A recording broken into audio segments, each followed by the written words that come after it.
Después de divorciarme de la esposa del director general, mi pequeña me arrastró al reality show ¿A dónde vamos, papá? Pero con etiquetas como divorciado, padre soltero y vago desempleado, pegadas a mí, me convertí en el hazmerreír de los internautas. Entonces llegó el punto de inflexión, la canción de cuna que le cantaba a mi hija causó sensación en la industria musical, los cuentos que le leía antes de dormir fueron adquiridos por las principales editoriales y se convirtieron en éxitos de ventas mundiales. Las canciones infantiles que compuse para ella incluso se publicaron en los libros de texto de chino de primaria y secundaria, recomendadas por innumerables profesores. En ese momento, cuando el sello de acero de la oficina del registro civil se estampó, mis dedos temblaron ligeramente. Siguiente, la voz mecánica del empleado me dejó sin aliento. Senjubei y yo habíamos llegado finalmente a este punto, nuestro matrimonio de 6 años estaba llegando a su fin. Me volví para mirar a Senjubei, pero ella ya había guardado el certificado de divorcio, se había puesto las gafas de sol y se había marchado sin mirar atrás. El taconeo de sus zapatos de tacón sonaba como una cuenta atrás, agudo y gélido. La semana que viene solicitaré la custodia de Senanan, dijo fríamente. No te imagines que el tribunal se la concederá a un inútil como tú.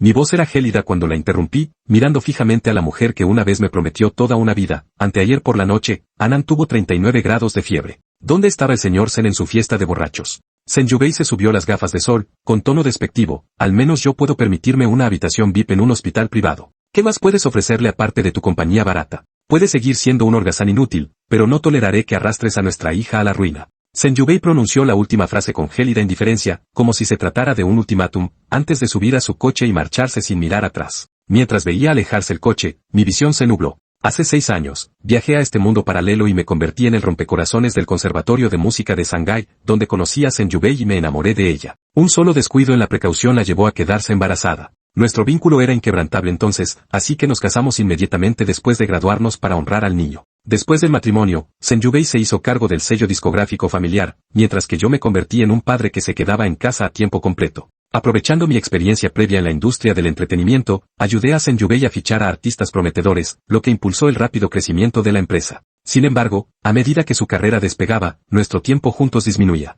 Poco a poco, su mundo se redujo únicamente a la empresa. Incluso cuando venía a casa, se pasaba el tiempo pegada al ordenador portátil ocupándose de los negocios o al teléfono haciendo llamadas. Poco a poco fuimos perdiendo puntos en común. Le insistí a Senjubei en que la empresa había alcanzado un tamaño suficiente y que podía dar un paso atrás en su carrera. Sin embargo, ella me reprendió con frialdad, acusándome de ser poco ambicioso y complaciente, destinado a la mediocridad en esta vida. Esa explosión provocó la discusión más intensa que habíamos tenido desde que nos conocimos, y terminó con mi disculpa. Pero una vez que aparece una brecha, no se puede reparar. A partir de entonces, nuestras discusiones se hicieron más frecuentes, hasta que finalmente llegamos a un punto en el que apenas podíamos soportarnos la vista el uno al otro. Senjubei empezó a ausentarse durante días enteros, hasta que hoy se han divorciado definitivamente. Me llevó un momento volver a la realidad. Con un largo suspiro, caminé hasta la acera para llamar a un taxi y recoger a mi hija. Mi aparición a la entrada del jardín de infancia Emperor International atrajo varias miradas curiosas de otros padres. A mis 28 años, era joven, guapo y estaba en excelente forma física, lo que me hacía destacar entre la multitud de padres.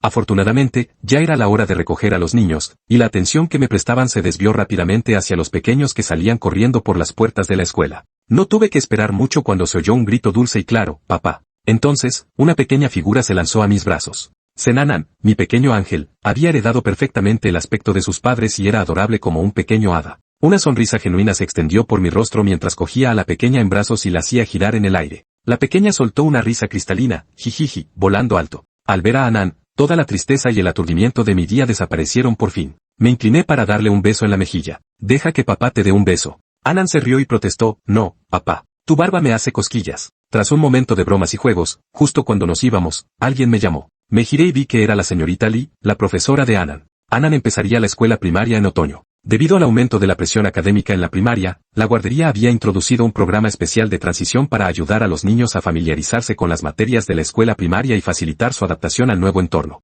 La señorita Lee me preguntó si quería inscribir a Anan. Ya había investigado sobre el programa de transición. Sin él, a los niños les costaría mucho seguir el ritmo de las tareas de la escuela primaria. Al oír esto, asentí inmediatamente. Sí, nos gustaría inscribirla. Gracias por organizarlo, señorita Lee. Ella sintió con la cabeza en señal de reconocimiento y añadió, en breve le enviaré los detalles del curso a su móvil para que los revise. En cuanto a las tarifas del programa de transición, son 298 libras al mes. Hay un descuento por inscribirse 2 meses consecutivos, y se lo recomiendo para garantizar una base más sólida. Charlamos un poco más sobre el programa antes de que finalmente saliera de la escuela con Anan. El día de hoy lo había consumido el proceso de divorcio, sin dejar tiempo para cocinar. Nos conformamos con comer algo rápido fuera. Mientras Anan devoraba su comida, la observaba con un suspiro. Anan, mamá y papá se han separado. Anan estaba luchando con el borde de su tartaleta de huevo. Al oírme, levantó la vista y parpadeó con sus grandes ojos. ¿No estáis ya separados? Ella sabía lo del proceso de divorcio desde la batalla por la custodia. Sintiéndome culpable, le acaricié la cabeza. Esta vez es definitivo. No volveremos a estar juntos.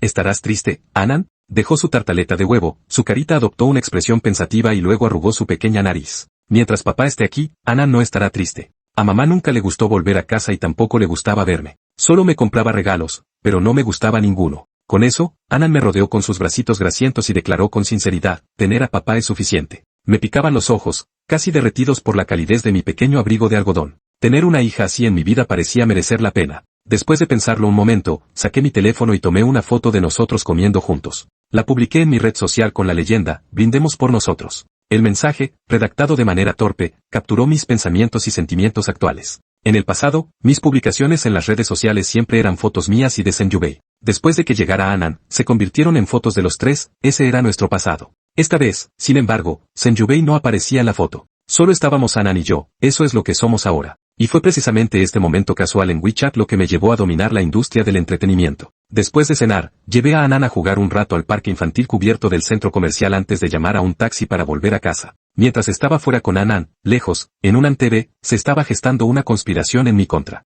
En la oficina de producción, el director Lin Jia se preocupaba por encontrar invitados aficionados adecuados. Director Lin, es muy difícil encontrar invitados aficionados adecuados. Tienen que ser guapos, el niño debe ser una niña y deben tener algún talento, dijo el miembro del personal con expresión de impotencia. Lin Jia levantó una ceja. Si el niño no es atractivo, ¿qué verá el público? En ese momento, Lin Jia abrió por casualidad su cuenta en las redes sociales y apareció en la pantalla una foto de un padre y una hija. Las palabras de Lin Jia se interrumpieron abruptamente, no hace falta buscar más. Yo me encargaré de los preparativos. Mientras tanto, en casa, primero le pedí a Anan que grabara su rutina diaria de ejercicios. Luego saqué mi teléfono y abrí la aplicación de mensajería para enviarle un mensaje al profesor Lee. Antes, el profesor Lee ya me había enviado detalles sobre el plan de estudios y el personal docente de la clase de transición del jardín de infancia. Después de echar un vistazo rápido, le pregunté, profesor Lee, ¿son 59,000 por 2 meses? El profesor Lee respondió poco después, padre de Anan, sí. Por 2 meses, hay un descuento de 600 yuanes. Sin dudarlo mucho, transferí rápidamente los 59,000 yuanes. Una vez resuelto el programa de transición de Anan, solté un suspiro de alivio.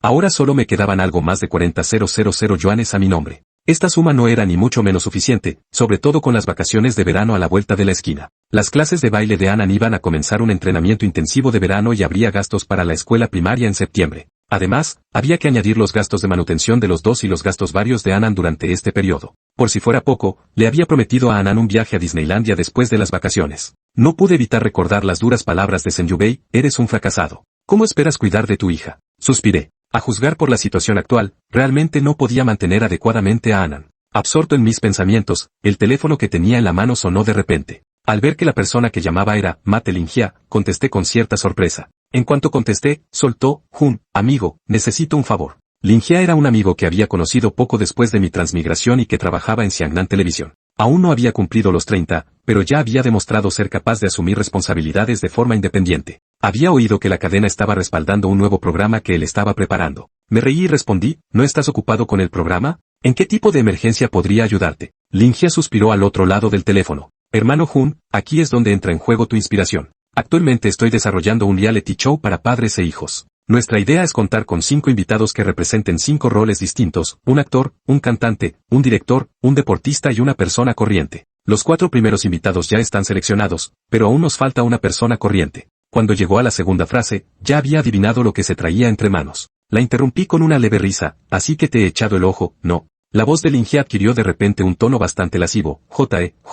Siempre le he echado el ojo a Junge. Si tu mujer no se me hubiera adelantado. Me estremecí, piérdete. Lin Jia suspiró con sinceridad. Junge, esta vez tienes que ayudarme. Eres el único que encaja perfectamente en los criterios de aficionado. Y mira a Anan, mi pequeña sobrina es tan adorable, tan bonita, tan inteligente. Es como un angelito. Estaría absolutamente impresionante en la televisión. Lin Jia sabía exactamente cuál era mi punto débil y se lanzó directamente a elogiar a Anan. Aunque sabía perfectamente lo que estaba haciendo, no pude evitar esbozar una leve sonrisa. Lin Jia continuó, sé que no te gusta trabajar, pero ya conoces nuestro programa. Es como salir a divertirse un rato, ¿no? Sería perfecto llevar a Anan de viaje durante las vacaciones de verano. Nunca ha salido de casa, ¿verdad? Eso me tocó la fibra sensible. Lin Jia había dado en el clavo. Ana nunca había viajado lejos desde que nació. Utilizar la grabación del programa como excusa para ver el país y experimentar diferentes paisajes me pareció una idea espléndida. Shinjun hacia tiempo que había cedido interiormente.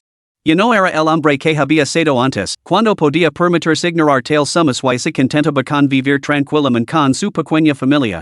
Pero eso ya no era posible. Necesitaba dinero, tenía que ganarlo para mantener a Inan. Jalwani no había renunciado a la custodia de Inan y así disponía al litigar. Sin fondos, Shinjun probablemente perdería también el próximo juicio. Inan era ahora su único propósito. Tenía que protegerla y criarla para que creciera feliz. Linja era ahora muy valorada por Hunan TV, con importantes inversiones en programas, lo que significaba que sus honorarios no eran precisamente bajos. Además, tenía a Linja una conocida que valaba por él. Por otra parte, los programas de variedades estaban totalmente dentro de la zona de confort de Shinjun en su vida anterior. No suponía ninguna dificultad. Así que cuando Linja se lo acercó, Shinjun ya había tomado una decisión interna, simplemente quería burlarse un poco de Linja. En ese momento, Linja continuó. Jungu, sé que la empresa de tu esposa va bien y que no te falta dinero. También sé que quieres dar prioridad a tu familia. Pero, ¿de verdad estás dispuesto a desperdiciar así tu inmenso talento? Linja hablaba con sinceridad, sus palabras salían directamente de su corazón. Después de conocer a Shinjun durante tantos años, comprendía lo increíblemente talentoso que era. Por eso precisamente admiraba tanto a Shinjun. Linja continuó con su sincera persuasión. Jungu, de verdad, date una oportunidad para intentarlo. Y Dale. Antes de que pudiera terminar, Shinjun lo interrumpió. Mi apunto. Y también dar, que exactamente. Linja tartamudeó de repente, exclamando con asombro. Llevaba años persuadiendo a Shinjun sin éxito, por lo que la repentina aceptación de Shinjun lo pilló completamente desprevenido y lo dejó atenido. Shinjun sonrió. Mi apunto al programa. Enviame los detalles a mi teléfono para que pueda echarles un vistazo. De acuerdo, de acuerdo. Linja tartamudeó, con la voz tenida de emoción. Jungu, ¿has aceptado, verdad? No puedes echar atrás. Sintiéndose como se estuviera cenando, pero preocupado por si Shinjun se estaba burlando de él, Linja preguntó nervioso. Tranquilo, está decidido. Linja soltó una carcajada emocionada. Ya. Entonces trato hecho. Hermano Jun, si te uns, mi programa será un éxito rotundo. Here que mi assistant redacta el contrato, no, lo redactor yo mismo para asegurarme de que cumpla con tus exigencias estandares. Linja estaba completamente emocionado. En su corazón, Shinjun no era un hombre común, y era precisamente por eso que había intentado persuadirlo repetidamente. Quería que el mundo fuera testigo del talento ilimitado de Shinjun. Por fin había llegado la oportunidad. Charlaron sobre temas cotidianos durante un rato más. Cuando la llamada llegaba a su fin, Shinjun comentó con naturalidad. Ah, por cierto, me he divorciado de Jalwani. Ya no hace falta que la llames cunada. De acuerdo, de acuerdo. Tras un momento de silencio, Linja, lejos, en la provincia de Hunan, colgó el teléfono. Contemplando la noche desde la ventana de su oficina, murmuró, dándose cuenta de repente. No me extraña. Se había preguntado por qué el hermano Jun había cedido de repente. Así que era eso, el divorcio. Por fin. Nunca lo había quedado bien Jalwani. En varias visitas a la casa del hermano Jun, él lo había recibido con una expresión fría y altiva. Además, siempre había creído que Jalwani era la principal culpable de atrapar a Jungu. Ahora que él se había ido, Jungu por fin podía desplegar sus alas. Mientras tanto, en la residencia de Shinjun en Shanghai, acababa de colgar cuando recibió otra llamada. El identificador de llamadas decía, Wanru Hermanita. La excunada de Shinjun, la hermana menor de Jalwani, Jowanru. 5 años más joven que Jalwani, Jowanyu todavía era estudiante universitaria. Shinjun no respondía y colgó, pero el teléfono volvió a sonar al segundo siguiente. Con un suspiro, descolgó. En cuanto lo hizo, una voz suave y melodiosa, aunque tenida de urgencia, se escuchó al otro lado. Cunado, ¿de verdad te has divorciado de mi hermana? Capítulo 4, Parasito.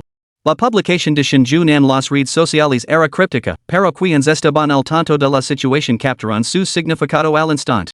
Quienes no conocen la situación con Jalwani quizá no supieran nada, pero, como hermana menor, Jalwani estaba naturalmente bien informada. Shinjun asintió. Nos hemos divorciado. Tras una pausa, anadio. He pedido a tu hermana que retire todas sus pertenencias de aquí. Si necesitas algo, puedes poner en contacto con ella. Joanru era diferente a su hermana mayor, Joani. Desde que se hizo cargo de la empresa, Joani se había vuelto cada vez más distante y fría con Shinjun. Joanru, sin embargo, se había vuelto cada vez más dependiente de él. La visitaba con frecuencia con el pretexto de ver cómo estaba en y, a menudo, se quedaba varios días seguidos. Había una habitación en la casa reservada exclusivamente para ella. Shinjun sentía poca emoción hacia esta cunada, pero como estaban divorciados, los viejos hábitos ya no se aplicaban. 2 días antes, Shinjun había ordenado a Joani que retirara todas las pertenencias de Joanru. Al oír las palabras de Shinjun, el tono de Joanru se volvió más urgente, incluso tenido con un leve sonido de lágrimas. Mi hermana está siendo indignante. ¿Has sacrificado tanto por esta familia? ¿Habría legado tan lejos sin ti? Ella no tiene una idea de lo buena que eres. Al llegar a la última frase, la voz de la joven se había quebrado por completo. Balbució las palabras entre sollozos y, antes de que Shinjun pudiera ofrecerle ningún consuelo, colgó bruscamente. Shinjun miró impotent la llamada desconectada en su mano y suspiró. Cuando conoció a Joani, Joanru acababa de empezar la secundaria. A la chica le gustaba especialmente la literatura juvenil angustiosa de aquella época. Para infiltrarse con éxito en su círculo íntimo, Shinjun había montado todo un espectáculo delante de ella, deslumbrándola hasta que sus ojos brillaron. La había conquistado por completo. La mitad de la razón por la que Shinjun y Joani se casaron tan rápidamente se debió a la chica, que trabajó incansablemente para mejorar su reputación ante sus padres. Después de casarse con Joani, Shinjun trató a Joanru como una querida hermana menor. Su padre estaba perpetuamente absorto en su empresa, descuidando la vida familiar. Su madre, criada en el campo, tenía poca educación formal y tenía opiniones muy tradicionales sobre la crianza de los hijos. Joanru había sido rebelde desde pequeña y solía enfrentarse a su familia. Fue en gran parte gracias a la orientación de Shinjun que poco a poco volvió a encarar su vida. Él se había encargado de casi todo, desde sus clases particulares en el instituto y el proceso de solicitud de ingreso en la universidad hasta su matriculación en la universidad. Por eso, la joven confiaba en él y lo estaba agradecida. Pero tras el divorcio, se convertirían en dos familias separadas. Su antigua relación se desvanecería naturalmente con el tiempo y la joven acabaría acostumbrándose a ello. Shinjun negó con la cabeza, descartando estos asuntos triviales, y se levantó para ver cómo estaba su preciosa hija. Anan había terminado sus ejercicios básicos y ahora estaba acarcada con su tableta, viendo dibujos animados. Shinjun entró en la habitación y se quedó un rato mirando con ella. Luego llegó la hora de lavarse y prepararse para ir a la cama.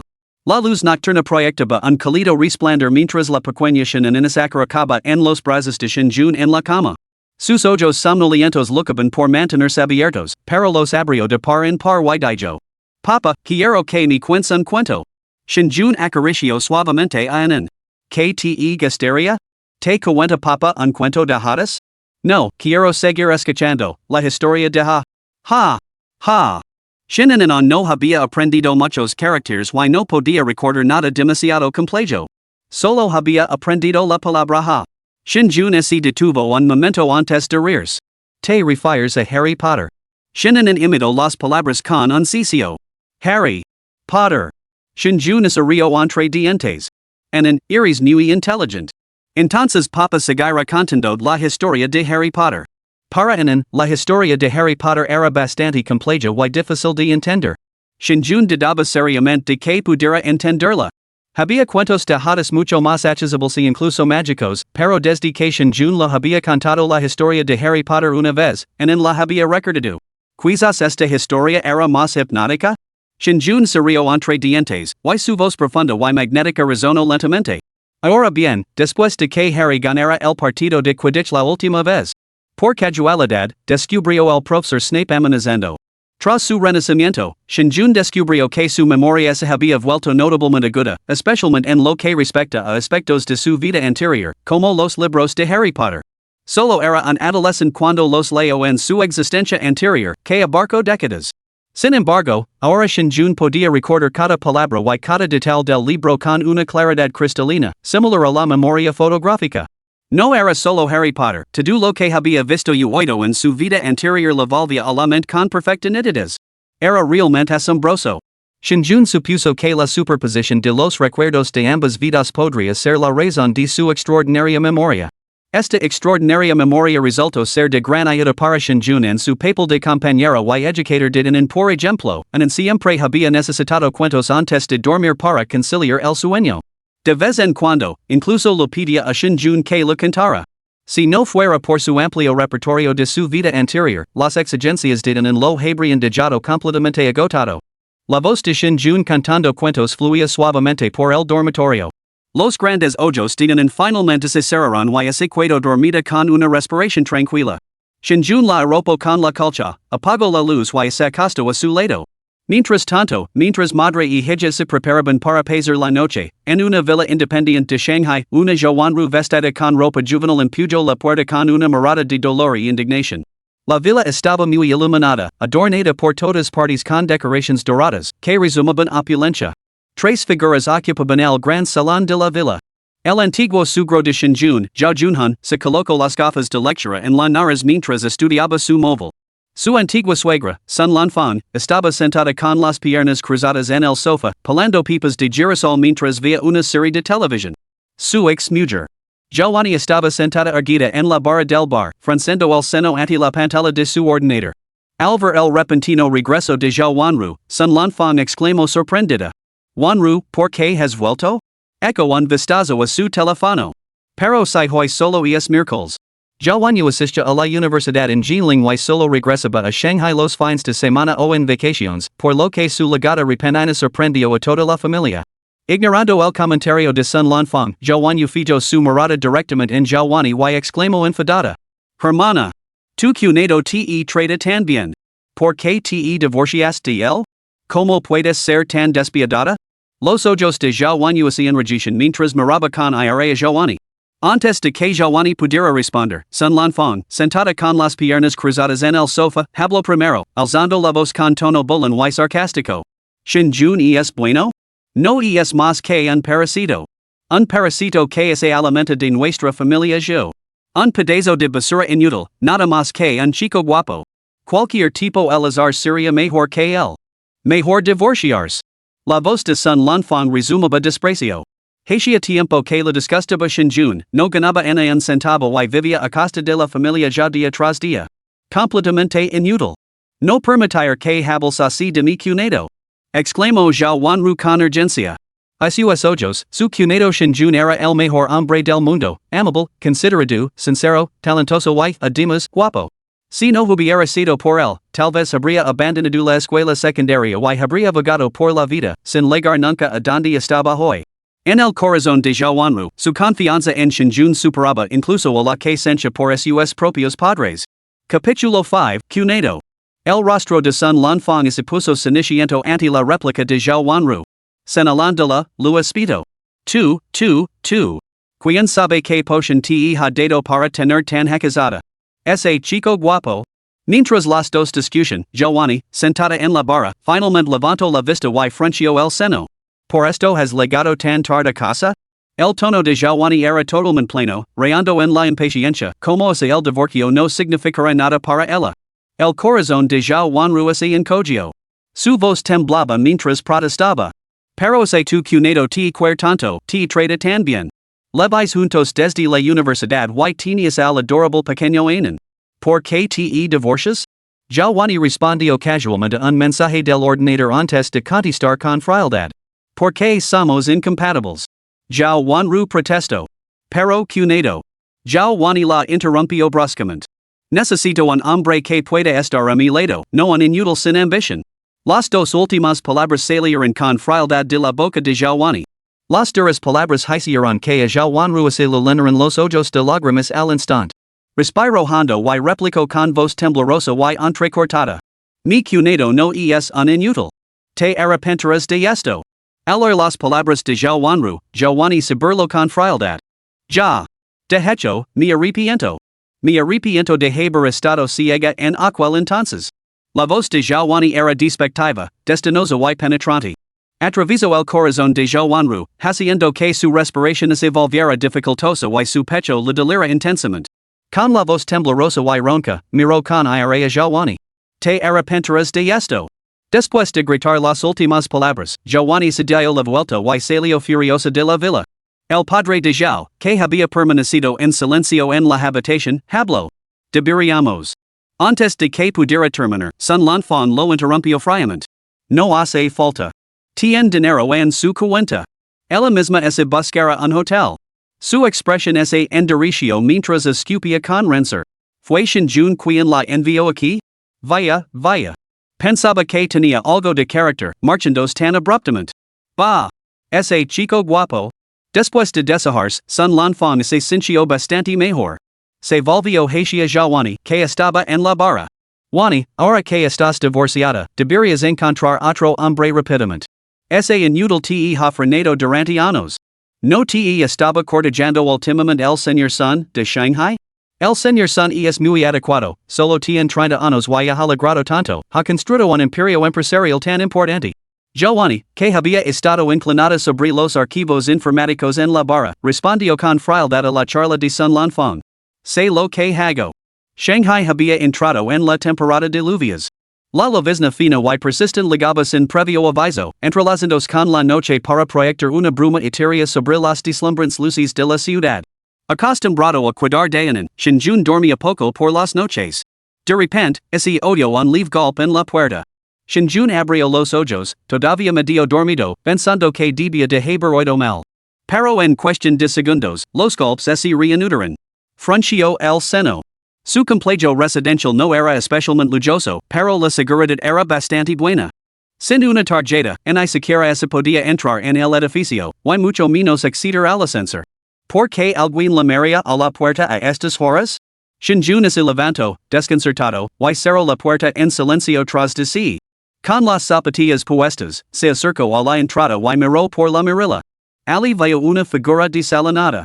Shinjun abrió la puerta apresuradamente. Fuera, temblando ligeramente, estaba Joanru, con todo el cuerpo empapado. Wanru. Murmuró Shinjun sorprendido. No esperaba que Joanru viniera a buscarlo tan tarde, y con un aspecto tan destacado.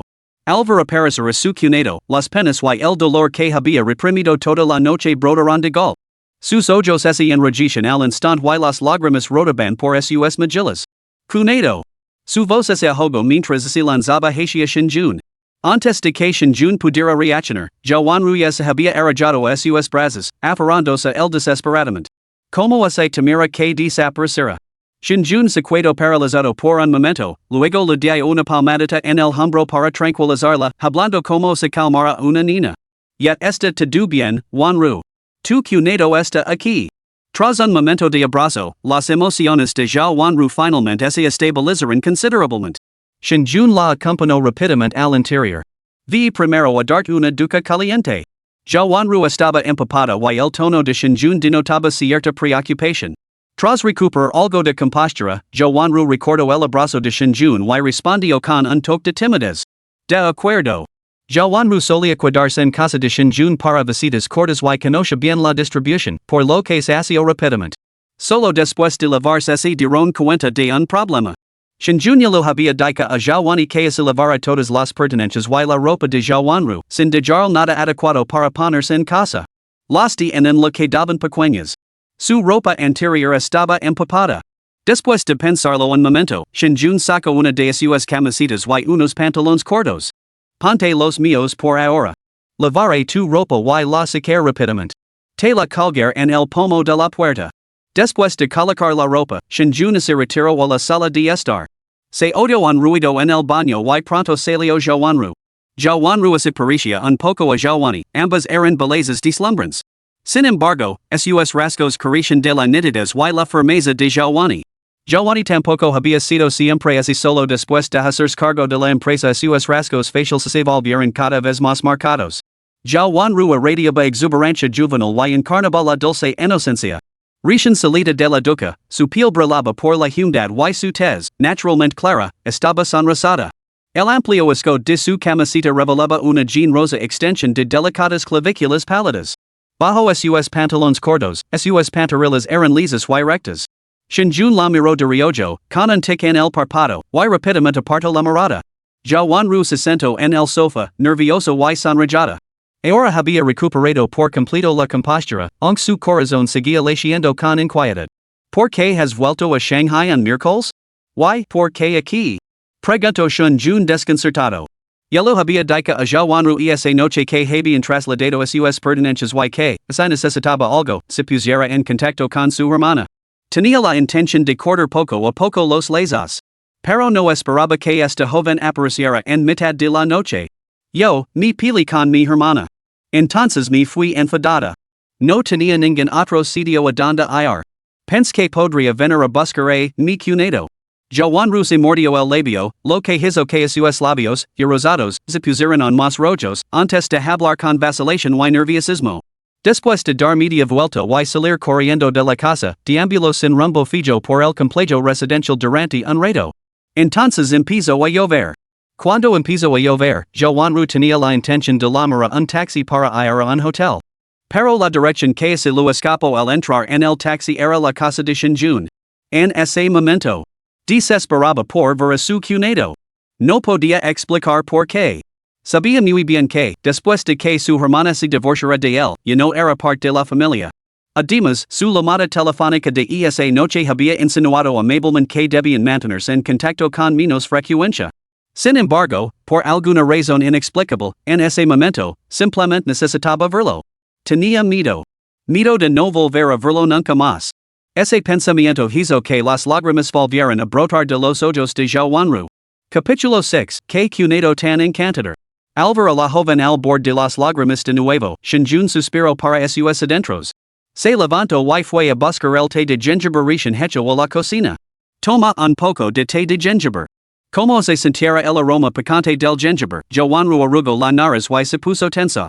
Shinjun tocó el cuenco para comprobar que no estuviera demasiado caliente antes de dárselo a Ya Wanru.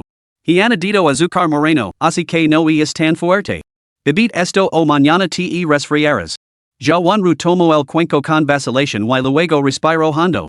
Después de armarse de valor, levantó el cuenco y se lo bebió de un trago, sacando la lengua y hinchando las mejillas después. A Shinjun le pareció divertido. Hasta en lo aguanta mejor que tú. Toma, come un dulce. Lo entregó un trozo de azúcar que había preparado antes, y él se lo metió rápidamente en la boca.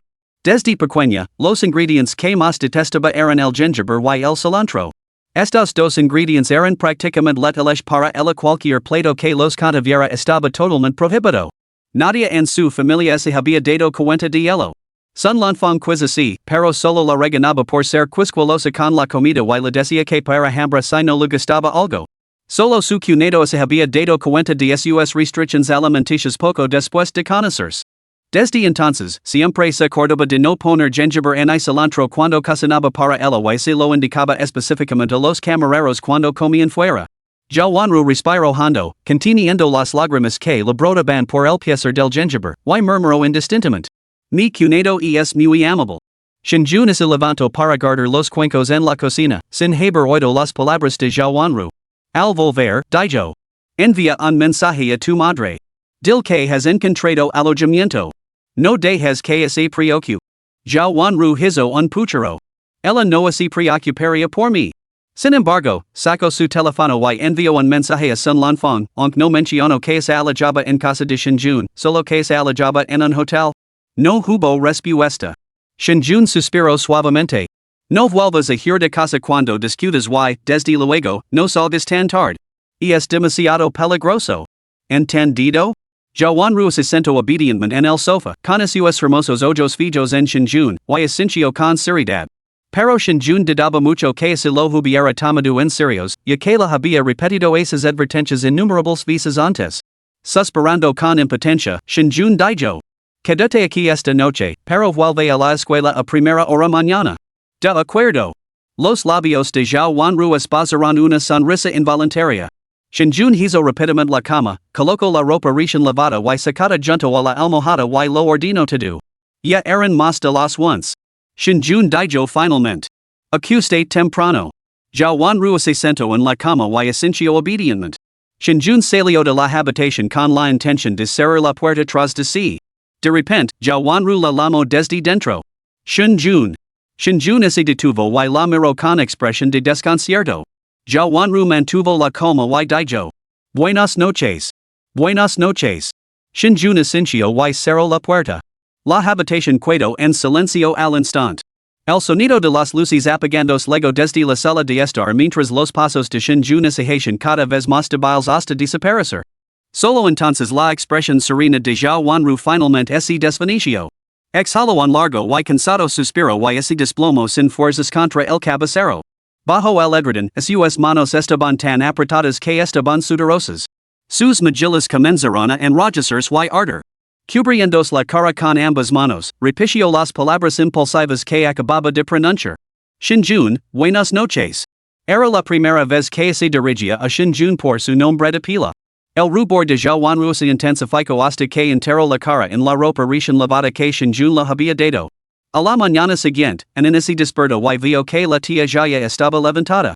Una expresión de alegría iluminó su carita mientras corría hacia ella con su camisón de princesa, dando patadas con sus cortas piernas. Tía. Anun.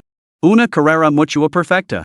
And no tenía una relación especialmente cercana con su madre biológica, Joanny, pero adoraba a su tía, Joanru. Shunjun negó con la cabeza mientras observaba a los dos saltar de alegría. Veía la verud la cara y a desear. Con su tía presente, en ella no necesitaba que Shunjun la ayudara a lavarse. Rápidamente se subió a un pequeño taburete y se apretujó junto a su tía en el lavabo. Shunjun había preparado tortitas de jamón y huevo para el desayuno, acompañadas de refrescan alga kelprolada y jamón cortado en dedos. Cuidardían durante todos esos años había perfeccionado las habilidades culinarias y domésticas de Shunjun hasta casi la perfección. Las tortitas estaban doradas y desprendían un aroma tentador. Después de dar un bocado, Joanru exclamó con exagerado deleite. Cunado, esto está delicioso. Y es una bendición tener de aquí. Anan estaba totalmente de acuerdo con su tía y levantó su carita con entusiasmo. Anan está feliz. Gij, la tía también está feliz. Después del desayuno, Shunjun y Zhao Wanru levaron primero a la guardería y luego Shunjun llevó a Zhao Wanru a la estación de tren de alta velocidad. Pronto entrarás en tu último año, y es hora de pensar seriamente en tus planes de graduación. Tendrás que decidir si quieres seguir con estudios de posgrado o incorporar al mundo laboral. Si eliges el empleo, empieza a estar atenta a las campanas de contratación de otoño. Shunjun le dio algunos consejos más. Zhao Wanru asintió pensativa. Al acercarse a la entrada de la estación, se volvió para mirar a Shunjun, con los ojos llenos de renuencia y afecto persistente. Cunado. ¿Qué pasa? Preguntó Shunjun en voz baja. Zhao Wanru respiró hondo y dijo con tristeza. ¿Me das un abrazo? Shunjun se rió entre dientes. ¿Cuántos años tienes? ¿Por qué te comportas como un? Anan siempre insiste en que Shunjun la abrazara antes de entrar en la escuela cada día. Pensando que Zhao Wanru la imitaba, Shunjun no le dio mucha importancia y abrió los brazos. Zhao Wanru enterró la cara en el pecho de Shunjun y respiró hondo. Antes de que Shunjun pudiera reaccionar, él se soltó, se dio la vuelta y entró corriendo en la estación. Luego, sonriendo, le dijo adiós a Shunjun con la mano. Adiós, Cunado. Shunjun le devolvió el saludo con una sonrisa. Solo después de que Zhao Wanru entrara en la estación y desapareciera tras la esquina, Shunjun se dio la vuelta y se marchó. Pero en el momento en que se alejó, Zhao Wanru reapareció desde la cava, frunciendo los labios mientras observaba su figura que se alejaba. Estaba a punto de preguntar. Cunado, ¿puedo seguir viniendo a verte cuando quiera, como antes? Pero se tragó la segunda parte, por miedo a que, se la pronunciaba, nunca volvería a tener la oportunidad de ver a Shunjun. Mientras tanto, Lin ya demostró ser muy eficiente y cerró el contrato al día siguiente. Shunjun lo echó un vistazo. Las condiciones eran excepcionalmente favorables, una tarifa única por aparición de 150,000 yuans, lo que ascendía a unos 2 millones de yuans por una temporada completa.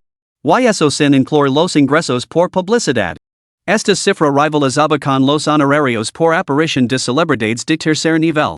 Incluso para los exigentes estándares de Shunjun en su vida anterior, este contrato era excepcionalmente favorable. Para un aficionado como él, sin credencials previas, conseguir un acuerdo tan privilegiado habría sido imposible sin la ayuda de Lin Jia. Shunjun lo envió un mensaje a Lin Jia.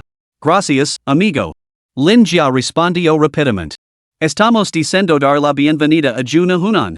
Shinjun es río entre dientes. Cuando en la casa del colegio, así lo comentar. Si lo parece bien, podemos firmarlo esta noche. No hay prisa.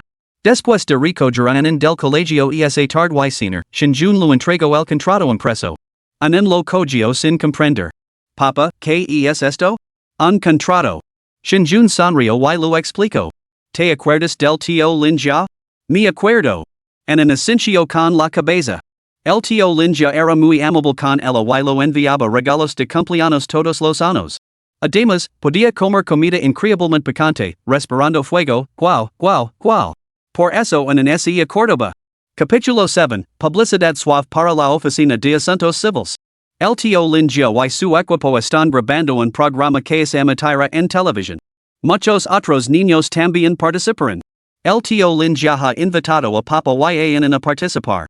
¿Te gustaría participar, en? Shinjun describió el programa de variedades con palabras que en pudiera entender. En todavía estaba un poco confundida, pero cuando odo que saldría en la televisión y conocería a otros niños, se lo iluminaron los ojos. En envié a salir en la televisión.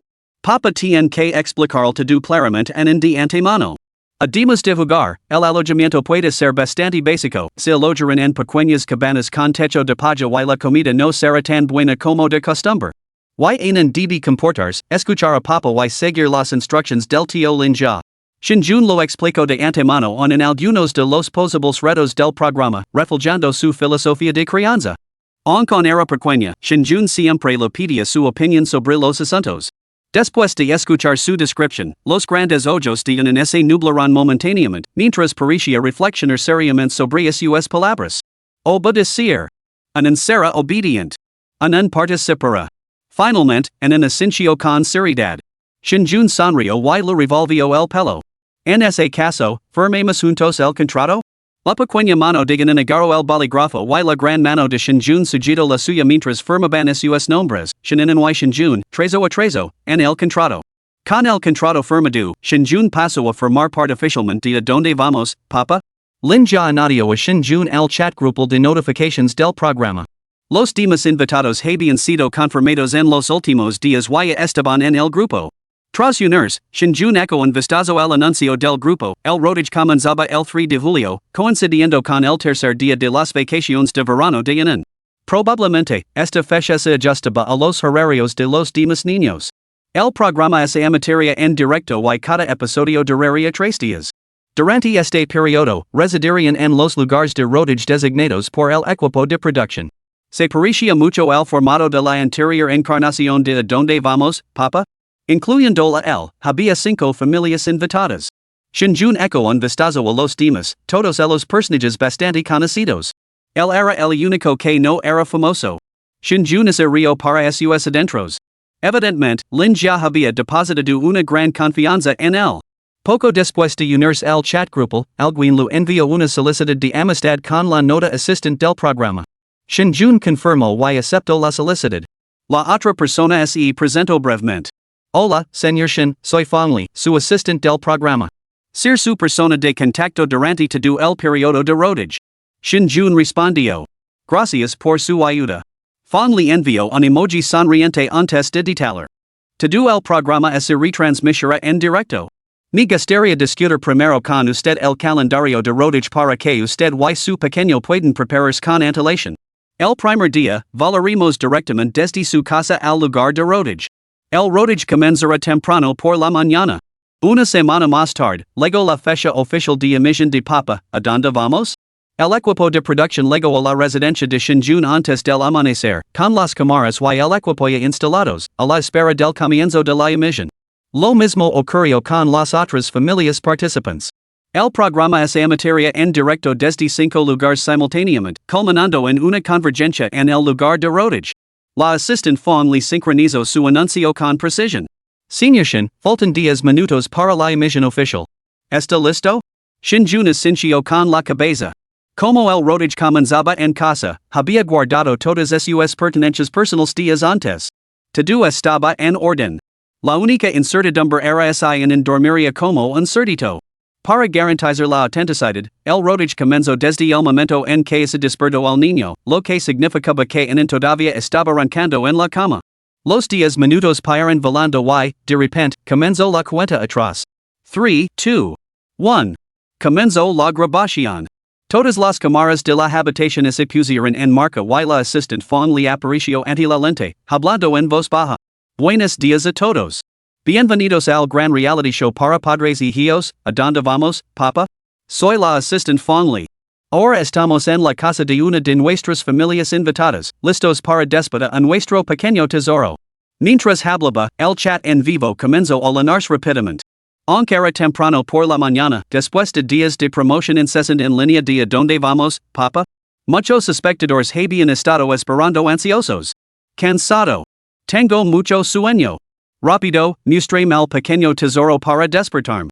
Levo esperando una eternidad. Es en directo de verdad. Pensaba que podría ser falso. ¿Irrumper en las casas de los invitados a primera hora? Este programa tiene potencial. Parece auténtico. El chat es lleno de comentarios, mientras que otros preguntaban. ¿Qué familia invitada es esta? Aunque los 5 invitados tenían 5 transmisiones en directo, el equipo de producción mantuvo a los espectadores en vilo al no revelar inmediatamente a quién pertenecía cada transmisión. Los espectadores ahora comentaban libremente. Por ejemplo, un espectador gritó: Song Xiu, estoy aquí. Song Xiu, uno de los 5 grupos, era una popular estrella del pop. Aunque tenía más de 30 años, seguía cantando con legions de fans y admiradores devotos. Fong le ignoró el chat y siguió a Shinjun con la cámara. Del mismo modo, para añadir intriga, el programa ocultó inicialmente la verdadera identidad del padre, invitando a los espectadores a adivinar qué padre correspondía a cada niño. Así, el rostro de Shinjun permaneció oculto en la retransmisión en directo, solo se veía su imponente silueta. ¿Esa altura? A ciegas, Song Xiu. Esas líneas musculares tan suaves al abrir la puerta. Sin duda es el atleta Su Hong, el main fanático de los titulares. Su Hong no es tan alto, ¿verdad? En medio de las especulaciones, Shinjun ya había entrado en el dormitorio. Sin Shinjun haciendo de perd, Shinenen se había estirado horizontalmente en la cama. Ahora estaba tumbado como un cerdito. Shinjun no pudo evitar lavarse las manos a la cabeza, exasperado. La escena de la cama fue capturada al instante por innumerables espectadores que veían la retransmisión en directo, lo que provocó que muchos se sacran a reír. Me muero. ¿Cómo puede este niño dormir así de lado? Igual que yo. A mí también me encanta dormir de lado. Qué momento tan incómodo. Estirada así risas estruendosas. Ahora creo que el equipo de producción no está escribiendo el guion, y es demasiado real. Mientras legaban los comentarios, Shinjun se agachó junto a la cama y llamó suavemente a Anan. Anan, hora de despertarse. Aunque los espectadores no podían ver la cara de Shinjun, podían oír su voz. Cuando su tono profundo y magnético llenó el aire. El chat en directo se quedó en silencio momentáneamente. Ah. Esa voz es absolutamente perfecta. Me estoy desmayando. Si oyera eso, me despertaría del todo. Qué voz tan sexy. Alucinante. Me ha despertado al instante. De repente quiero ser esa nina, quiero que alguien me llame así también. ¿De quién es esta voz? Debe de ser Song Xiu. Sus frases también suenan así de bien. Pero no suena exactamente como él. Shinjun seguía sin darse cuenta de que una sola frase había encendido el chat, y seguía intentando despertar a Anan con entusiasmo. Hoy se había despertado antes de lo habitual. Aunque Shinjun había acostado a Anan temprano la noche anterior, la pequeña seguía sin querer levantarse. Ahora, aferrada obstinadamente al cuello de Shinjun, murmuraba con voz suave y somnolienta. Papa, sueño. La única frase de Anan provocó otro frenesí en la alborotada retransmisión en directo. Mi barra de salud se acaba de agotar. Demasiado dulce. ¿Quién podría resistirse a esto? Maldita sea, un estudiante universitario mostrando esa sonrisa de padre cariñoso. Tan adorable, tan adorable. Ahora me dan ganas de tener otra hija. Este programa debe ser un anuncio encubierto de la oficina de asuntos civiles. Capítulo 8, bofetada en la cara. La voz de niña era dulce de por sí, pero ahora rebasaba azúcar fundido mientras suplicaba con voz quejumbrosa. ¿Cómo iban a soportarlo las masas inexpertas de la sala de retransmisión en directo? Incluso Shinjun, que lo había oído innumerables veces a lo largo de los años, seguía sintiendo que se le derecha el corazón. Pero el rodaje estaba en marcha y pronto tenían que coger un vuelo. Shinjun solo pudo armarse de valor para despedir a Anan, acunándola mientras la persuadía. And en, tenemos que levantarnos para el rodage. Papa te lo dijo ayer. Vas a salir en la tela. Solo entonces en abrió lentamente sus ojos somnolientos. Frente a la cámara, sus grandes ojos, parasitos a uvas, lenaron el encuadra en cuanto los abrió, provocando otra olida de gritos entre la audiencia de la retransmisión en directo. ¿De dónde ha salido este angelito? Y es adorable. ¿De quién es esta nina? Y es demasiado mona. En ese fijo entonces en las caras desconocidas que había de repente en la habitación. Pero con Papa Ali, no tenía miedo. Después de bostezar, declaró. En envié a salir en la tela. Shinjun sonrió y abrazó a Anan. Nos levantamos entonces, Anan? En ese estiro para darle un beso. Papa, un beso. Shinjun le dio un beso en la mejilla, lo que provocó olidas de envidia entre la audiencia de la transmisión en vivo, que clamaba por sus propios besos. Después de que el equipo de producción se marchara, Shinjun vistió a Anan cuando reapareció ante la cámara, se había transformado en una adorable princesa. Que pequeña tan encantadora. Parece tan dulce y tierna. ¿De quién es esta pequeña? Mi derrito. Por esta pequeña monada, me voy a hacer miembro. Irresistido durante 3 años, pero hoy voy a gastarme un dineral por esta pequeña adorable. Mientras la charla en directo se animaba, Shinjun ya había comenzado su rutina matutina. Shinjun siempre había animado en cepillarse los dientes y lavarse la cara por sí misma desde que era pequeña. Desarrollar habilidades de autocuidado. Así, la cámara capturó en comportándose bien y siendo adorable. Después junto a su padre cepillándose los dientes, la imagen de grandes y pequeños cepilándose juntos provocó la envidia de los espectadores, lo que llevó a muchos a exclamar que querían una hija. La retransmisión en directo de la mañana de Shinjun en transcurrió sin problemas. Pero otras retransmisiones en directo no iban tan bien. Esas alturas, el director del programa, Lin Jia, ya tenía dolor de cabeza. Director, el hijo de Song Xiu no deja de llorar. Song Xiu no consigue calmarlo. ¿Qué hacemos? Director, el hijo de Zhang Xiu se niega a levantarse de la cama. ¿Qué hacemos? Director, la hija del director Wang Hai es demasiado tímido y no deja de esconderse de la cámara. ¿Qué hacemos?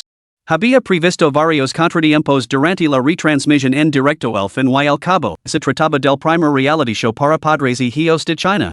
Pero Lin Jia nunca imaginó que el programa se enfrentaría a tantos problemas desde el principio. Resultaba imposible grabar correctamente a los hijos de 3 de las familias invitadas, y el número de espectadores en directo estaba cayendo en picado. Estos espectadores representaban el tráfico invertido a través de promotions previas y los esfuerzos del equipo de producción. Perderlos ahora sería un golpe significativo. Afortunadamente, 2 de las 5 parejas invitadas estaban teniendo un rendimiento constante. El segmento de Shinjun en particular, no había decepcionado a Lin Jia. Al ver que las cifras de audiencia en directo subían constantemente, Lin Jia dio inmediatamente instrucciones al departamento técnico. Redirigid todo el tráfico a la sala de directo 5. Que los asistentes de las otras salas cambien de tema y graban otra cosa por ahora. Bajo la deliberada orientación del equipo técnico, cada vez más espectadores inundaron la retransmisión en directo de Shinjun En cuanto llegaron, colmarán en elogios. En comparación con la resistencia, los lantos y el aspecto desalinado de los otros 4 niños, la bien educada, sensata y adorable era simplemente una nina angelical. Sobre todo porque no mostraba ningún miedo a la cámara, a menudo corría hacia ella y la miraba con curiosidad con sus ojos grandes como uvas. Los espectadores detrás de la cámara no pudieron evitar exclamar que no podían soportarlo. A medida que el equipo técnico canalizaba el tráfico hacia la transmisión de Shinjun la audiencia en constante descenso finalmente se estabilizó. Además, con el inicio de la hora pico de la mañana, la audiencia del programa comenzó a aumentar rápidamente. Lin Jia finalmente dio un suspiro de alivio. Aunque el programa se había incluido en la programación de niveles de la televisión de la provincia de Xiang, muchos dentro de la cadena tenían poca fe en sus perspectivas. Después de todo, China nunca había visto un reality show de padres y hijos, esto era realmente innovador. Y además se había adoptado audazmente un formato en directo. Numerosos empleados de la cadena creían que el programa estaba condenado al fracaso, y muchos esperaban ver cómo hacía el ridículo. Afortunadamente, el lanzamiento había sido estable. Las métricas de audiencia subían constantemente. Si esta tendencia continuaba, el programa se consolidaría. Sin embargo, antes de que Linja pudiera saborear su alivio ni siquiera durante 2 minutos, un técnico de monitorización gritó de repente. Esto es malo. Acaba de aparecer una avalancha de comentarios negativos en Internet. Aquí también. La plataforma se ha inundado de repente de comentarios críticos. A este ritmo, nuestros índices de audiencia iniciales podrían caer por debajo de los 7 puntos. Linja se alarmó. ¿Qué está pasando? El equipo de producción abrieron rápidamente los comentarios negativos recopilados por los técnicos y comenzaron a revisarlos, identificando rápidamente la causa. Resultó que las 5 familias invitadas se habían despertado y estaban preparando el desayuno. Los comentarios negativos se debían precisamente a este desayuno.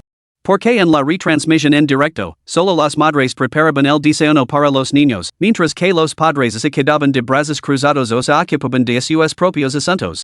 Esto podría considerarse normal, pero un influencer en Internet se quejó. El programa se llama Donde Vamos, Papa y es que supuse que mostraría a los padres ocupándose del cuidado diario de los niños. En cambio, nos encontramos con un montón de madres preparando el desayuno. Y es una completa farsa. Cambian el nombre por Donde Vamos, Mama? ¿Y por qué cocinar siempre tiene que ser tarea de las mujeres? ¿Qué demonios están haciendo estos padres? Estos comentarios desataron al instante una polémica en Internet. Al principio, los espectadores debatieron sobre quién debía preparar el desayuno en casa. Pero pronto se convirtió en un debate feminista en toda regla. Las reacciones negativas se multiplicaron, atrayendo una avalancha de comentarios negativos. Linja respiró hondo. El programa solo llevaba media hora en antena, y había causado tantas complications. Linja se rascó la cabeza. Que la empresa controle la opinión pública inmediatamente. No podemos permitir que la narrativa se nos escape de las manos. Notificad a todos los equipos de asistencia que recuerden a los invitados que aceleran o se saltan este segmento por completo. Sin embargo, justo cuando todo el personal se ponía en marcha, uno de ellos anunció de repente. La opinión en Internet ha mejorado.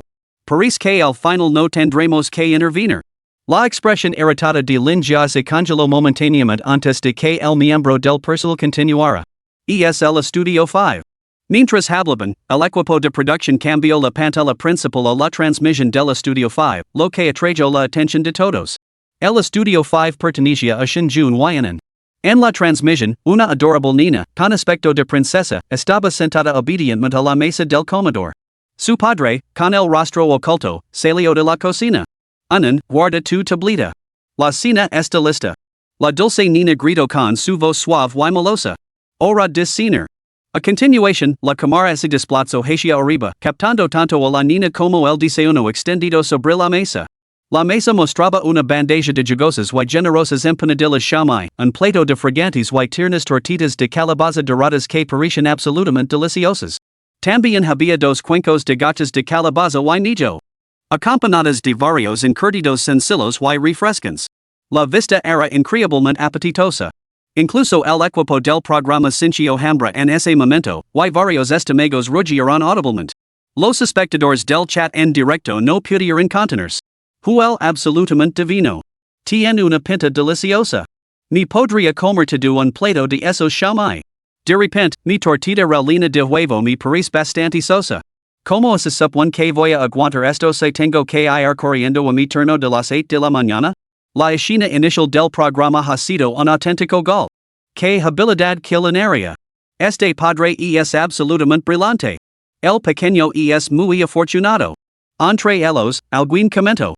Hace un momento, alguien en Internet decía que los papas no saben cocinar, y ahora se está demostrando que está completamente equivocado. Exacto. Yo también 6 esa tendencia en Internet. Mira que hábil es. Capítulo 9, Song Shio. Algunos espectadores seguían sin creer que el desayuno que tenían delante lo hubiera preparado realmente el padre. ¿De verdad lo ha hecho papa? Parece comida precocinada congelada. Exacto. No es nada adecuado que un niño coma comida precocinada. Pero otros respondieron inmediatamente. Lo siento, pero he visto todo el episodio y he visto con mis propios ojos como lo preparaba el padre de Dinan. A lo largo del programa, Shinjun se había referido constantemente a la niña como Anan, por lo que los espectadores habituales ya sabían su nombre. Levantad la mano si vistias al padre de Dinan haciendo tortitas cuando entrastías. El padre de en es increíble. Paris que no hay ninguna tarea doméstica que no sepa hacer. Me pregunto que invitado será el padre de en. Me encanta. En es adorable, su padre es increíble. Cada vez me gusta más este programa. Al ver la avalancha de comentarios positivos en el chat en directo, Linja, en la sala de control, volvió a dar un suspiro de alivio. Sin dudarlo. Sigo dirigiendo el tráfico a la sala de directo 5. Public eclipse de la sala de directo 5 en internet para contrarrestar las críticas. Después de hacer los arreglos, Linja observó en Weixin Jun en la transmisión en vivo y murmuró para sí misma. El hermano Jun es brillante. En poco tiempo, la protesta pública es como. Cuando las 5 parejas de invitados partieron hacia el aeropuerto, el estreno del programa concluyó de manera bastante satisfactoria. El asistente del programa, Fong Li, saludó a la cámara. Espectadores, nuestra transmisión en vivo ahora tomará un breve intermedio. Por favor, denos un me gusta y síganos. Volveremos en directo a las 10:30 en punto, dentro de 3 horas. Hasta entonces. Mientras se apagaba el equipo, Fong Li le hizo un gesto de aprobación a Shen Jun. Señor Shen, las métricas de nuestra transmisión en vivo han sido excelentes, nuestro canal ha sido el número 1 en tráfico. Como estrella en ascenso entre los nuevos presentadores de Hunan TV, Fong Li se había sentido inicialmente desanimada por haber sido asignada a un equipo con personas no famosas. Al fin y al cabo, las personas no famosas carecen de seguidores y de repercusión mediática. Esto significaba inevitablemente menos tiempo en pantalla. Y menos tiempo en pantalla significaba menos tráfico. Para un presentador, esto era nada menos que un desastre. Fong Li incluso se había preparado mentalmente para un tiempo mínimo en pantalla, acumulando mucho contenido orientativo por adelantado. Sin embargo, inesperadamente, el programa se lanzó con excepcional fluidez. La audiencia de la transmisión en vivo subió en parabol hasta el primer lugar entre los 5 grupos de invitados. Esta exposición dio a conocer a Fong Li a numerosos espectadores. Inesperado. Los hermosos ojos de Fong Li brillaron mientras miraba a Shen Jun. Entonces está bien. Shen Jun respondió con una sonrisa. Aunque estaba familiarizado con el programa por su vida anterior, habían pasado 7 u 8 años desde la última vez que apareció en un programa en ambos vidas, por lo que él también se sentía inseguro esta vez. Mientras los índices de audiencia fueron buenos, al menos no habría decepcionado a Lin Jia. Tras un breve intercambio, el equipo de producción llegó pronto al aeropuerto. El lugar de rodaje del primer episodio era una antigua ciudad del sur de la provincia de Xiang. Los 5 grupos de invitados de todo el país se reunirían con el equipo de producción en esta antigua ciudad. A las 10:30 de la mañana, where are we going, Dad? Reanudó su emisión, con las 5 retransmisiones en directo de los invitados simultáneamente. Tras una mañana de expectación, especialmente con Hunan TV aprovechando los momentos más destacados de la franja matinal para impulsar el tráfico online. Junto con una avalancha de comentarios orgánicos de los internautas. ¿A dónde vamos, papá? Ya había ganado un gran impulso, incluso mostrando signos de irromper en la popularidad general, con 2 temas de tendencia en la lista de búsquedas más populares. El clip más viral fue el de Shen Jun despertando a Enan. La adorable postura de Enan mientras dormía, la magnética y profunda voz de Shen Jun y la última súplica de Enan, somnolienta y dulcemente quejumbrosa. Este clip de menos de 10 segundos acumuló más de 300,000 me gusta por la mañana. Innumerables internautas inundaron los comentarios gritando caramasillas. Dad, where are we going? Ganó instantáneamente un mayor reconocimiento, atrayendo más atención al canal de transmisión en vivo de Shen Jun y Enan. El canal comenzó con solo 50,000 seguidores, comprados por el equipo de producción. Tras la emisión matutina y su difusión viral, el número de seguidores se disparó hasta los 200,000. Así, al comenzar la retransmisión en directo, decenas de miles de personas inundaron el canal. Levamos toda la mañana esperando. Por fin en directo. Estamos aquí por Enan, que la tía le dé un beso. Abraza a la adorable Enan. Un voto mío, uno tuyo, y Enan pronto. UPS, me he equivocado de plato. He visto a los 5 grupos invitados, Enan es la más mona. Quiero a Enan. También quiero al papa de Enan. La persona de arriba quiere demasiado, el papa de Enan es un hombre casado. Que esté casado no importa, solo hay un competidor. Via, algo pasa arriba. Al ver como aumentaba constantemente el número de espectadores, la sonrisa de Lin Jia se amplió. Asintió ligeramente a Shen Jun antes de susurrar al oído. Estamos listos para empezar. Con eso, Fong le entro en el encuadre de la retransmisión en directo y saludo a la audiencia con una sonrisa. Hola a todos, soy Fong Li, la asistant. La sección de comentarios estalo. La assistant también es muy guapa, quiero a la assistant. Fong Li ignoro los comentarios y continuo alegremente. Ya hemos llegado al lugar de rodaje de este programa, el antiguo pueblo de Shobu, en la ciudad de Lingnan, provincia de Xiang. Este antiguo pueblo se remonta a la dinastía Qing, hace más de 5 grupos de invitados vivirán aquí durante 3 días. Durante este tiempo, se enfrentarán a un sinfín de problemas y pruebas. Me pregunto si nuestros papas y nuestros pequeños podrán superar con éxito estos retos. Esperemos a ver qué pasa. Esta mañana ya habías conocido a los 5 pequeños. Seguro que muchos espectadores también tenías mucha curiosidad por saber quién son sus papas. La sección de comentarios es el hilo de comentarios. ¡Qué curiosidad! ¿Quién es el papa Dianan? ¿Lavamos toda la mañana locos, podíais revelarlo ya?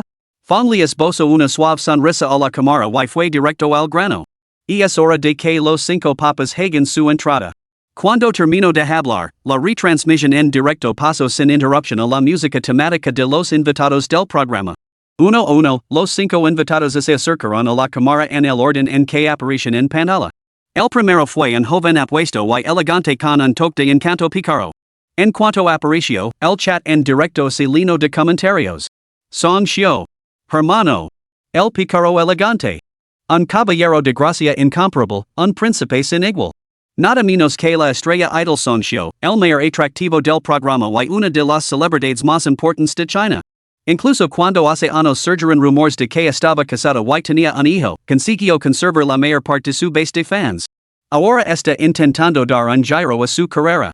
Song Xiu entró en el estudio con las manos en las caderas, acompañado de un niño pequeño. Saludo a la cámara.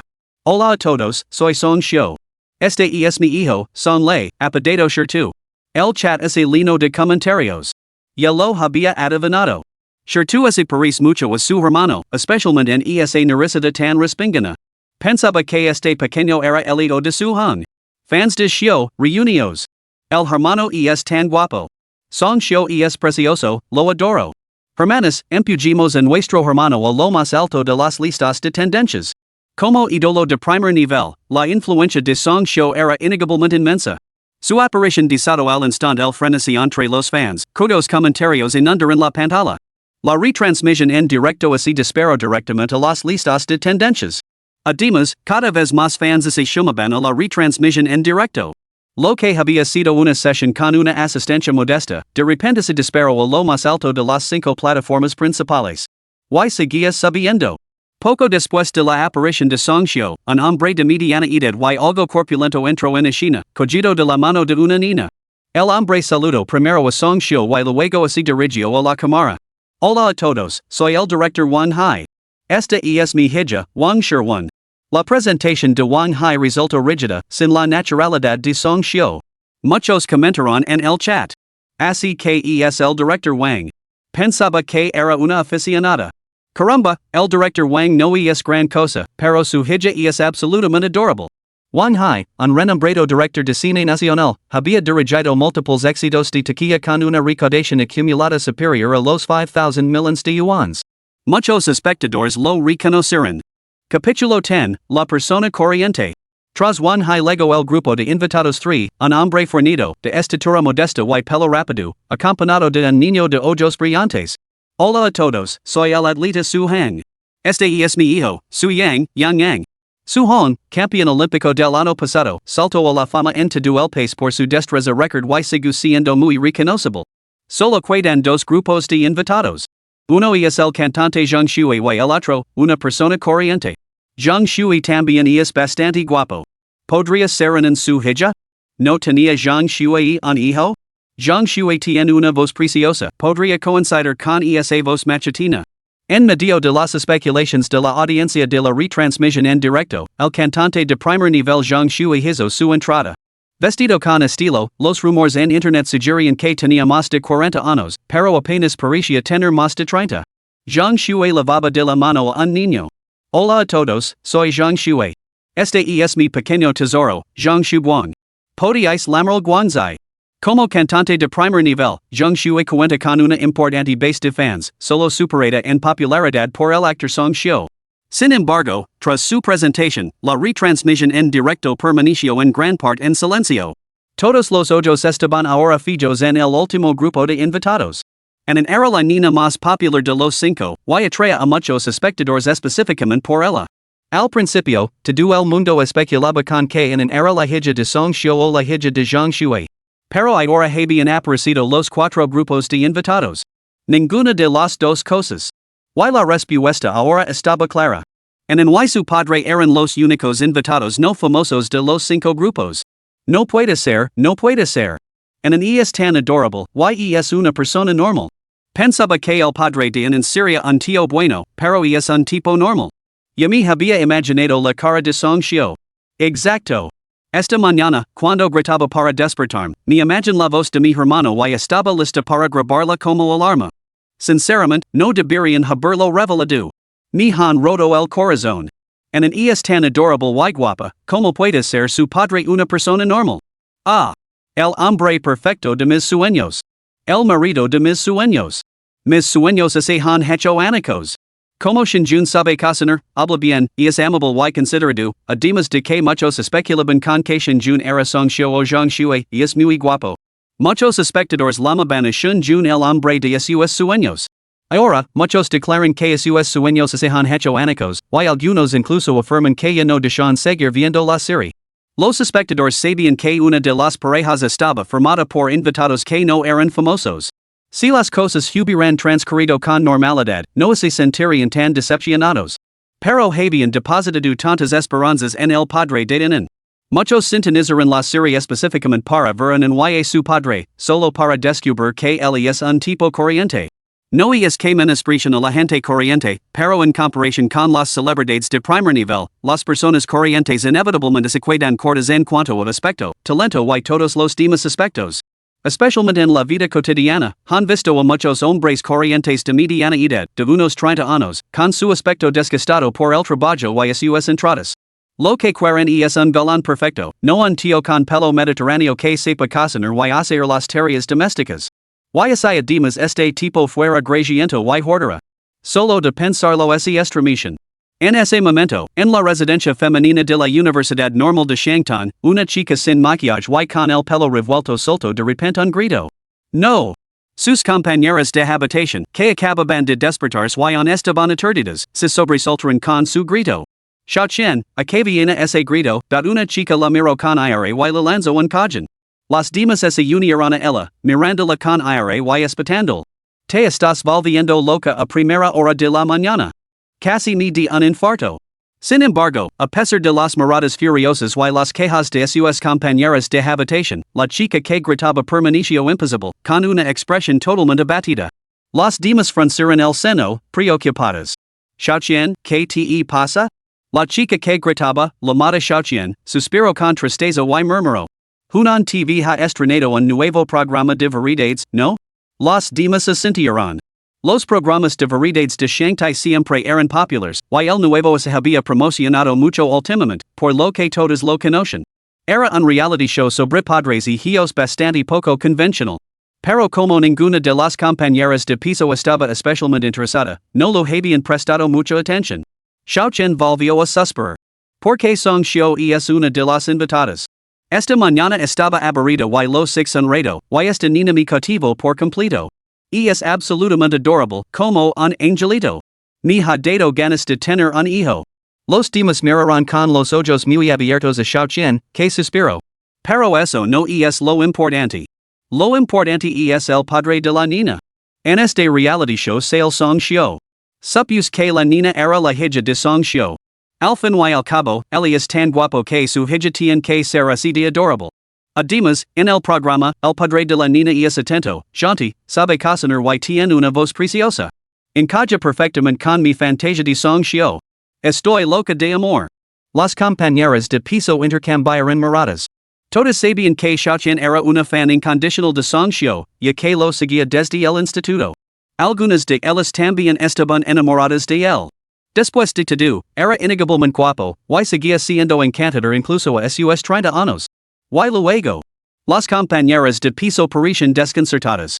Dada la descripción de Xiaoqian, no debería estar extasiada, con el corazón palpitante? ¿Por qué parecía tan abatida? Xiaoqian señaló su tableta con expresión de dolor, con la retransmisión en directo en marca. El resultado fue que el padre de esta niña no era Song Xiao. Era un padre normal y corriente. Xiaoqian estaba a punto de llorar. Desde que vio el programa esa mañana, había estado muy emocionada, incluso publicó comentarios frenéticos en internet declarando que quería ser la madre de Dinan. El video de esa noche? Lo había visto más de 10 veces, imaginando innumerables escenarios prohibidos con Song Xiao. Solo para descubrir ahora que el padre de Dinan era un tipo cualquiera. Sus compañeros de piso luchaban por comprender su angustia. ¿Qué hay de malo en un tipo normal? Xiaoqian parecía desconsolada y indignada. Para ser padre, tendría que tener más de 30 años. Imagina a los treintañeros que te encuentras en tu vida cotidiana. Camiseta y pantalones cortos con chanclas, sencillos como pocos, con barriga de cervecero, apostando al lugar de trabajo, completamente agotados. Al final, Xiaoqian es elemento. Mi ídolo masculino perfecto. En internet, la mayoría comparte la decepción de Xiaoqian, aunque algunos se consolaban diciendo: mira el lado positivo, este tipo corriente resulta ser bastante guapo. Inmediatamente, alguien respondió: ¿podría ser más guapo que Song Xiao? Cuando Song Xiao debutó, fue aclamado como el rompecorazones definitivo de China. Su popularidad se mantuvo desde los 20 hasta los 30 años, incluso después de casarse y tener hijos, lo que demuestra lo llamativo que es su aspecto. Olvídate de los chicos normales incluso dentro de la industria del entretenimiento, pocos pueden compararse con Song Xiao. Simplemente no hay comparación. La sección de comentarios, antes tan animada, se quedó en silencio, como si todos lucraran por aceptar esta realidad, preparándose para marcharse en masa. Los datos confirmaban que, tras la aparición de los 4 primeros invitados, solo la retransmisión en directo de Song Xiao seguía ganando espectadores, mientras que el tráfico de las demás se agotaba rápidamente. Director, la audiencia está cayendo. Informó un miembro del personal. Lin Jia frunció el seno, sumida en sus pensamientos. Contratar a un aficionado era una apuesta arriesgada, y la idea había sido rechazada de pleno cuando se propuso por primera vez. Sin embargo, Lin Jia seguía convencida de que un aficionado podría aportar un efecto único y atractivo al programa. Por no mencionar que este aficionado era Shinjun. Respirando hondo, la voz de Lin Jia se mantuvo firme a través del auricular. Sigue adelante. Capítulo 11, Querer ser la madre de Dinan. Fong Li recibió la instrucción y susurró inmediatamente a Shinjun. Profesor Shin, es hora de que usted vayan salgan al escenario. Todas las miradas del equipo de producción se fijaron en Shinjun Yanan. En poco acostumbrada a un escenario tan grandioso, ya estaba visiblemente nerviosa, mientras que Shinjun permanecía sereno. Después cerca de ella con una leve sonrisa, Shinjun le susurró en al oír las palabras de Fong Li. Ahora nos toca a nosotros. Coge la mano de papa y no te sentirás nerviosa. Shinjun tomó la pequeña mano de y la niña se relajó visiblemente. Shinjun sonrió entonces. Nuestra pequeña princesa sube al escenario. Con eso, condujo a hacia la cámara con naturalidad.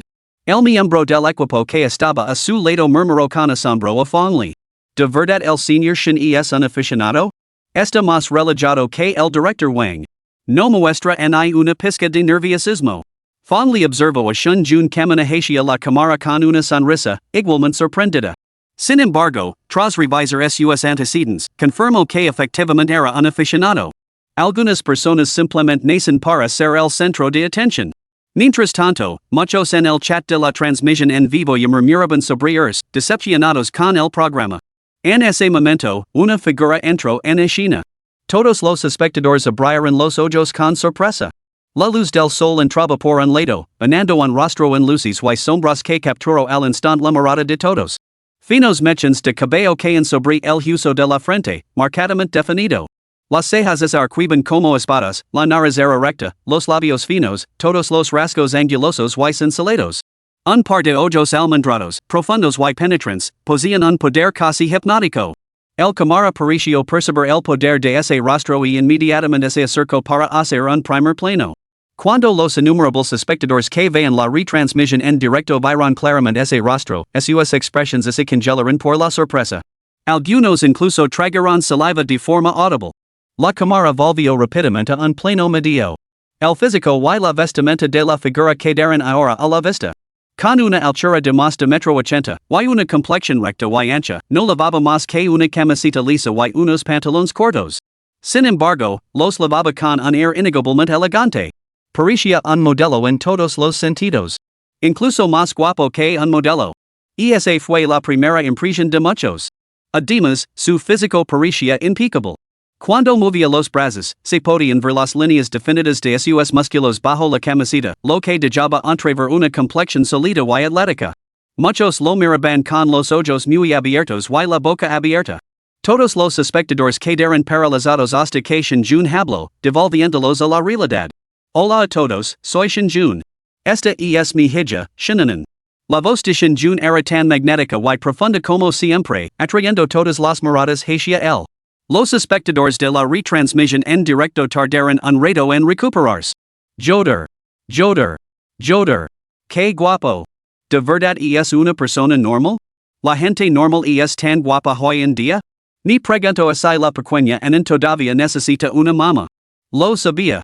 Con un tan adorable, su padre no podía ser otra cosa que guapo. Menos mal que mi escepticismo me hizo esperar. Me encanta. De repente, Song Shoya no me parece tan guapo.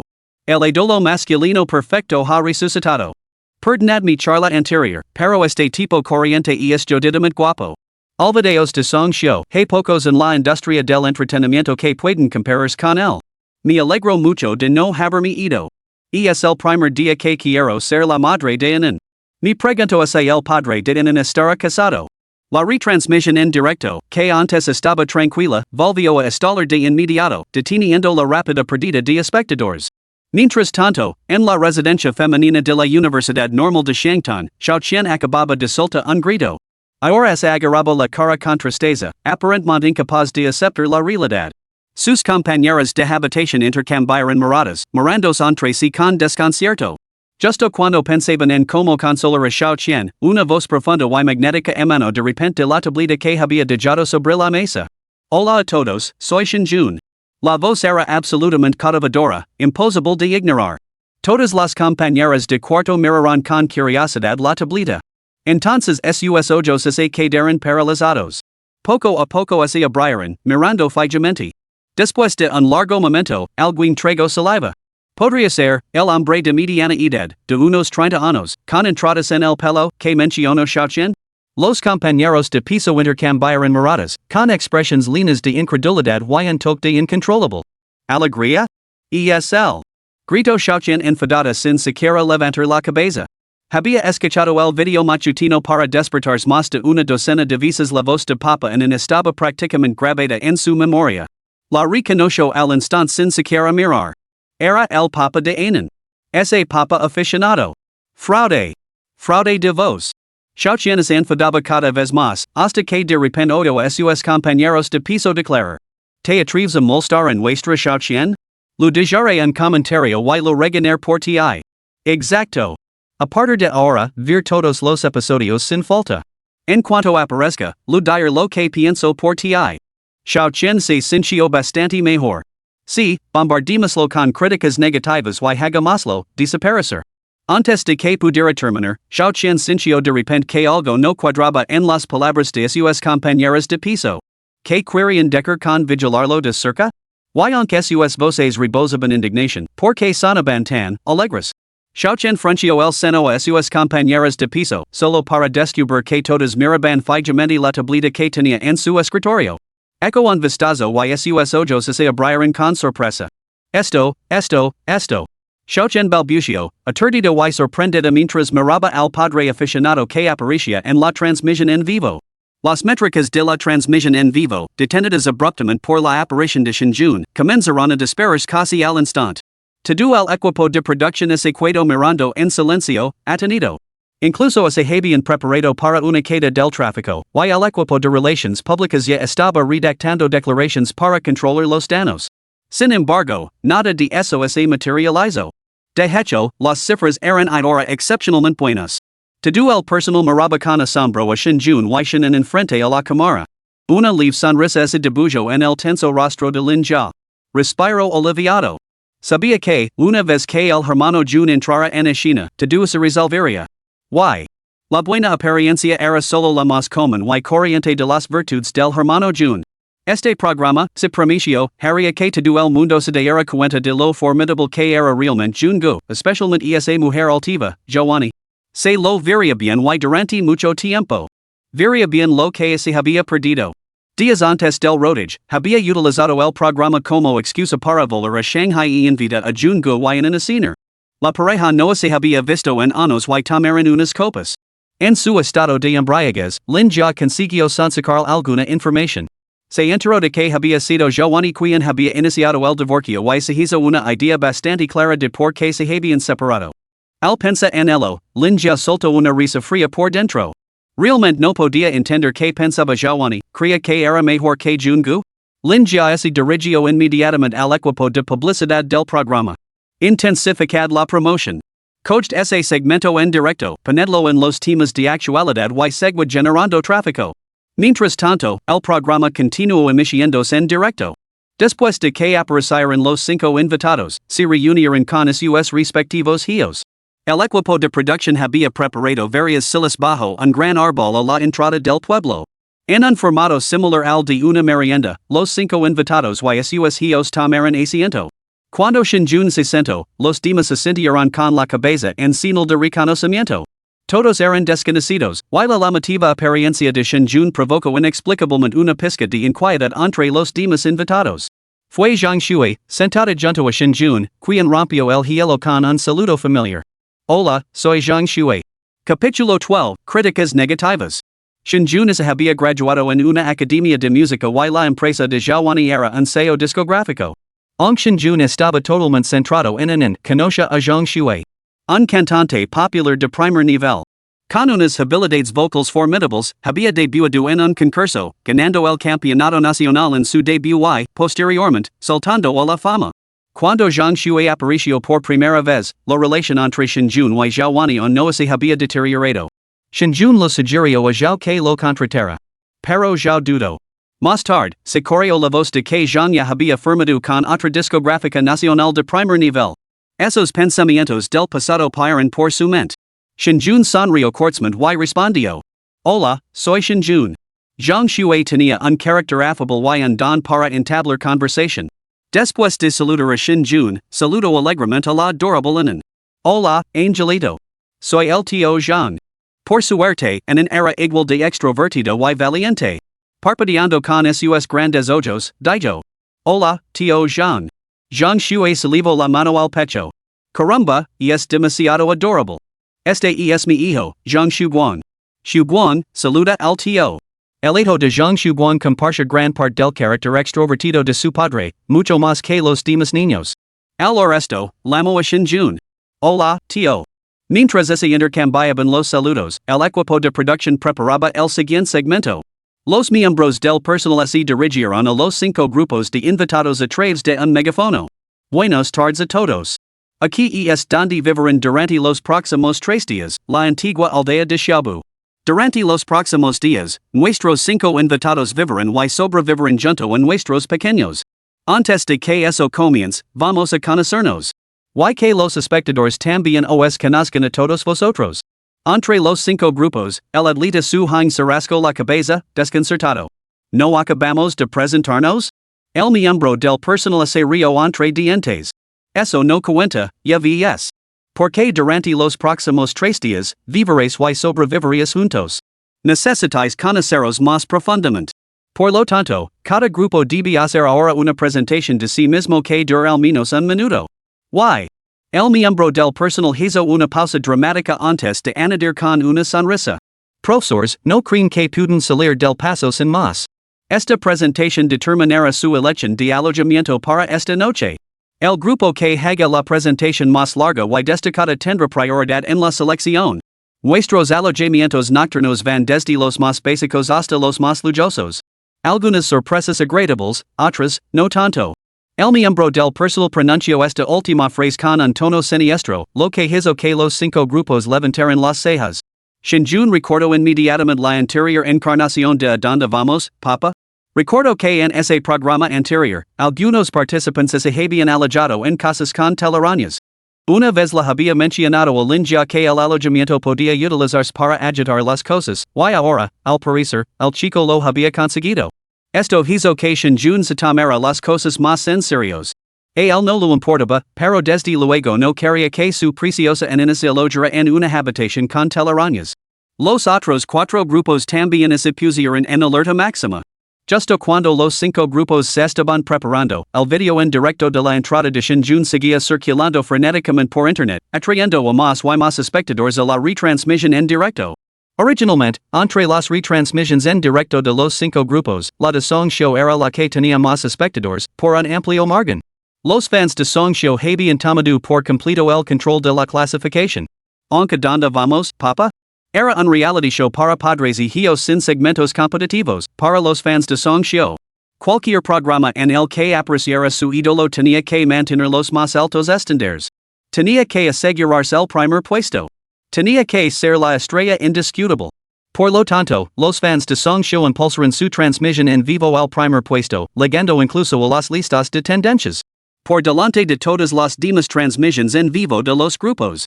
Sin embargo, con la aparición de Shinjun y el video del déspota matutino que se hizo viral, cada vez más espectadores ocasionales quedaron cautivados por la apariencia y la voz de Shinjun. Anadesa eso la adorable enan. Así, un número cada vez mayor de espectadores ocasionales inundó la transmisión en vivo de Shinjun y enan.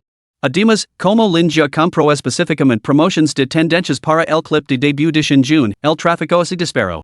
La transmisión en vivo de Shinjun y en se disparó instantáneamente al número 1, incluso superando a la transmisión del grupo de Song Show. Y estaban muy por delante. Los invitados del programa no estaban al tanto de estas cifras en ese momento, pero los fans de Song Show, que monitoreaban constantemente los datos, se volvieron locos al instante. El primer puesto debía pertenecer a su ídolo. Ver a su ídolo eclipsado, especialmente por un aficionado desconocido, provocó el frenesí de innumerables fans de Song Show. Inmediatamente comenzaron a movilizarse en comunidades de fans y foros de discusión.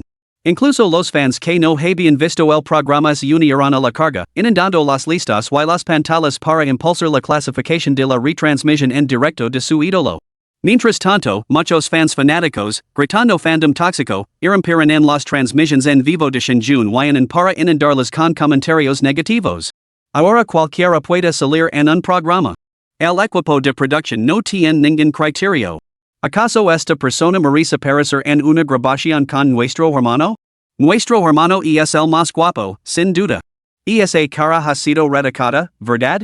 Ni niego a creer que alguien puede tener ese aspecto en la vida real. Hermanos, inundad los comentarios. La retransmisión en directo de Shinjun y tenía principalmente espectadores ocasionales, sin la organización y la estrategia de los fans de Song Show. En consecuencia, su chat se inundó instantáneamente de comentarios maliciosos. Algunos de los seguidores de Song Show incluso recurrieron a ataques infundados contra Enan. Esa macosa se comporta como una zorra engreída. Manísima? ¡Qué tontería! El papa es un farsante, la hija es una farsante, incluso se queja de levantarse de la cama por la mañana, es repugnant. Mi hermano es el auténtico. Los 5 grupos de invitados se estaban presentando, sin darse cuenta del caos que se estaba produciendo en la retransmisión en directo. Pero el equipo de producción sabía exactamente lo que estaba pasando. Al ver la pantalla inundada de comentarios odiosos, un miembro del personal informó urgentemente al director Lin Jia. Director Lin, los fans de Song Show han irrumpido en la sala de retransmisión en directo 5. Se están peleando entre ellos. Lin Jia frunció el seno inmediatamente al arresto. Los enfrentamientos entre los fans de los invitados eran habituales en el programa y, a menudo, alimentaban la popularidad del mismo. Por lo tanto, a menos que la situación se agravara seriamente, el equipo de producción solía abstenerse de intervenir. Pero en la sala de directo 5 estaban Jun Guayanan. Lin Jia no necesitaba revisar los comentarios para saber el estado de la base de fans de Song Show. Habiendo estado inmerso en este círculo durante mucho tiempo, conoce bien la naturaleza frenética de las comunidades de fans. Frunciendo el seno, Lin Jia ordenó directamente. Controlad el chat de la sala 5. Banner o restringir a quien si necesario. El personal dudo. ¿No sería imprudente por nuestra parte intervenir? Ante unos seguidores tan fanáticos, cualquier acción del equipo de producción correa el riesgo de agravar la reacción negativa, pasando de dirigirse los invitados a todo el programa. Dada la magnitud de la base de fans de Song Show, podría suponer un duro golpe para el programa. That ahi la aprensión del personal. Lin ya respondió sin dudar. No pasa nada, adelante. El personal asintió y comenzó a moderar los comentarios en la retransmisión en directo de Shinjun, poniendo en la lista negra o prohibiendo todas las cuentas maliciosas. En cuestión de segundos, la retransmisión en directo de Shinjun y finalmente se colmó, sin apenas comentarios negativos. En ese momento, llegó el turno de Shinjun y para presentar a sus invitados. Capítulo 13, comienza la tarea. Los cuatro primeros grupos ya habían completado sus presentations. El grupo de Song Show ofreció la mejor actuación, una presentación ingeniosa y entretenida de 2 minutos. El grupo de Zhang Shui fue un poco menos impresionante. Los atletas Su Han y el director Wang Hai fueron los que peor lo hicieron, ya que ninguno de los dos estaba acostumbrado a estar delante de la cámara. Shinjun se puso sus options. El programa acababa de empezar, la opinión en internet no estaba clara y los 4 primeros grupos contaban con figuras reconocibles con identidades consolidadas. Como persona corriente, no podía permitirse destacar demasiado, no fuera a ser que luego tuviera problemas. Todo esto era experiencia de su vida anterior, así que Shinjun tomó rápidamente una decisión. Un enfoque intermedio sería suficiente. No llamaría demasiado la atención, pero le daría cierta ventaja a la hora de asignar las habitaciones más tarde. Shinjun no se daba cuenta de que, mientras él estaba preocupado por evitar ser el centro de atención, en internet ya se había desatado un acelerado debate. Shinjun se levantó y se presentó junto a un, siguiendo el modelo utilizado por los grupos anteriores, edad, ocupación, aficiones, habilidades especiales. Cuando Shinjun reveló que solo tenía 28 años, varios invitados se sorprendieron visiblemente. De los 5 padres presentes, todos menos Shinjun tenían más de 30 años. El director Wang Hai incluso tenía 40. Solo por la edad, Shinjun podría llamar tío a Wang Hai. Zhang Shui se rió entre dientes desde abajo. A juzgar por la edad de habría dicho que tenías más de 30 años. Que joven. Shinjun se rió y lo restó importancia. Mi que es joven. A continuación, mencionó brevemente su situación laboral. Llevaba años en paro, por lo que Shinjun se autodenominaba con modestia un holgazán, cuyo trabajo diario consiste en cuidar del niño en casa. Esto dejó a Zhang Shui atenido y envidioso, ya que inicialmente había asumido que Shinjun era modelo. Incluso el director Wang Hai, normalmente reservado, comentó. Sería una pena no provocar ese rostro para el cine. Zhang Shui, siempre conversador, bromeó con una sonrisa. Pues bien, cuando el director Wang tenga un proyecto, debería pensar en el pequeño Shin, ese rostro realmente merece aparecer en la gran pantalla. Para diversión de todos, Wang Hai asintió con seriedad, mostrando su acuerdo. Después de compartir detalles sobre sus aficiones y la situación del pequeño Shinjun sintió que era hora de terminar. El anuncio final lo situó precisamente en tercera posición. Nada mal. Shinjun sintió con satisfacción. Una vez concluidas las presentaciones, un miembro del personal anunció. Ahora que todos se conocen, comienza oficialmente nuestro desafío de supervivencia en la aldea antigua. El principal atractivo de Papa, ¿a dónde vamos? Residía en mostrar los retos a los que se enfrentaban los padres al criar a sus hijos, junto con las experiencias agridulces que se desarrollaban. Naturalmente, el programa no iba a dejar que los invitados descansaran mucho tiempo. Pronto, el personal anunció. Es la hora de comer. Los papas y sus pequeños tendrán que trabajar juntos para preparar el almuerzo. Al resto, los padres intercambiaron miradas instintivamente. A juzgar por la situación del desayuno, estaba claro que ninguno de ellos era especialmente hábil en la cocina. Excepto Shinjun. La tarea parecía sencilla, pero resultó ser todo un reto para todos los presentes. Todos compartieron sonrisas irónicas. Zhang Shui, que había visto la retransmisión en directo de Shinjun esa misma mañana, abrazó dramáticamente a Shinjun. Pequeño Shun, te6 preparar el desayuno. Contemos contigo más tarde. Senado junto a Zhang Shui, su hijo Guangze imitó a su padre y rodeó con los brazos la pierna de Shinjun. Las exageradas payasadas y los cómicos sonidos de la pareja hicieron que todos se echaran a reír. El valor de entretenimiento del programa alcanzó su punto álgido, provocando incluso carcajadas entre la audiencia de la retransmisión en directo. Es muy divertido. Nunca había visto a Zhang Shui tan descarado. Pero, para ser justos, ninguno de los otros invitados parece saber cocinar, solo Shinjun sabe. Yo también quiero abrazar la pierna. En medio de las risas, el personal continuo asignando tareas. Los ingredients y utensilios para el almuerzo están preparados para ustedes, pero antes de cocinar, deben completar una tarea para obtenerlos. El personal comenzó a asignar tareas, que no eran particularmente difíciles, solo había que seguir pistas para buscar en la antigua aldea. Sin embargo, el verdadero desafío era que el equipo de producción tenía que separar a varios niños de sus padres. Queremos ver lo independientes que son nuestros pequeños, si pueden completar las tareas sin que sus padres los acompañen. Los 5 niños se dividieron en 2 grupos, una pareja y un trío. Los pequeños estaban alegres momentos antes, pero al hora que se separarían de sus padres y que debían buscar solos en este pueblo desconocido. Sus expresiones se ensombreceron al instante. Antes de que los padres pudieran decir una palabra, unos gritos desgarradores rasgaron el aire. No quiero separarme de papá. Papá, no. Tengo miedo. El niño mayor que participaba era el hijo de su hong, Yang, de 6 años. La más pequeña era la hija de Wang Hai, Wang Shirwan, de 4 años. Todos eran niños en edad de ir al jardín de infancia. Además, habían crecido mamados y consentidos, rara vez se separaban de sus padres durante largos periodos de tiempo, y mucho menos se aventuraban solos en lugares desconocidos. En un instante, estallaron los lantos y los gritos. Los padres se apresuraron a calmarlos y hacerles promesas, nerviosos y desconcertados. Incluso en que normalmente se porta bien, parecía un poco desanimada, aunque su inquietud se debía principalmente al miedo al fin y al cabo, este antiguo pueblo era un territorio totalmente desconocido para ella. Shinjun lo tranquilizó. No tengas miedo, Enan. El equipo de cámara estará contigo todo el tiempo.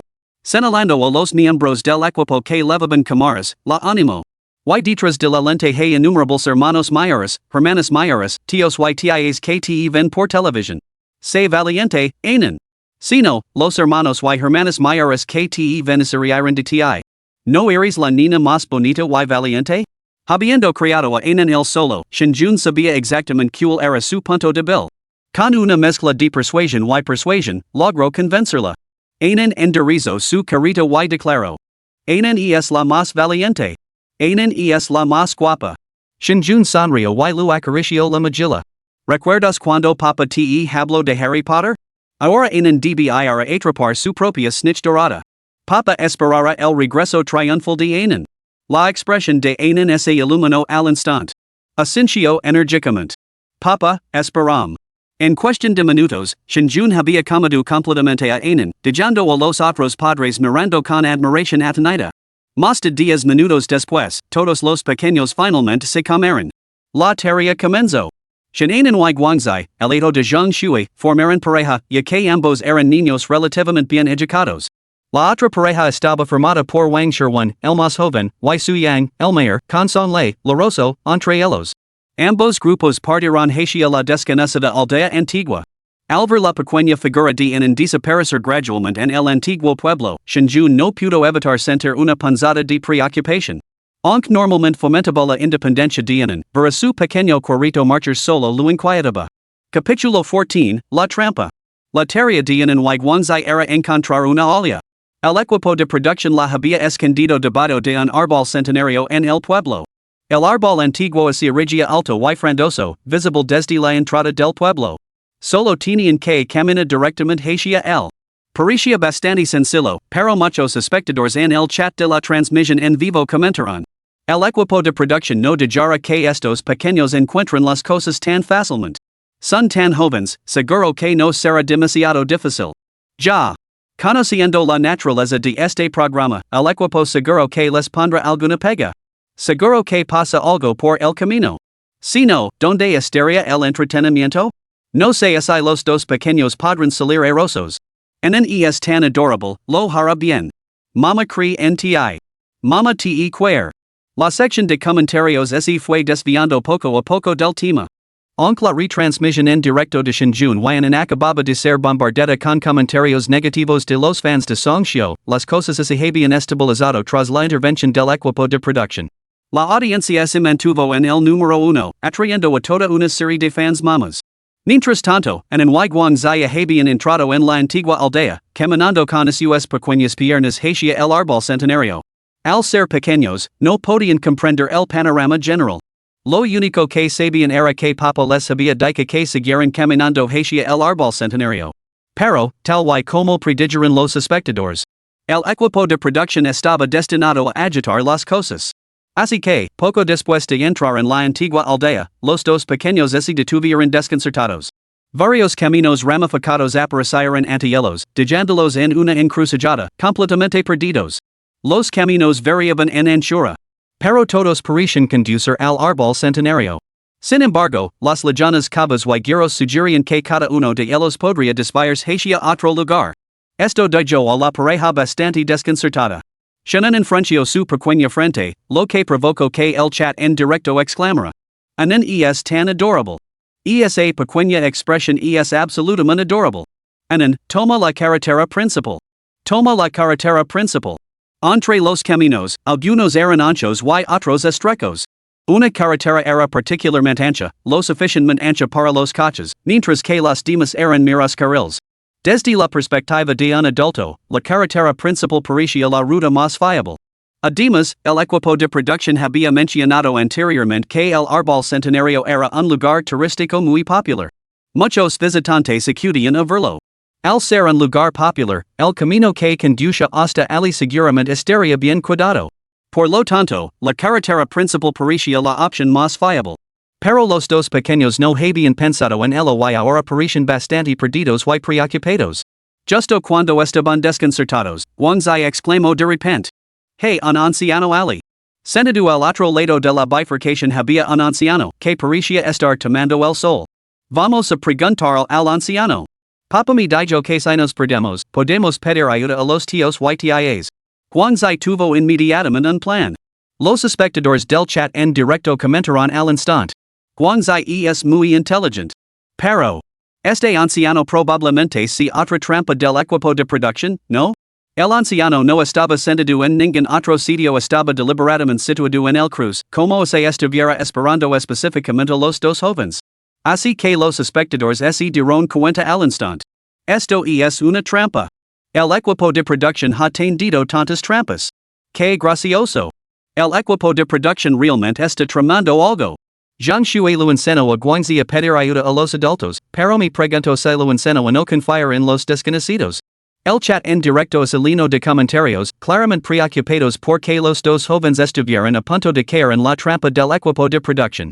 Mientras tanto, la pareja se acercó al anciano. Al igual que su padre Zhang Shui, Guangzi era muy sociable. Inmediatamente lo llamó: "Abuelo." El anciano parecía estar dormitando y se sobresaltó al oír la voz de Guangzai. "Caramba!" Al ver esto, los espectadores del chat de la retransmisión en directo comentaron al instante: "No es más que un actor. Dios mío, ha empezado la actuación. Antes no estaba convencido, pero ahora lo estoy completamente. Es una trampa del equipo de producción. Esto se está poniendo interesante. Los dos chicos listos están siendo superados por su propia inteligencia. El equipo de producción es brillante, tendiendo una trampa tras otra. Muy entretenido." Algunos espectadores del chat de la retransmisión en directo encontraron el programa bastante divertido, mientras que otros gritaban a los dos chicos que huyeran y no escucharan. En ese momento, el anciano estiró a sus rígidas extremidades y preguntó lentamente: "¿Qué pasa, jovencito?" Guangzai preguntó educadamente: "Abuelo, ¿puedo preguntar qué camino lleva al gran árbol?" El anciano lo entendió de repente. "¿Van al gran árbol?"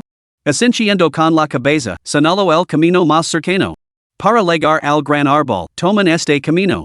Y es la ruta más corta, llegarán en un santiamén." Al oír esto, el rostro de Guangzai se iluminó de alegría.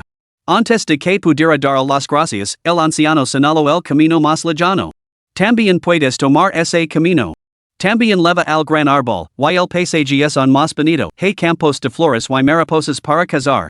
Esto hizo que los ojos de Guangzai se iluminaran aún más. Un niño de 6 años, que naturalmente carecía de mucha perseverancia, abrió mucho los ojos al mencionar un lugar para jugar. Inmediatamente exclamó emocionado: "Gracias, anciano." El anciano sonrió cálidamente. De nada, de nada." El pequeño Guang pensó que el anciano era muy amable. Si hubiera sido un poco mayor, se habría dado cuenta de que la sonrisa del anciano no solo estaba en sus labios, sino que también se lo iluminaban las comisuras de los ojos. Pero el pequeño Guang no tenía tiempo para observar al anciano. Ya emocionado y un poco orgulloso, se volvió hacia la siempre obediente y declaró: ¿En qué camino tomamos? Este es más corto, cual es más divertido. Guangzi señaló los dos caminos que el anciano acababa de indicar. Para entonces, los espectadores de la retransmisión en directo estaban muertos de risa. Ya. Mira a Guangzi pavoneándose así, ¿no se le ha ocurrido que ambos podrían ser trampas?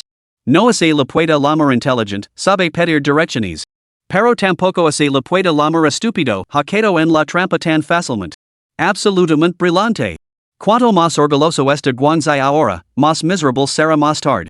Este programa tiene un encanto especial. Veo que otros equipos también han quedado en las trampas del equipo de producción, y ahora están completamente desconcertados. Muchos espectadores lo encontrarán muy entretenido. Este reality show para padres y hijos era el primero de su tipo en China, lo que lo hacía bastante novedoso. Además, antes solo habían visto a adultos en programas de variedades, esta era la primera vez que veían a niños. Muy divertido.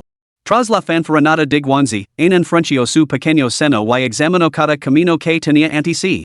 Entonces, en medio de los susurros ansiosos de innumerables espectadores en el chat de la retransmisión en directo, extendió lentamente su pequeña mano y señaló un camino. Ha elegido la carretera principal. Debe tomar el camino principal. Guangzi, puedes caer en el foso tú solo, pero no arrastres en contigo. Pobre en ese cuento ali obedientemente, luciendo tan adorable y bonita como una delicada muñeca de porcelana. Muchos espectadores de la transmisión en vivo ya se habían imaginado a sí mismos como la madre de Inan. Así que cuando vieron que Inan estaba a punto de ser engañada, se apresuraron a comentar. Por desgracia, Inan no podía ver los comentarios de los espectadores, solo podía elegir un camino por sí misma. Y justo cuando innumerables espectadores pensaban que Inan estaba a punto de ser engañada por Guangzi, su pequeña mano señaló con firmeza el camino principal que tenía justo delante de sus ojos. El camino que el anciano no había mencionado. La carita de Inan estaba seria. Vamos por este. Al ver la elección de Inan, la expresión emocionada de Guangzi se congeló. Abrió mucho los ojos mientras la miraba. Ya se había preparado para cazar mariposas. Y Inan era tan adorable. Incluso había querido cazar una para ella, ya que a todas las niñas de jardín de infancia les encantaban las mariposas bonitas. Pero Inan no había elegido ninguno de los dos caminos. En cambio, había elegido la carretera principal. Capítulo 15, El cuento de Caperucita Roja. Mientras tanto, la sala de retransmisión en directo estalló en un frenesí. La sección de comentarios explotó cuando innumerables espectadores inundaron el feed con comentarios. Joder. Inan es brillante. Pense que Inan iba a ser engañada por Guangzi, pero en realidad eligió correctamente. ¿Cómo sabía Inan que este camino principal era el correcto? Genial. Inan es genial, mama la quiere mucho. Inan es la niña más inteligente del mundo, justo la pequeña que mama tenía en mente. En serios, ¿no te de curiosidad saber cómo tomó esta niña su decisión? ¿Cómo sabía que este camino era el correcto? El equipo de producción incluso preparó todas estas trampas. Supongo que el equipo de producción es quedó boquiabierto, probablemente nunca imaginaron que Inan acertaría. Me parto de risa. La cámara acaba de captar al equipo de producción completamente desconcertado. ¿Quién soy? ¿Dónde estoy? ¿Dónde están mis trampas? Tengo tanta curiosidad por saber cómo tomo en su decisión. Curiosidad +1. Todos los espectadores de la retransmisión en directo pensaron que Inan estaba a punto de caer en la trampa. Al fin y al cabo, el equipo de producción había preparado una trampa tras otra, incluso los niños mayores probablemente habrían quedado en ellas. Por no hablar de que estos dos pequeños solo tenían 6 años. La elección de Inan los dejó completamente sin palabras. Así que todos los internautas que vean la retransmisión en directo inundaron la sección de comentarios con curiosidad, desesperados por saber por qué Inan había elegido ese camino. Guangzi, la persona involucrada, estaba completamente desconcertado y soltó con urgencia. ¿Por qué? Inan le dio la cabeza y miró a Guangzi. Sus grandes ojos, parecidos a uvas, parpadearon, sus largas pestañas se agitaron, antes de que finalmente respondiera con una voz clara y nítida. ¿No has oído la historia de Caperucita Roja? Su clara voz transmisia un toque de confusion, desconcierto y sorpresa. Guangzai parecía completamente desconcertado. ¿Qué caperucita roja? Innumerables espectadores en el chat de la transmisión en vivo estaban igualmente perplejos. ¿Caperucita roja? ¿Qué historia es esa? Caramba, yo tampoco la he oído nunca. Ahora mismo tengo la misma cara que Guangzai, me parto de risa. Guangzai es mi doble facial. Tengo curiosidad por la historia de Caperucita Roja. ¿Podría ser que en elegir este cuento por alguna razón? Innumerables espectadores de la retransmisión en directo quedaron enganchados por las palabras de un infante. El asistente que había estado siguiendo a los dos jóvenes se dio cuenta del creciente entusiasmo en el chat y preguntó. Carino, ¿qué es exactamente el cuento de Caperucita Roja? Arrugó su pequeña nariz y respondió. Es un cuento de hadas para dormir, ¿no? Los comentarios inundaron inmediatamente el chat. No deberían ser cuentos para dormir sobre el espantapájaros, la pequeña carpa o el hada del lodo? ¿Qué diablos es Caperucita Roja? ¿Me estoy haciendo viejo o es que el mundo ha cambiado? Nunca había oído hablar de eso. ¿Qué nombre tan extraño? Lo compara mi hijo un libro de cuentos de hadas el otro día, ¿por qué no incluía esta historia? Al ver que la retransmisión en directo se calentaba, la asistente Fong le rápidamente guió la conversación. Muchos hermanos y hermanas mayores quieren escuchar este cuento. ¿Podrías contárnoslo? Volvió a parpadear, asintió y dijo. Claro. Pero, hermana Lee, el camino que he elegido es el correcto? Esto pilló a Fong le desprevenida. No había previsto que lo hiciera una pregunta tan repentina. El público de la retransmisión en directo también se quedó sorprendido antes de estallar en carcajadas. Es tan inteligente. Incluso sabe regatear. Genial. Vaya. Quiero un pequeño como brillantemente astuta. Fongli también sonrió y miró al equipo de producción, que asintió con la cabeza. Habían tendido la trampa para conseguir un efecto dramático, y ahora ese efecto había dado en el clavo. No había necesidad de insistir en la trampa en sí, sobre todo porque la pequeña había acertado. No tenía sentido complicar las cosas a propósito. Así que Fong le sonrió y asintió. Carino, eres muy inteligente. Este es el camino correcto. Sonrió, con los ojos arrogados como lunas brillantes y deslumbrantes, dejando al público de la transmisión en vivo momentáneamente hechizado. Pero su aturdimiento se disipó rápidamente. Porque la cámara enfocó a Guangzai, junto a revelando sus ojos muy abiertos con total incredulidad y sorpresa. Sus ojos casi se les salían de las órbitas. Había asumido que había elegido el camino equivocado, pero resultó ser el correcto. En el momento en que apareció la expresión de asombro de Guangzai, innumerables espectadores de la transmisión en vivo estallaron en carcajadas. Muchos tomaron rápidamente capturas de pantalla. Tenemos un nuevo meme. Me muero, la expresión de Guangzai es divertidísima. De pai junto a Guangzai parece un auténtico chico tonto. Ya. El marcado contraste entre las expresiones de y Guangzai maximizó el efecto cómico, lo que hizo que la popularidad de la retransmisión en directo se disparara aún más. Los dos jóvenes pronto continuaron su camino. Mientras caminaban por la carretera principal, Guangzai permaneció en silencio mientras narraba con voz infantil. Eres una vez una niña encantadora. Como siempre llevaba la gorra roja que la había regalado su abuela, la llamaban Caperucita Roja. El chat de la retransmisión en directo estalló. Via así que por eso se llama Caperucita Roja. Pensaba que solo era un cuento de hadas sobre un gorro.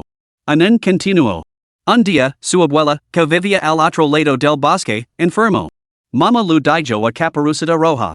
Shinjun lo había contado el cuento de Caperucita Roja cuando era pequeña, y se lo había repetido muchas veces a lo largo de los años, por lo que lo recordaba claramente.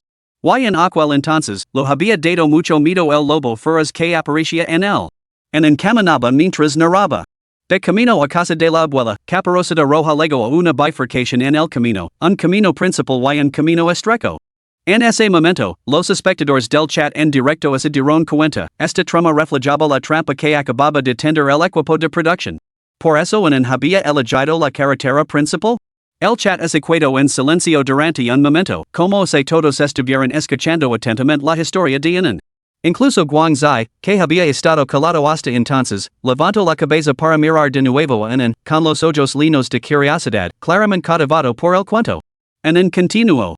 La Madre de Caperucita Roja la había advertido que los senderos del bosque eran peligrosos y que debía seguir la carretera principal. Pero el sendero levaba mucho más rápido a la casa de su abuela y parecía tan bonito. A lo largo del camino, Caperucita Roja quedó encantada con todas las hermosas flores y mariposas. Sin embargo, no se dio cuenta de que un par de ojos la habían estado siguiendo durante bastante tiempo. Era un lobo feroz. El lobo había puesto a sus ojos en Caperucita Roja. Pero pensó que era demasiado pequeña, apenas suficiente para linear sus dientes, así que tramó un plan malvado. El lobo fingió ser un alma bondadosa y le sacó a Caperucita Roja la ubicación de la casa de la abuela. En ese momento, insultó un pequeño ladrido en broma a Guangzai, que estaba a su lado. Guangzai había estado escuchando atentamente la historia de Anan, pero se sobresaltó por el ruido repentino. Su rostro palideció de miedo y retrocedió rápidamente. La audiencia de la transmisión en vivo estalló en carcajadas. Anan es un granuja. Ya, ese guau con voz de bebé es adorable. Guangzai estaba escuchando con tanta atención.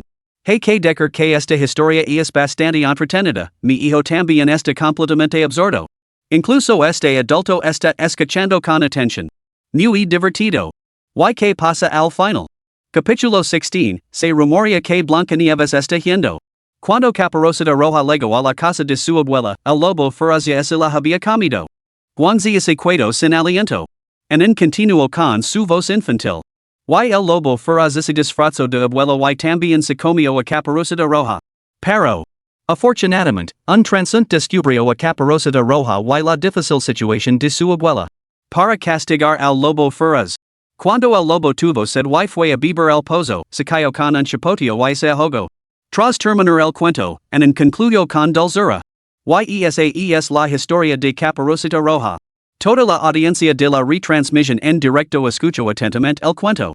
Una vez terminado, comenzaron a aparecer comentarios en el chat. ¿Qué cuento tan interesante? La lógica no cuadra mucho, ¿no? ¿Tijeras para abrir el estómago? ¿No sintió nada? No seas aguafiestas, arriba. Himas dica que es un cuento de hadas. ¿No entiendes lo que es una historia animada? A los niños de preescolar les puede parecer infantil, pero es perfecto para los universitarios. Me ha parecido un cuento encantador. Sencillo, pero lleno de lecciones. Exacto. Entretenimiento con moraleja. Escucha a mamá, mantente alerta, nunca confíes en extraños. El conocimiento ha entrado en mi cerebro de una manera peculiar. A todos les pareció fascinante la narración de Anan, y muchos creyeron haber aprendido lecciones valiosas. Un comentarista señaló. Mi hijo tiene la misma edad que Anan por lo general, ignora todo lo que le digo, lo entra por un oído y le sale por el otro. Pero después de escuchar la historia de Anan, me dijo que no confiara fácilmente en los desconocidos. Esto. Mi hijo es igual, normalmente ignora todo razonamiento, pero ahora mismo ha escuchado con atención la historia de Anan. La sección de comentarios se llenó rápidamente de padres. Era mediodía y muchos padres estaban viendo la retransmisión en directo con sus hijos. Para su sorpresa, los jóvenes, normalmente bulliciosos, se habían quedado en silencio. Estaban escuchando con atención la historia de Anan. Esto dijo a muchos padres completamente asombrados, nunca habían visto a sus hijos tan bien comportados y atentos. Pronto, el chat de la transmisión en vivo se llenó de comentarios sorprendidos entre los padres. En medio de la charla, alguien intervino de repente. Soy maestra de guardería. He estudiado y estoy familiarizada con los cuentos infantiles tanto de China como del extranjero. Pero, nunca había oído hablar de este cuento en particular. Otros se sumaron a la conversación. Yo tampoco. Pensaba que era yo la que estaba desexualizada. No puede ser. Últimamente he estado comprando libros de cuentos para mi hija y este cuento no aparece en ninguno de ellos. Lo he buscado en internet y no aparece por ninguna parte. Entonces, la acalorada discusión en la transmisión en vivo se detuvo abruptamente cuando alguien exclamó con asombro. ¿Podría ser una historia inventada por el propio Papa Anan? ¿Papa Anan es tan talentoso? Creo que este cuento no tiene nada que envidiar a los cuentos de hadas clásicos. Exacto. Es increíblemente creativo. Dios mío. Yo leo cuentos, pero Papa Anan los escribe él mismo. Justo cuando la transmisión en vivo estallaba en olidas de acaloradas discusiones, en la calle principal de la antigua aldea, Guangzai exclamó con genuina admiración. Anan, la historia que contaste fue brillante. Todos los miembros del personal que la rodeaban arriaron y elogiaron en la mirada de admiración de Guangzai y los elogios de todos hicieron que en ese sintiera completamente encantada. Si en tuviera cola, seguramente la habría movido con alegría. Una sonrisa se dibujó en los labios de en mientras resoplaba ligeramente. Papa me ha contado montones de historias como esta. Desbordada por la emoción, en comenzó a saltar arriba y abajo, tarareando una sencilla melodía mientras brincaba. He oído que Blancanieves está yendo. Caperucita roja esta. El petito feo se convertirá en cisne. He oído. Guangzi, detrás de ella, escuchaba con los ojos muy abiertos, y todos los espectadores de la sala de retransmisión en directo miraban con asombro. Después de un largo momento, alguien finalmente comentó. ¿Qué está cantando Anan? Caperucita roja era solo un cuento, pero ¿qué pasa con Blancanieves? Y Alicia y el petito feo. ¿Por qué los cuentos de hadas de Anan son completamente diferentes a los que yo he oído? No solo son diferentes a los tuyos, amigo. Probablemente los cuentos de hadas de Anan son diferentes a los de todos los demás. Quizás todos son originales. Urgent. ¿Alguien conoce otras historias? Mi hijo insiste en que le cuente otras diferentes. Mi hija también. Qué dolor de cabeza. Mi hijo ahora está igual. Menos mal que lo grave, voy a hacer que vuelva a escuchar Caperucita Roja. Recursos, por favor. Busco recursos desesperadamente. Toda la sección de comentarios es inundó al instante con padres pidiendo recursos, dejando otros comentarios apertujados en los huecos, como. ¿Soy el único que piensa que en encanta maravillosamente? El alboroto en la retransmisión en directo no tenía nada que ver con Anan. En era del tipo clásico que cava un agujero y lo deja sin tapar. Después de tararear alegremente la mitad de la canción que lo encenó Papa, corrió hacia el árbol centenario con Guangzai. Encontrarán la olla sin ningún problema. Cuando en y Guangzai regresaron, la otra pareja de niños aún no había vuelto. Se decía que habían quedado en una trampa. El padre de Saint ya había ido a rescatarlos. Solo Shinjun y Zhang Shui permanecen en el punto de encuentro. Al ver que en regresaba sana y salva, Shinjun finalmente se tranquilizó. En corrió hacia el y Shinjun la levantó en brazos. En iris brillante. Shinjun, tras comprender lo sucedido, lo felicitó sinceramente. Los ojos de en se arrugaron como lunas crecientes mientras sonría. En es genial. Mientras tanto, Zhang Shui chocó los puños con Guangzai en señal de hermandad. Justo cuando iba a preguntarle por su experiencia, oyó al chico declarar con auténtica admiración. En sabe tantas historias. Papa, ¿por qué nunca me has contado ninguna historia? La sonrisa de Zhang Shui se congeló al instante, mientras muchos en la transmisión en vivo se acaban a reír. La pregunta introspectiva de su hijo. Zhang Shui parecía completamente avergonzado. Cuando lleguemos a casa, Papa también te contará algunas. Quiero escuchar la historia de Caperucita Roja, y también. La historia de Copo de Nieve y la historia del Petito Feo. Guangzai repitió los cuentos que había oído a Anan. Zhang Shui no tenía una idea de qué historias se trataba, pero aceptó de buen grado. No hay problema, Papa te las cantará esta noche. El chat de la retransmisión en directo está lo encarcajadas. El hermano Shui es igual que Guangzai, lo encanta cavar su propia tumba. Como era de esperar. Al poco tiempo, otro equipo también regresó con éxito. Sin embargo, en comparación con la alegría y la tranquilidad de en y Guangzai, el otro trío parecía bastante abatido. La chica del grupo, Wang Sherwan, todavía tenía los ojos enrojecidos, como si hubiera estado llorando. Afortunadamente, habían regresado sanos y salvos, y habían reunido todos los utensilios de cocina y los ingredientes. Así, la primera comida del programa Papa, ¿a dónde vamos? Comenzó oficialmente. Cocinar se convirtió casi en un espectáculo personal de Shinjun. Los otros papas y los pequeños intentaron ayudar, pero solo empeoraron las cosas, enredándose cada vez más. Al final, ni siquiera el equipo de producción pudo soportar verlo más. Rápidamente asignaron a los otros grupos invitados tareas como lavar los platos y cortar lina. En poco tiempo, se preparó rápidamente un sencillo festín. Aunque los ingredientes eran básicos, la cocina de Shinjun era un festín para la vista, el olfato y el paladar, que hacía la boca agua a todo el mundo. Huelga decir que, tras una mañana de duro trabajo, el grupo se abalanzó sobre la comida como lobos hambrientos. Mientras tanto, las travesuras de los pequeños al comer hicieron reír a carcajadas a los espectadores. Capítulo 17, Derabalos. Mientras reanaba la armonía dentro de la retransmisión en directo, fuera se gestaba la confusión. Esa misma mañana, la retransmisión en directo de Song Show se había visto eclipsada por la audiencia de Shinjun, lo que provocó frenéticos ataques y boicots por parte de los seguidores de Song Show. Aunque el equipo de producción acabó sofocando los disturbios dentro de la retransmisión. Sin embargo, esta restricción solo se aplicó dentro de la propia retransmisión. En Internet, continuó habiendo una avalancha de insultos contra Shinjun y incluso contra el equipo de producción. A mediodía, la audiencia de la retransmisión de Shinjun seguía siendo obstinadamente alta, lo que provocó que los ojos de los fans de Song Show se enrojecieran de resentimiento. Shinjun se había convertido en una espina clavada, un hueso en la garganta de innumerables seguidores de Song Show. Song Show era la mayor estrella del programa, su protagonista indiscutible, y debería haber sido su presencia más explosiva. Sin embargo, debido a esta desconocida, la audiencia de su ídolo se veía constantemente reprimida. Y inexplicablemente, esta desconocida estaba siendo protegida por el equipo de producción. Todas las cuentas que atacaban la retransmisión fueron rápidamente bloqueadas. Esto enfureció a muchos fans de Song Show, que maldijeron al equipo de producción y exigieron saber quién creían que era el rey y quién era el que realmente impulsaba la audiencia. Muchos fanáticos comenzaron a unirse. Incluso han preparado consignas para pedir el boicot a Shinjun y el propio programa. En cuanto a la propia Shinjun, ha sido objeto de innumerables ataques por parte de los fans de Song Show, con rumores maliciosos que circulan a toda velocidad.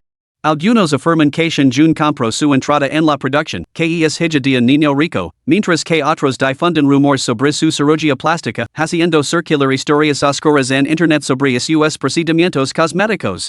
Incluso hay rumores de que una mujer rica la mantiene. Y lo presentaban todo con razonamientos aparentemente plausibles. Porque cuando Shinjun se presentó, mencionó su edad en relación con la de su hijo en lo que llevó a algunos a calcular que había sido padre de en inmediatamente después de graduarse. Además, Shinjun bromeó sobre estar desempleo y dedicarse exclusivamente al cuidado de los niños. Esto llevó a otros a afirmar que había sido mantenido por una mujer rica desde la universidad, un simple chico guapo que vivía de su aspecto y, por lo tanto, no necesitaba trabajo. Incluso sus habilidades domésticas y culinarias se tergiversaron en rumores de que las había perfeccionado mientras servía a una mecenas adinerada. Estos rumores se extendieron como la pólvora. Shinjun y incluso el equipo de producción del programa se enfrentaron a una severa reacción pública. ¿Solo porque a dónde vamos, papá? Era una producción insignia de niveles respaldada por Hunan TV, con importantes recursos invertidos, logró capar el temporal. Pero frenó su impulso ascendente, con una queda constante de los índices de audiencia online. Mientras Shinjun y los demás cocinaban y comían, Lin Jia se ocupaba de este lío con una expresión de total irritación. Simplemente no podía entender qué pensaban esos fans. Su ídolo estaba en el programa, ¿qué beneficio podían obtener saboteándolo? Relaciones públicas. Tráfico. Voces por todas partes. Lin Jia movilizó todos los contactos y recursos a su alcance, esforzándose por sofocar la reacción negativa en Internet. Justo cuando Lin Jia se sentía completamente abrumado, un administrador de un grupo de fans de Song Show formado espontáneamente y compuesto por miles de personas exclamó de repente con entusiasmo. Noticia de última hora. Noticia de última hora. Mirad lo que he descubierto. Mirad las fotos. Mientras hablaban, se subieron rápidamente varias imágenes al grupo. Una vez cargadas, revelaron dos figuras, una masculina y otra femenina. La figura masculina de la fotografía era sin duda Shinjun. Al ver las figuras de la foto, los fans del grupo se quedaron paralizados por la sorpresa. ¿Es el aficionado? Los fans de Song Show ahora sienten un profundo odio hacia Shinjun, recordando vividamente su aparición. Por lo tanto, el reconocimiento fue instantáneo tras la publicación de las fotos. La figura femenina de las fotos llevaba gafas de sol, lo que ocultaba sus rasgos, pero desprendía una aura asombrosa. Su atuendo era excepcionalmente lujoso. En particular, en la última foto, la mujer estaba sentada dentro de un Maserati. En cuanto apreciaron estas fotos, todo el grupo de fans estalló. Numerosos seguidores de Song Show reaccionaron con furia o con burlas despectivas. Via, este tipo es realmente un chico guapo. Prueba irrefutable. Que asco. ¿Alguien así merece siquiera grabar programas con nuestro hermano? El administrador que publicó las imágenes declaró enfaticamente. Este es el chico guapo. Y lo que es más. ¿Sabes dónde se tomaron estas fotos? En la oficina del registro civil. Alguien preguntó inmediatamente con asombro. ¿Se van a casar? ¿Alguien así maris casarse? ¿Qué asco? El administrador respondió rápidamente. No, lo pregunt al fotógrafo. Ni dijo que la pareja estaba ali para divorciarse. En cuanto pronunció esas palabras, el grupo volvió a estallar. La mujer rica dejó al chico guapo? Se lo maris. Lo que es siembra, es cosecha. Que satisfacción. ¿Se atreve a reprimir en nuestro hermano? Se lo maris. En hablar, voy a publicar esto en internet. Todo el mundo tiene que saber qué tipo de hombre es este chico guapo. Muy bien. Publicalo en internet. Que este chico guapo no tenga donde esconderse. ¿Se atrevió a intimidar a nuestro hermano? Me asegurar de que no pueda mostrar su cara en público. Acabad con él. Acabad con él. Los fans del chat grupal estaban frenéticos. Guardaron capturas de pantalla del chat y comenzaron a difundir la información de Shinjun en internet con total abandono. Song Xiu, una antigua estrella del pop, tenía una gran base de fans con un nivel de fanatismo insano. En poco tiempo, muchos internautas estaban buscando información sobre el invitado anónimo de Dad. Where are we going? Desempleado, viviendo de su aspecto, un chico guapo, mantenido por una mujer rica solo para ser abandonado. Una información explosiva tras otra dejó a los internautas boquiabiertos y completamente atenidos. Originalmente, el aspecto y las habilidades de Shinjun para las retransmisiones en directo habían atraído a un gran número de fans ocasionales, razón por la que la audiencia de las retransmisiones en directo se mantenía constantemente alta. Pero ahora, con este escándalo, esos fans ocasionales se estaban volviendo en masa contra él. El término de búsqueda Shinjun se disparó en las listas de tendencias a una velocidad vertiginosa, llegando a un número cada vez mayor de espectadores ocasionales. Al ingelu encantaban los temas de tendencia, ya que señalaban el salto de un programa a la popularidad generalizada, incluso al éxito viral. Sin embargo, ahora, al ver la entrada de Shinjun en las tendencias, el rostro de Lin Jia se puso pálido. Nunca imagino que las cosas llegarían a tal extremo. Los datos personales de Shinjun habían sido expuestos a fondo en internet, incluso se había desenterrado su divorcio de Xiaowani. Ahora estaba siendo calumniado maliciosamente por los fans de Song Xiu. Su reputación estaba completamente arruinada. Lin Jia tenía la intención de gestionar rápidamente la reacción de los seguidores de Song Xiu, pero en cuestión de segundos, habían provocado una auténtica tormenta. Lin Jia respiró hondo. Ya era inútil eliminar el tema de tendencia. La reacción se había extendido, provocando acaloradas discusiones en múltiples plataformas. Con los fans de Song Xiu y las cadenas rivals avivando las llamas, la situación amenazaba con agravarse aún más, peligrosamente cerca de destruir a Shinjun. Si esto continuaba, Shinjun estaría acabado, y su programa también. En ese momento, todo el personal del programa parecía ansioso. Directora Lin, ¿qué diablos vamos a hacer? La audiencia del programa está empezando a bajar. La retransmisión en directo continuó. Los invitados habían terminado de comer y ahora estaban asignando el alojamiento para pasar la noche. Debido a los requisitos de producción, Shinjun y los demás habían entregado a sus teléfonos al equipo anteriormente, por lo que no se habían enterado de la tormenta que se estaba gestando en internet. Lin Jia apretó los dientes. Movilizan todos los recursos de la cadena para mitigar el daño. Esta tarde. Suspenden las emisiones temporalmente. Capítulo 18, Suspension. La decisión de suspender la emisión había agotado por completo a Lin Jia. Hoy era el estreno del programa, su primera emisión. Nunca se había oído hablar de una suspensión en un estreno. Las pérdidas por cancelar un estreno eran astronómicas.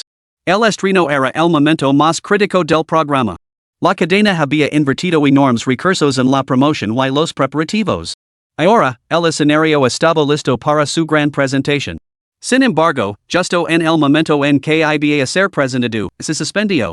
Dejando de lado los gastos desperdiciados durante la suspensión, honorarios de los invitados, salarios del personal, costos del lugar, todo sería en vano.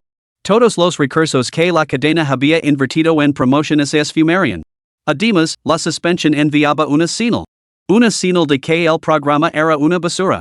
Solo los programas basura se suspenden. ¿Por qué iba una cadena a cancelar un programa viable? ¿Quién recasaría el dinero? Por lo tanto, una vez que se suspende un programa, su reputación se ha empacado inevitablemente, lo que desencadena una cascada de repercusiones.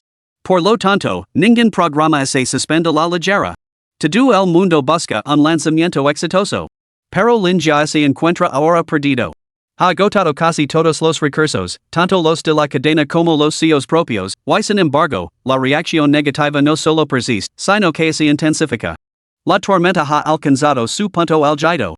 En lugar de soportarlo, es mejor suspender temporalmente las emisiones para calmar la indignación pública y luego buscar soluciones. Al fin y al cabo, el programa estaba previsto que se detuviera esta tarde de todos modos. Solo así prolonga la suspensión una tarde más. Además, Linja alberga una preocupación más profunda. Si el programa sigue emitiéndose, dada la notoriedad actual de Shinjun y el carácter controvertido del programa, la audiencia no se verá afectada, incluso podría aumentar drásticamente. Cualquier otro director habría aprovechado la oportunidad sin dudarlo para sacar provecho de esta controversia. Al fin y al cabo, la publicidad negativa sigue siendo publicidad. Pero se trataba de Linja. La persona que se encontraba en el ojo del huracán era Shinjun, su amigo más respetado. No quería empujar a Shinjun en más el centro de detención, no quería que se convirtiera en el blanco de las críticas públicas. Suspender la emisión era la medida más adecuada. Al oír las palabras de Linja, el resto del equipo de producción palideció visiblemente. Con expresiones preocupadas, suplicaron. Directora, suspender la emisión tendrá repercusiones enormes. Por favor, reconsidéralo. Y es cierto. Nuestra cadena nunca ha suspendido el estreno de un programa de categoría S. Todos nuestros esfuerzos promocionales anteriores se habrán echado a perder. Suspender el estreno, esto. El equipo intercambió miradas, con el ánimo por los suelos. Pero Linja había tomado una decisión. Respiró hondo y declaró con firmeza. Fuera del aire. Suspender temporalmente. Lo reevaluaremos esta noche y lo reanudaremos si es posible. Públicamente, citar ajustes técnicos del equipo. Notificadlo a todos inmediatamente. El equipo obedeció a regañadientes las instrucciones de Linja y aplicó rápidamente los cambios. Pronto, Shinjun y los demás recibirán la noticia. Shinjun y los demás acababan de terminar de asignar el alojamiento para la noche. Apenas se habían asignado las habitaciones cuando llegó el aviso de suspensión. Shinjun frunció ligeramente el seno y Zhang Shui, a su lado, planteó la pregunta. ¿No se suponía que la emisión terminaría a las 2? ¿Por qué ahora? Habían revisado el calendario de rodaje antes de llegar. El rodaje de hoy estaba previsto que terminara a las 2 de la tarde y se reanudara a las 5 de la tarde. Sin embargo, ahora, antes de las 2, ¿se había detenido el rodaje? Un miembro del equipo suspiró mientras explicaba. Ha habido un problema técnico con el equipo, lo que ha obligado a detenerlo temporalmente. Los profesores pueden aprovechar la tarde para descansar. Salvo que surja algún imprevisto, el rodaje debería reanudarse con normalidad esta noche. Zhang Shui murmuró entre dientes. ¿Problemas técnicos? Sí, lo están reparando. Los profesores pueden ir a ver la casa primero, de todos modos necesita un poco de arreglo. El miembro del equipo dijo con impotencia. Ante esto, todos los niños empezaron a gritar. Cuando se asignaron las casas anteriormente, estaban completamente fascinados con sus nuevos hogares. Al oír esto, inmediatamente gritaron. Papa, vamos a ver la nueva casa. En medio del alboroto, la interrupción quedó rápidamente en el olvido. Shinjun también fue arrastrado alegremente por un para explorar su nuevo hogar. Mientras tanto, el aviso de interrupción de la emisión del equipo de producción se publicó simultáneamente en Internet. Al fin y al cabo, la retransmisión en directo todavía tenía numerosos espectadores. Utilizaron la misma justificación, pero muchos internautas claramente no así lo creyeron. Con la opinión pública tan alterada, no sería fácil salir de este lío. Los fans de Song Xiu, en particular, se mantuvieron firmes, gritando que el equipo de producción era culpable de los cargos y que había sido sorprendido en fragante. El Linja lo dolía el hígado de frustración. Al final, sin otras opciones, Linja no tuvo más remedio que llamar al propio Song Xiu, el protagonista principal, para pedir la ayuda. La indignación pública es abrumadora. Si esto continúa, todo el programa se verá afectado. Estaría dispuesto el señor Song a hablar y controlar a sus fans. Linja preguntó con la mayor cortesía. La importancia de Song Xiu era innegable, y Hunan TV era reacia a enemistarse con una estrella de tal calibre a la ligera. Song Xiu había cogido su teléfono y su agent lo había informado de los detalles. Tras escuchar la petición de Linja, se recostó en el sofá y entrecerró los ojos, pensativo. Efectivamente, podía hablar para frenar a sus fans u ofrecer explicaciones en nombre de Shinjun y el equipo de producción. Pero, ¿por qué debería hacerlo? Shinjun no tenía ningún valor para él, solo amenazas y competencia. La imagen del rostro impresionantemente bello de Shinjun pasó por la mente de Song Xiu. A pesar de haber visto innumerables hombres guapos y mujeres hermosas en la industria, Song Xiu tenía que admitir que la apariencia de Shinjun era realmente de primera categoría.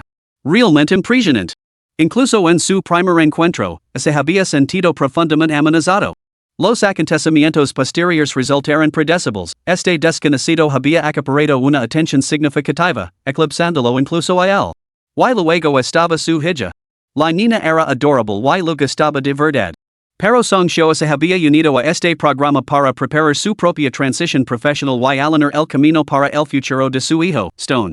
Ahora, su hijo estaba a punto de convertirse en una figura secundaria. Por lo tanto, no podía tolerar a ese talento desconocido. Song Xiu tomó rápidamente una decisión y así dirigió a Lin Jia con tono distante. Lo siento, Director Lin. Se trata de una actividad impulsada por los fans que escapa a mi control. Quizás el equipo de producción o la persona en cuestión podrían abordarlo ellos mismos. Lin Jia frunció el seno, con la intención de persuadirlo. Señor Song, ¿podría reconsiderarlo? Después de todo, este programa también está relacionado con usted. Sin embargo, la interrumpió bruscamente. Mis disculpas, Directora Lin. Mi hijo me está esperando. Debo irme. Con eso, Song Xiu se levantó y salió de la habitación encantadas. Su afición agent lo siguió rápidamente, dejando solo a Lin Jia. Mientras observaba la figura de Song Xiu alejándose a través de la ventana, Lin Jia apretó la mandíbula antes de dar una patada a la esquina de la mesa con frustración. Y es cierto que el tipo de celebridad que eres determina el tipo de fans que atraes. El fanatismo actual de los seguidores de Song Xiu no era del todo ajeno a su propia indulgencia. Aunque furioso, Lin Jia no podía ni hablar ni actuar. Tenía que seguir tratando a Song Xiu como a un señor. La estatura de Song Xiu no era algo que pudiera manipular a la ligera. Incluso Song TV tenía algunas reservas, por lo que Lin Jia solo podía tragar su aire como una píldora amarga. Mientras Lin Jia hervía de aire, el teléfono a su lado sonó de repente. Al mirar el identificador de llamadas, que simplemente decía director, la expresión de Lin Jia se ensombreció. Sabía exactamente por qué había recibido esa llamada. Para exigir respuestas. Cancelar el programa de categoría S, aunque lo había mencionado de pasada, la cadena sin duda exigiría responsabilidades. Y es probable que algunos dentro de la cadena estuvieran inquietos. Suspirando profundamente, Lin Jia respondió a la llamada. Capítulo 19, ¿Qué tiene que ver conmigo? Mientras Lin Jia ideaba una estrategia para gestionar la reacción negativa en Internet, en un edificio de oficinas de Shanghai con el letrero by Die Records.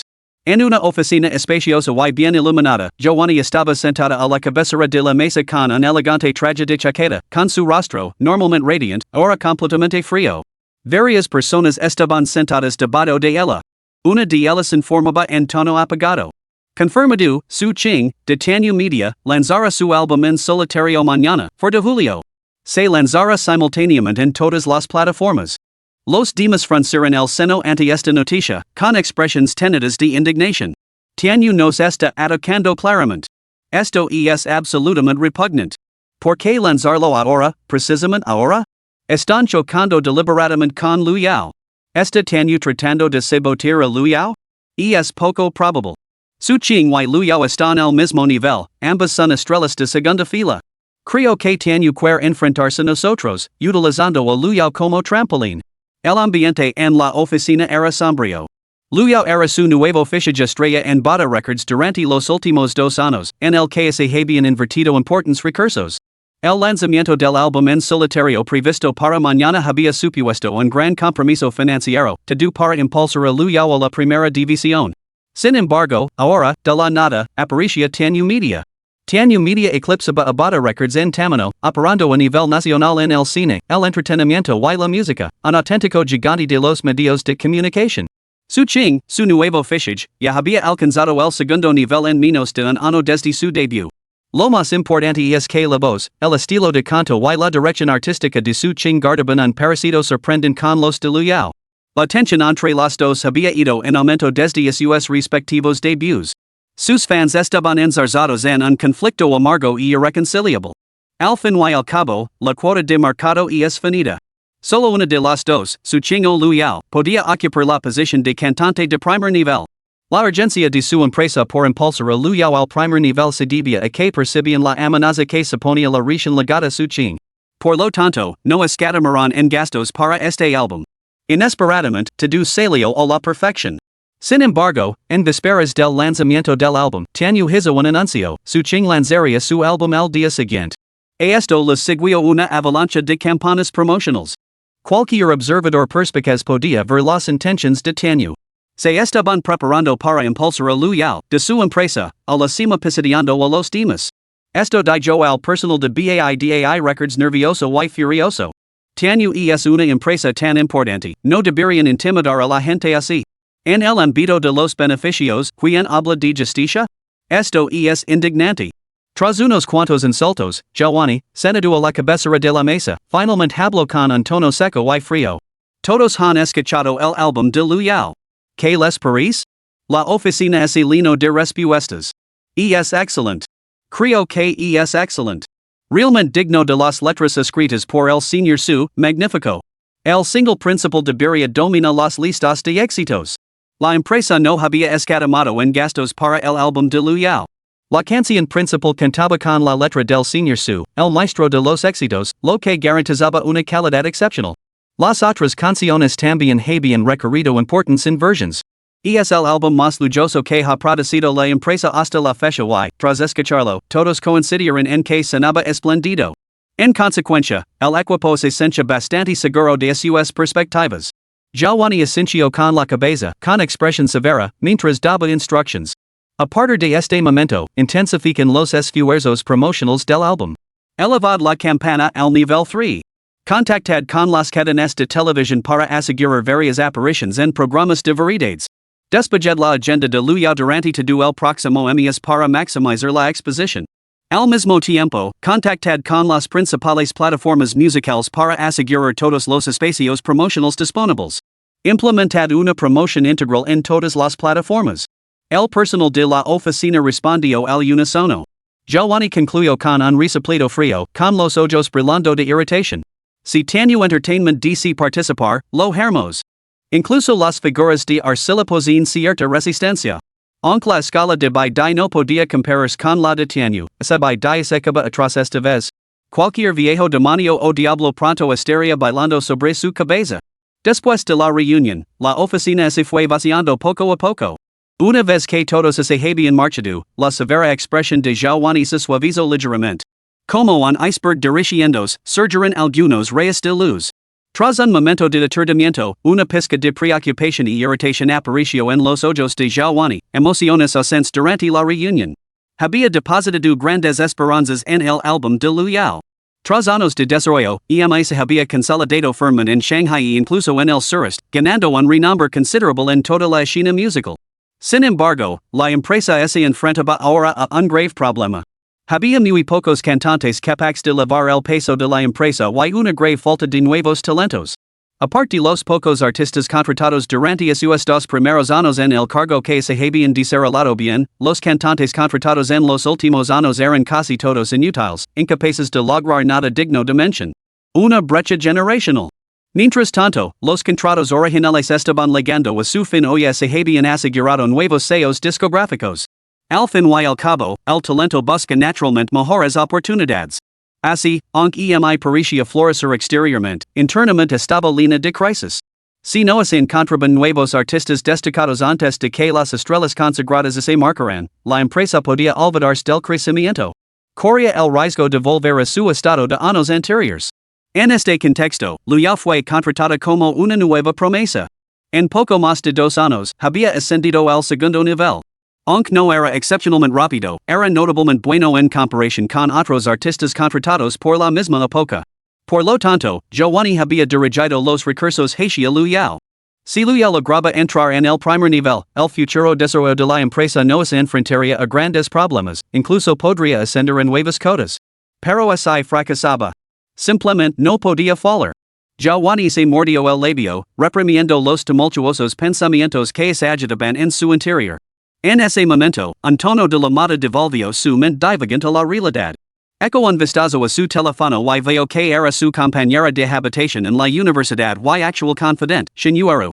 Jalwani respondió con indiferencia, solo para escuchar la voz atonada de Shin-Yuaru. ¿Te has divorciado de Shin-Jun? Jalwani frunció el seno imperceptiblemente. ¿Cómo lo has sabido? Su divorcio de Shin-Jun no se había hecho público en ni siquiera sus amigos más cercanos lo sabían. La voz de Shin-Yuaru denotaba cierta perplejidad. ¿No lo sabías? Shin-Jun ahora es. Te enviar los detalles. Al poco tiempo, Jalwani vio la avalancha de mensajes que Shin-Yuaru la había reenviado. Por fin comprendió todo lo que había sucedido. Mientras revisaba el contenido de su teléfono, en particular las fotografías filtradas, su expresión se volvió gelada. Al otro lado, Shin-Yuaru seguía parloteando. Aunque no sé por qué te divorcias de Shin-Jun, en realidad es un tipo decente. ¿No deberías defenderlo?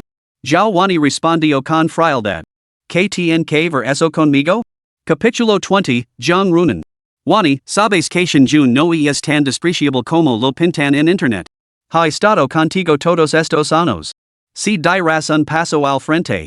La voz de Jalwani la interrumpió con frialdad. Sus asuntos no son de mi incumbencia, y lo serán nunca. La expresión de Shin-Yuaru se volvió ansiosa. Wani, ¿cómo puedes ser tan despiadada? Las dos últimas palabras quedaron sin pronunciar. Shin-Yuaru suspiró y continuó. Después de todos estos años juntos, ¿de verdad puedes soportar ver cómo lo calumnian y difaman? Los labios de Jalwani se curvaron ligeramente y una fría sonrisa burlona cruzó su rostro. El mismo eligió este camino. ¿A quién más se puede culpar? Al escuchar el tono gélido al otro lado de la línea, Shin-Yuaru supo que Jalwani había decidido no ayudar a Shin-Jun con un largo y profundo suspiro, terminó la llamada en silencio. Después de colgar, Jalwani hizo una breve pausa antes de marcar otro número. Hola, señor Zhang. Deseo reabrir la apelación sobre la custodia de mi hija. Sigo manteniendo que el padre de la niña no tiene la capacidad para criarla. Aquí tiene las pruebas. Con eso, Jalwani reenvió el abogado Zhang todo el material que Shin-Yuaru la había enviado. Mientras tanto, a medida que el debate en internet se intensificaba y su alcance se ampliaba, cada vez más conocidos se enteraban de la noticia sobre Shin-Jun. En el estudio cinematográfico Jiangnan, la estrella en ascenso Jang Runan descansaba en una furgoneta de producción. Su nueva serie había comenzado a rodarse a las 4 de la mañana, sin parar hasta el mediodía, y las escenas nocturnas estaban programadas para más tarde esa noche. Por lo tanto, aprovechó la pausa de la tarde para recuperar el sueño. Varias personas más ocupaban la furgoneta, el agente, el asistente y la maquiladora de Jang Runan. El asistente junior estaba ahora cuchicheando con la maquiladora. Ese novato es bastante guapo, no parece un chico bonito.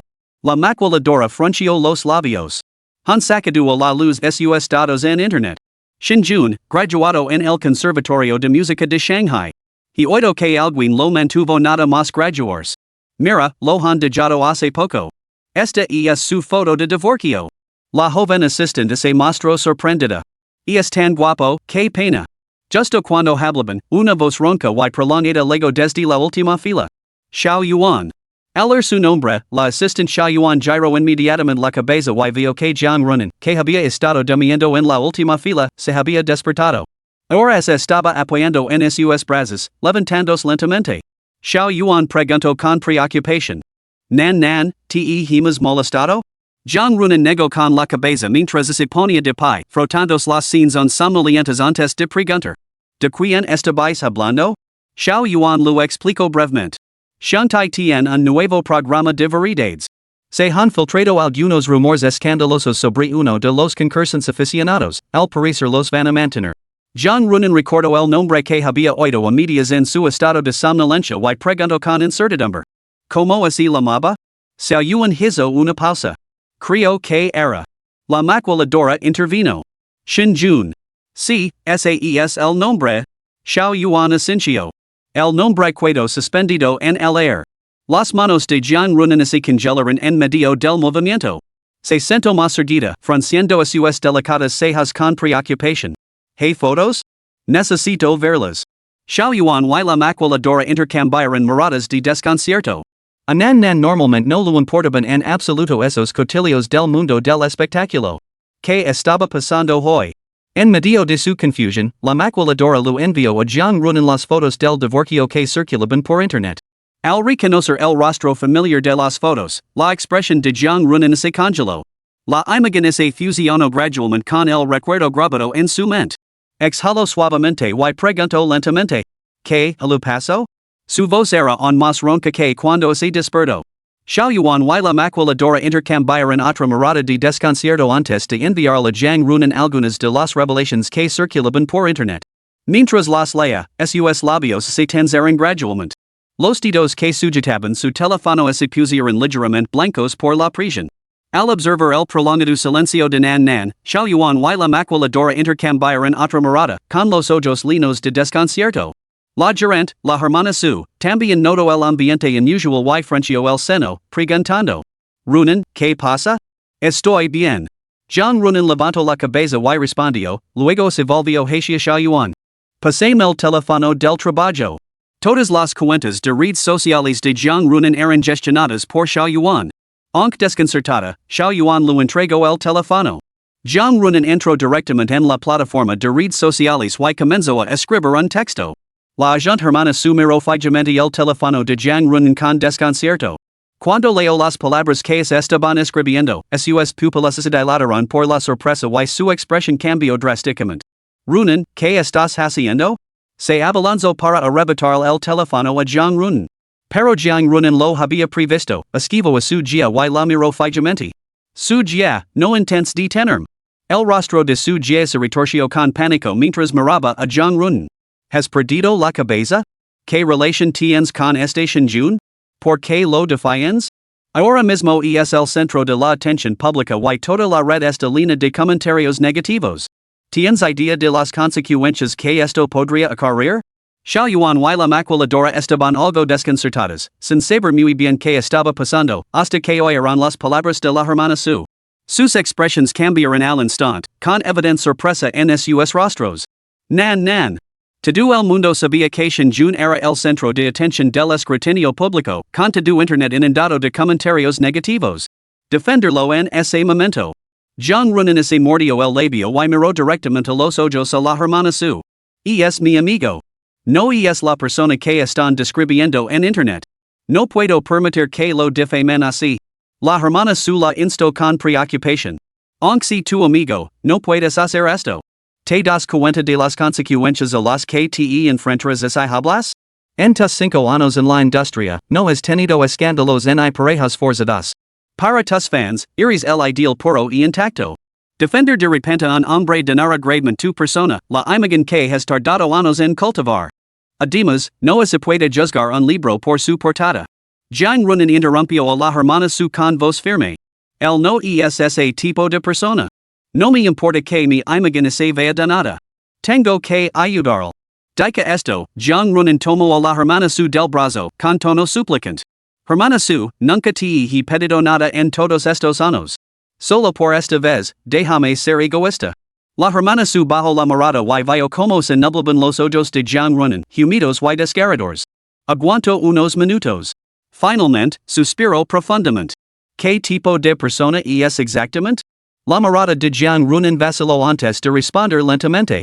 Sin él, tal vez no sería quien soy hoy. La hermana Su se quedó desconcertada, pero finalmente hizo un gesto con la mano, indicando a Jiang Runan que se ocupara ella misma del asunto.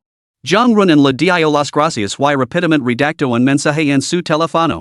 Sin dudarlo un instante, lo publicó en su cuenta de redes sociales. Mientras tanto, en la oficina temporal del equipo de producción dentro de la antigua aldea de Shebu, Linja colgó el teléfono con expresión sombría. La cancelación del estreno lo había valido una reprimenda del director del Centro de Artes. Además, el director le había revelado que, debido a las pérdidas económicas ocasionadas por la cancelación, la cadena volvería a evaluar la calificación del programa a donde vamos, papa. En otras palabras, rebajarla. Capítulo 21, no se propagan rumores. La indignación pública sigue siendo feroz y no señales de remitir. El programa ya ha sufrido graves repercusiones. Si ahora se rebajara su categoría. Sin el respaldo de los recursos, el programa probablemente estaría acabado. Lo que preocupa en masa linja es que, en internet, literatos principalmente por los fans de song show, un grupo ya ha comenzado a correr consignas para boicotear a los actores con mala conducta. Su objetivo es claro, forzar la salida de Shinjun del programa. Además, durante la llamada de esta tarde, el director lo advirtió explícitamente que, si la situación empeoraba, la cadena rescindiría el contrato de Shinjun. En ese momento, ni siquiera él podría proteger a Shinjun. Esto hizo que Linja se sintiera aún más preocupado y culpable. Shinjun era un hermano al que había pedido ayuda, y así era como habían acabado las cosas. Además, ahora él mismo se encontraba en una situación precaria. Con un programa de categoría es que se estaba yendo al traste bajo su supervisión, ni siquiera su posición ante la dirección de la cadena lo protegería del castigo. En un futuro previsible, podía olvidarse de supervisor productions de categoría S. Linja maldijo entre dientes. Maldita sí. No podía entender por qué estos fans de los famosos parecen no tener nada mejor que hacer que provocar una tormenta tan sangrienta por mero orgullo. Estaría encantado de verlos muertos. Y luego estaban ciertas celebridades, ayudando y apoyando al tirano. Justo cuando Linja estaba meditando frustrado, alguien llamó a la puerta de la oficina. Respiró hondo, reprimió su irritación y dijo con expresión severa. Adelante. Una figura empujó la puerta y entró. Linja levantó la vista, sorprendido. La persona que entraba no era otra que Shinjun al ver la expresión sombría de Linja. Shinjun suspiró para sus adentros y preguntó. ¿Qué demonios ha pasado? Había notado que algo iba mal cuando la emisión se interrumpió al mediodía. Todos los miembros del equipo de producción parecían preocupados y Shinjun había notado vagamente que algunos de ellos la miraban de forma extraña.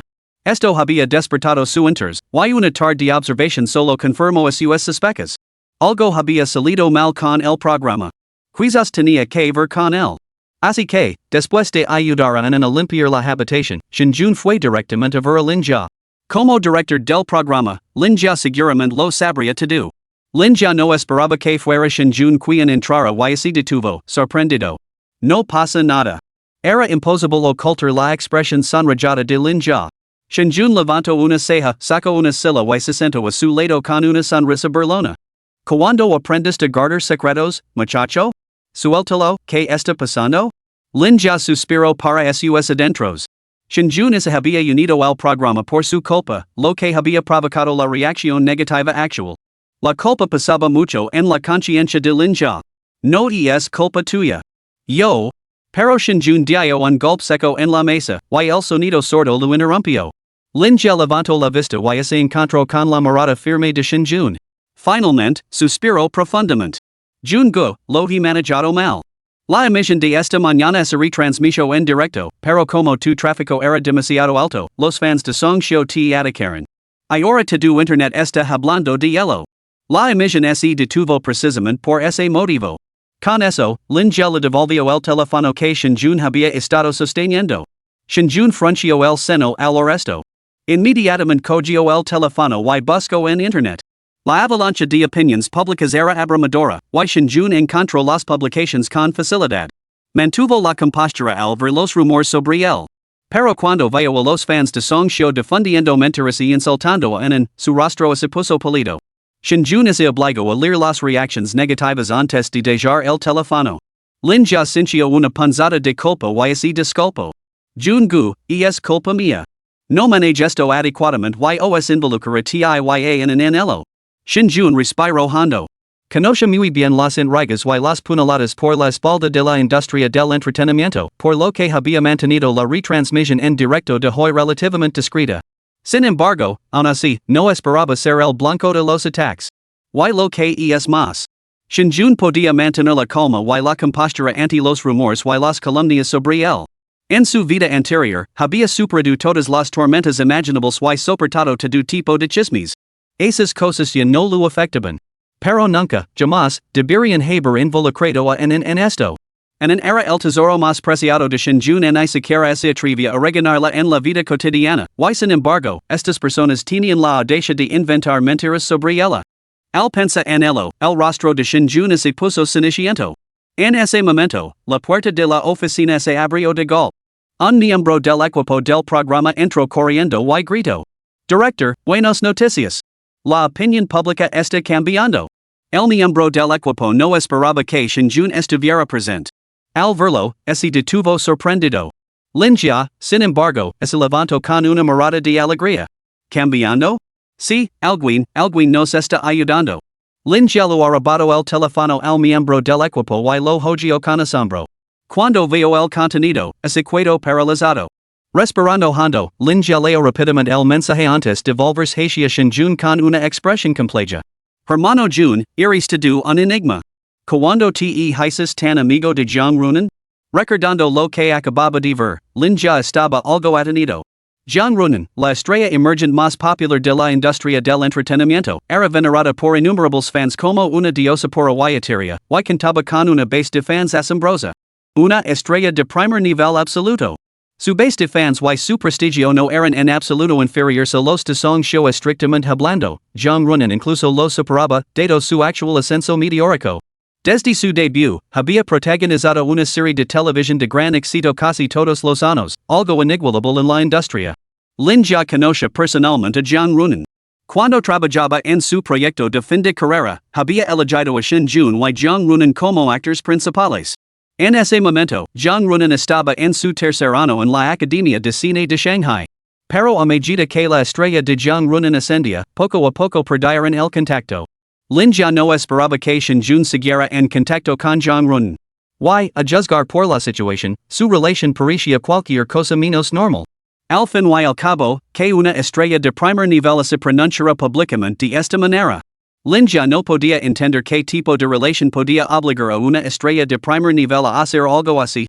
A sus ojos, las acciones de Jiang Runan equivalían a un autosabotaje. Así que la mirada de Lin Jia hacia Shinjun se volvió cada vez más extraña. Shinjun levantó la cabeza, enfadado por las palabras de Lin Jia, y frunció el seno con sorpresa. ¿Jiang Runan? Una figura que no había visto en años pasó por la mente de Shinjun. Al ver la expresión de asombro de Shinjun, Lin Jia soltó un grito de sorpresa. Hermano Jun, no me digas que no la conoces. Ella ha hablado públicamente en tu defensa. Lu entregó su teléfono a Shinjun. La pantalla mostraba el perfil de Jiang Runan en las redes sociales, con una publicación que había compartido apenas 10 minutos antes. Shinjun es mi amigo. La otra mujer de la fotografía es la esposa de Shinjun. Los rumores que circulan por internet son infundados. Se conocieron en la universidad y pasaron de los uniformes escolares a los vestidos de novia. Shinjun es una persona genuinamente buena que me ha ayudado enormemente. Por favor, aborden este asunto de forma racional. Abstenerse de inventar o difundir rumores. Después de leer la declaración, la mirada de Shinjun se posó en la foto de perfil de la cuenta. Mostraba a una joven dulce y de aspecto inocente, con los ojos arrogados en una sonrisa mientras miraba a lo lejos. La figura que Shinjun tenía en la memoria se superpuso gradualmente a la chica de la foto de perfil, y la voz, el aspecto y la sonrisa de la chica cobraron vida al instante. No esperaba que Jiang Runan hablara en su defensa. Después de todo, llevaban años sin verse. Desde que se casó con Giovanni, su relación se había reducido a nada más que felicitaciones por año nuevo. Capítulo 22, Despejando el camino por delante. Inesperadamente. Shinjun suspiró suavemente. Habiendo navegado por la industria del entretenimiento en su vida anterior, comprendía el inmenso coste que suponía para una joven actriz de primer nivel hacer una declaración así. En el mejor de los casos, significaba perder fans en el peor, podía destrozar su persona y empanar su imagen. Después de todo, ningún fan deseaba ver a su amada diosa apoyar públicamente a un hombre, especialmente con una confianza tan inquebrantable. Justo cuando Shinjun reflexionaba sobre esto, Lin Jia, a su lado, volvió a gritar de repente, mirando a Shinjun con sorpresa. El maestro Shun, el productor de Golden Melody, también ha hablado en su defensa.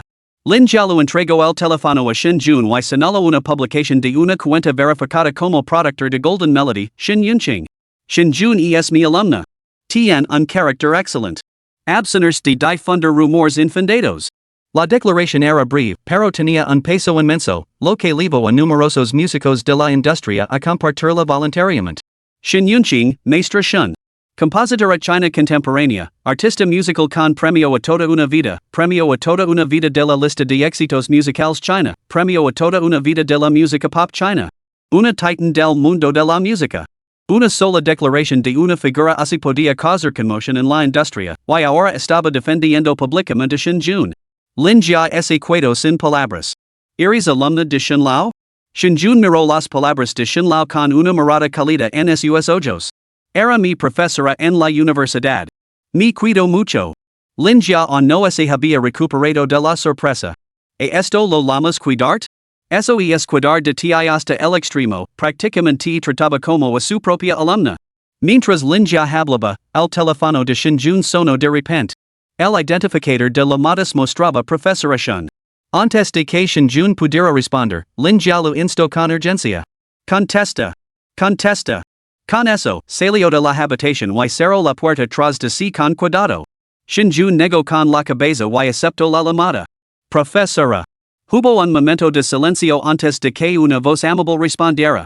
¿On te acuerdas de tu antiguo profesor?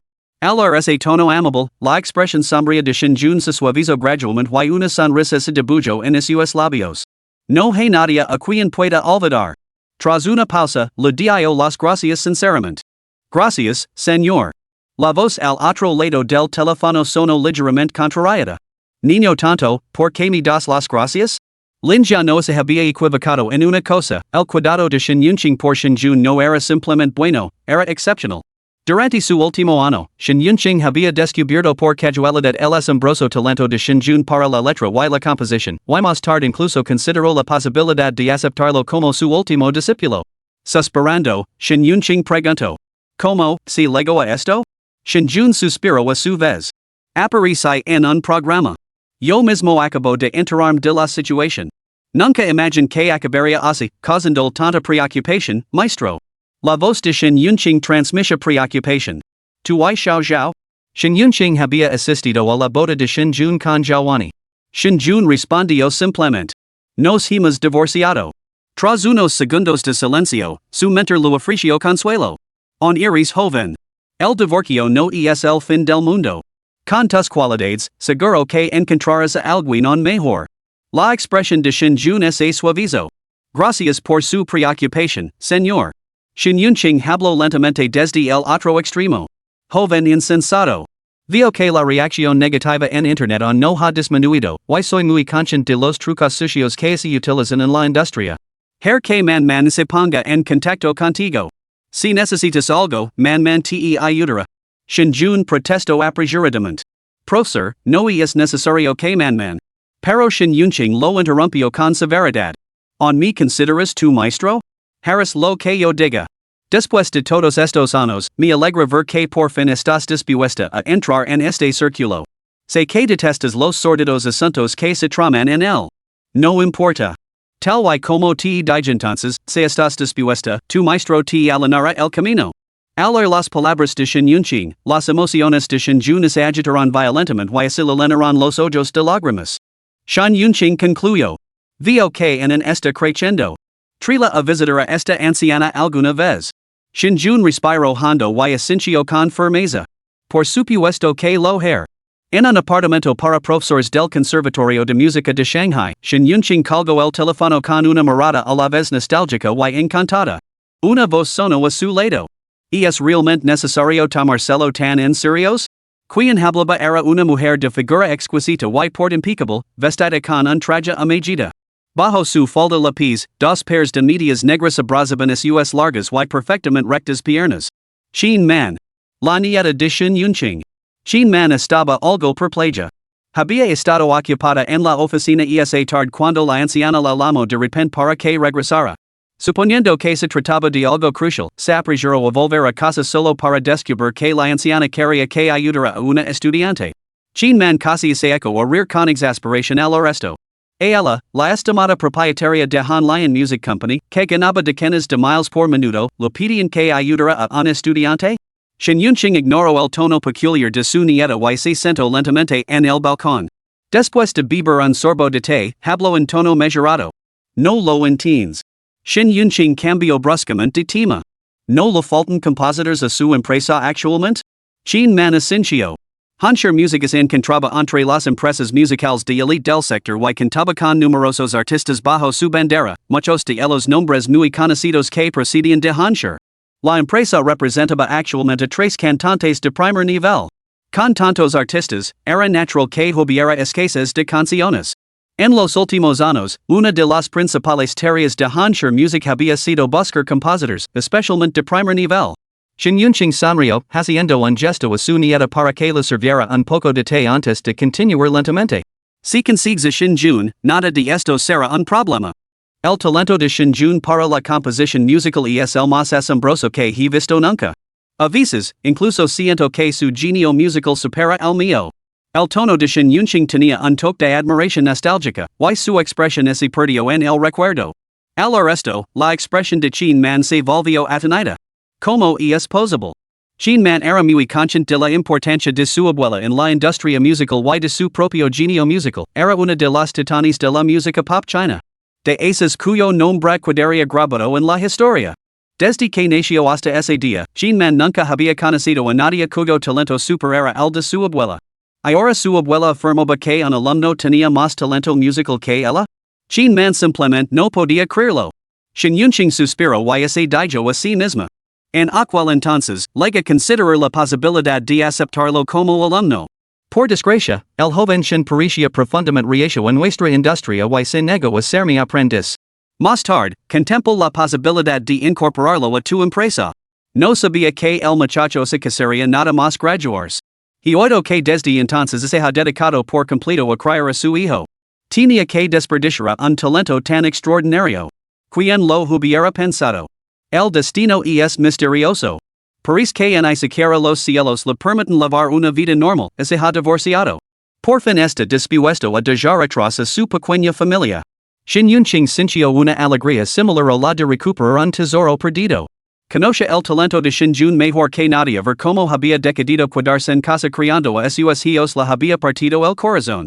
Porque creía que si Xinjun liberara su talento ilimitado, la música china podría ser testigo de una nueva revolución. Sin embargo, el muchacho había elegido voluntariamente la mediocridad. Inesperadamente. Ahora había surgido un punto de inflexión. Nadie sabía la agitación que sintió Xinyunqing al ver a Xinjun en línea. Incluso al encontrarse con chismes negativos, ella permaneció profundamente conmovida. Esto indicaba la voluntad de Xinjun de entrar en la industria. Por lo tanto, en cuanto se enteró de la situación de Xinjun, Xinyunqing inmediatamente se conectó a su cuenta de redes sociales, que llevaba mucho tiempo inactiva, y publicó una declaración protectora. Al mismo tiempo, llamó a Qin Man para que regresara de la empresa. Xinyunqing solo tenía un pensamiento, ya que Xinjun estaba dispuesto a entrar en este mundo, ella eliminaría todos los obstáculos de su camino. Capítulo 23, Hansher Music. Xinjun colgó el teléfono, con las emociones a flor de piel. Ante el sincero cariño del viejo Xun, Xinjun se sintió profundamente conmovido. Después de haber sido testigo de tantas intrigas mezquinas en su vida anterior, esta existencia lo había presentado inesperadamente a tantas personas genuinamente bondadosas. Este pensamiento le llevó a Zhang Runan, que también había hablado en su favor.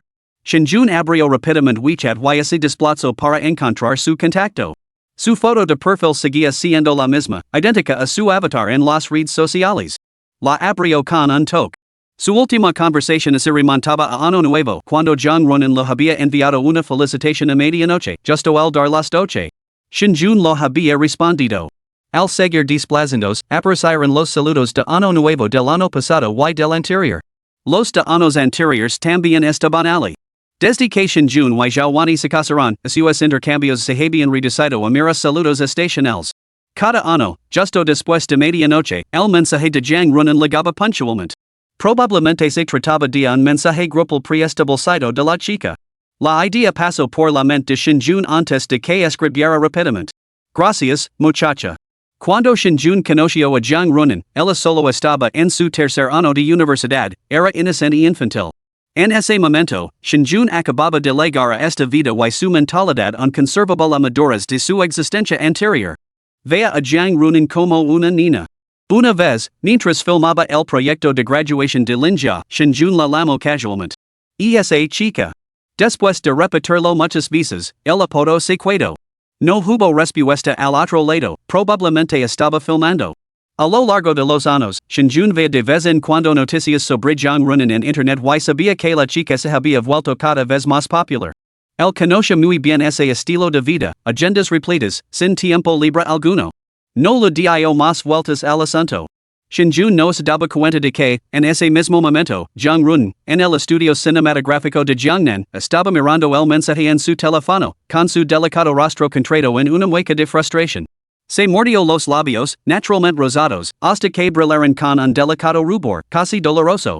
Habían pasado 5 años desde la última vez que Shinjun se había puesto en contacto con ella.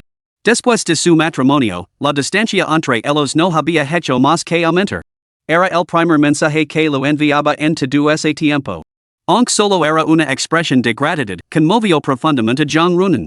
Y esa forma familiar de dirigirse a ella, en particular, hizo que su corazón se acelerara violentamente. Lo medido durante mucho tiempo en el coche con chofer, hasta que la maquiladora la llamó para retocarla. Solo entonces redactó finalmente una respuesta, que editó una y otra vez antes de enviarla.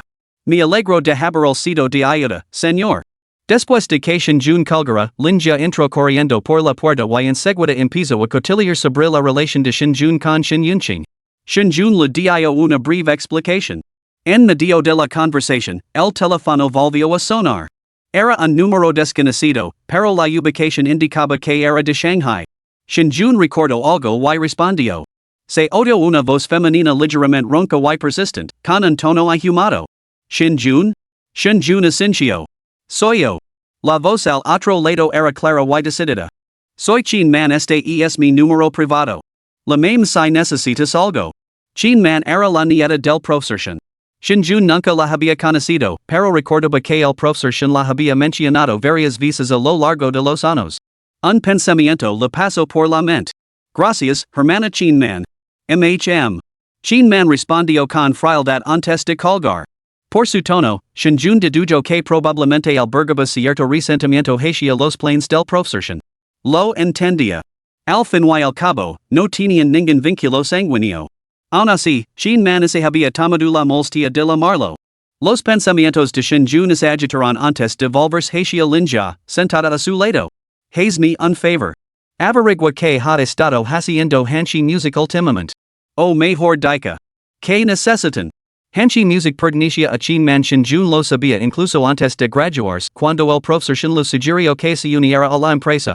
Aunque el profesor lo había dicho que pidiera lo que quisiera. Hansi no era una empresa bajo el control del profesor. El profesor podía hacer esas ofertas, pero Shinjun no. Si simplemente hubiera pedido sin tener ninguna ventaja, Chin Man podría haber ayudado por respeto al profesor, pero eso habría agotado esa conexión. Shinjun necesitaba cartas de negociación. Hansi Music? Linjia se quedó desconcertada. Hanlian Music era uno de los principales sellos discográficos del país, posiblemente el líder del sector. Linjia no había imaginado que Shinjun tuviera ninguna conexión con Hanlian Music, pero no insistió más y se limitó a aceptar. Esperaré tus noticias. Al trabajar en Hunan Television, Linjia tenía acceso a las amplias conexiones de la cadena, que abarcaban toda la industria del entretenimiento china, ya que Hunan TV era uno de los canales provinciales por satellite más populares. Esto no le suponía ninguna dificultad. Shinjun levantó la mirada hacia la ventana, donde Song Xiao se encontraba a cierta distancia, riendo y conversando con su agente. Un destello frío brilló en los ojos de Shinjun. La tormenta mediática había sido provocada por los fans de Song Xiao. Además, Linjia la había informado de que se había puesto en contacto con Song Xiao, pero este se había negado a resolver el asunto de forma amistosa. Y, sobre todo, esas personas nunca, jamás, deberían haber tocado a Anan. Eso era un tabú absoluto para Shinjun. Tanto en su vida pasada como en esta, Shinjun nunca había sido un hombre indulgente, ni era un blanco fácil con el que se pudiera jugar. Si se atrevían a provocarlo, más les valía estar preparados para su represalia. Después de una tarde, la opinión pública en Internet había cambiado gradualmente con las sucesivas declaraciones de Jiang Runan y el viejo Shun. La reputación de Shinjun mejoró poco a poco. Esto se debió en gran parte al viejo Shun. Una vez que habló, numerosos músicos y pesos pesados de la industria republicaron activamente su declaración, lo que calmó eficazmente la efervescente opinión pública. En cuanto a Jiang Runan, la declaración de Jiang Runan casi volvió a incendiar Internet. Después de su publicación, toda la red se quedó sin aliento. Jiang Runan tenía una apariencia inocente y dulce y había protagonizado múltiples series de televisión y películas de gran éxito. Sin duda, era una de las estrellas emergentes más populares de la industria del entretenimiento actual, una celebridad de primer nivel. Y Shinjun. Un individuo corriente envuelto en la controversia. El profesor defendió a Shinjun debido a su relación profesor-alumno. Why do internet sabe que Shinjun se graduó en el Conservatorio de Música de Shanghai, donde el profesor es miembro del cuerpo docente? Pero, ¿por qué lo hizo Jiang Runan? Amigos? ¿Quién es lo creería? La declaración de Jiang Runan claramente juega en su contra, incluso pone en peligro sus propias perspectivas profesionales. Habiendo mantenido una reputación libre de escándalos desde su debut, de repente sale en defensa de un hombre, sus fans están alborotados. Sin embargo, a pesar de esto, Jiang Runan aún así hizo su declaración. ¿Qué prueba esto? Prueba que Shinjun es increíblemente importante para Jiang Runan. Definitivamente no son solo amigos normales. Why mirad esta frase? Shinjun es una persona muy buena. Esa declaración es muy problemática. Si no hay nada entre ellos, el pino mientras me levo el pelo en directo. Así, el discurso público se desvió gradualmente de su caso. Sin embargo, esto también ayudó a suprimir una vez más los rumores negativos que rodeaban a Shinjun además, tras la declaración de Shinlao, un tema inesperado se hizo viral entre innumerables internautas. El tema se llamaba los cuentos de hadas de Yanan. Resultó que algunos internautas habían visto el programa del mediodía en directo con sus hijos. A los niños les encantaban los cuentos de hadas que cantaba en y pedían a gritos escuchar más. Pero, como el programa ya no se emitía, no podían encontrar otras historias en internet y tuvieron que pedir ayuda aquí. Esto provocó una avalancha de publications similares de padres, todos afirmando que sus hijos les pedían más de este cuento en particular, pero no lo encontraban por ninguna parte en internet. Muchos padres también elogiaron el cuento por ser accesible, sencillo y divertido, a la vez que impartia valiosas lecciones. Buscaron cuentos similares en internet, con la esperanza de utilizarlos como lectura complementaria o cuentos para dormir para sus hijos. Pero después de buscar por todas partes, no encontraron nada. Se quedaron con las manos vacías. Capítulo 24, el taburete estaba preparado. Los cuentos de hadas en línea eran todos los tradicionales y conocidos en cuanto a Caperucita Roja o lo que fuera que mencionaba en simplemente no había nada. Este tema se convirtió en una bola de nieve, atrayendo cada vez más atención. Al final, se disparó directamente a lo más alto de los temas de actualidad. Innumerables internautas se unieron al debate y a la búsqueda del cuento de hadas de Yanan, atrayendo incluso a pesos pasados de la educación infantil y los círculos de cuentos de hadas. Elogiaron profusamente el cuento de Caperucita Roja. Así que, al final, todo internet suplicaba de rodillas por el cuento de hadas de Yanan. Al no poder encontrarlo en línea, todos se dirigieron al creador de la historia, el padre de Yanan. La cuenta de transmisión en vivo de Shinjun y envió un aumento en el número de seguidores, mientras que la cuenta de medios de ¿A dónde vamos, papá? Se inundó de solicitudes para la transmisión. Lin ya nunca imaginó que el asunto se resolvería tan fácilmente. Aún más sorprendente, a pesar de toda la conmoción, la audiencia del programa no había disminuido, parecía haber aumentado considerablemente. Esto permitió a Lin ya dar un largo suspiro de alivio, sintiendo que la tristeza de su corazón finalmente se disipaba. Después de reajustar su estado de ánimo, anunció inmediatamente: preparandome para salir en directo. Shinjun estaba charlando tranquilamente con Jiang Runan. Al oír la alerta de la emisión, le envió un mensaje: me estoy preparando para salir en directo. Continuaremos más tarde. Pasate por Shanghai cuando puedas, te invitaré a un Bunfesten. La respuesta no se hizo esperar. Buena suerte, señor. Trato hecho. Sin duda ayer. Un emoji de dibujos animados con ojos brillantes. Shinjun se rió entre dientes, envió un emoji genial y guardó el teléfono antes de ir a buscar al pequeño monoanon, cubierto de barro, que llegaba alegremente en el campo. Mientras tanto, en el camerino de Jiangnan Film City, Jiang Runan acariciaba las mejillas, sonrojada por la emoción y la alegría. Antes de que sus emociones se calmaran, la puerta del camerino se abrió con un zumbido. Su agente, la hermana Su, parecía completamente exasperada. Querida, tus fans se están volviendo locos. Y tú sigues charlando. La alegría en el rostro de Jiang Runan desapareció al instante. Al caer la tarde.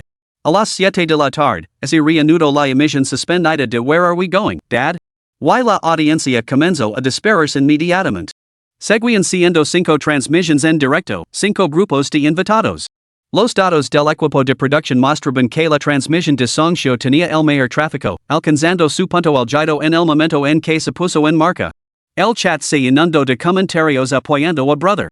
Sin embargo, al poco tiempo, la transmisión en vivo de Shinjun y en ese adelanto, superando instantáneamente la audiencia de Song Xiu. Y a medida que se corría la voz sobre la transmisión, la afluencia de espectadores no daba señales de disminuir. La transmisión en vivo de Shinjun rápidamente se adelantó a las demás, liderando por un margen considerable, su audiencia casi igualaba el total combinado de los últimos tres grupos. Todo el equipo de producción observaba en silencio, atenido.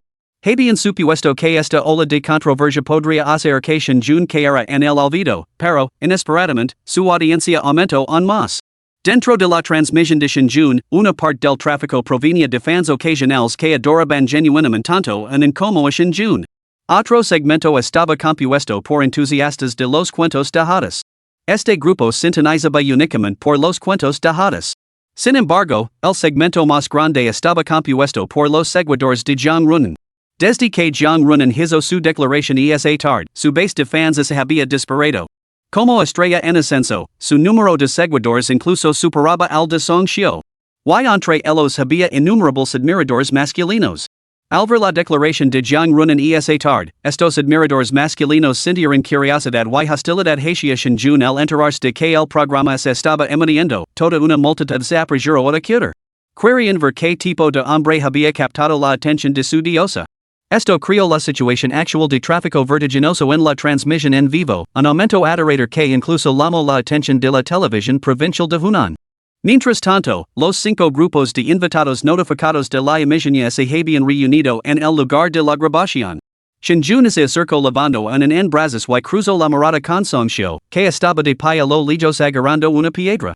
Un destello frío brilló en los ojos de Shinjun mientras miraba fijamente a Song Xiu. Song Xiu cavó la comisura de la boca, con expresión destinosa.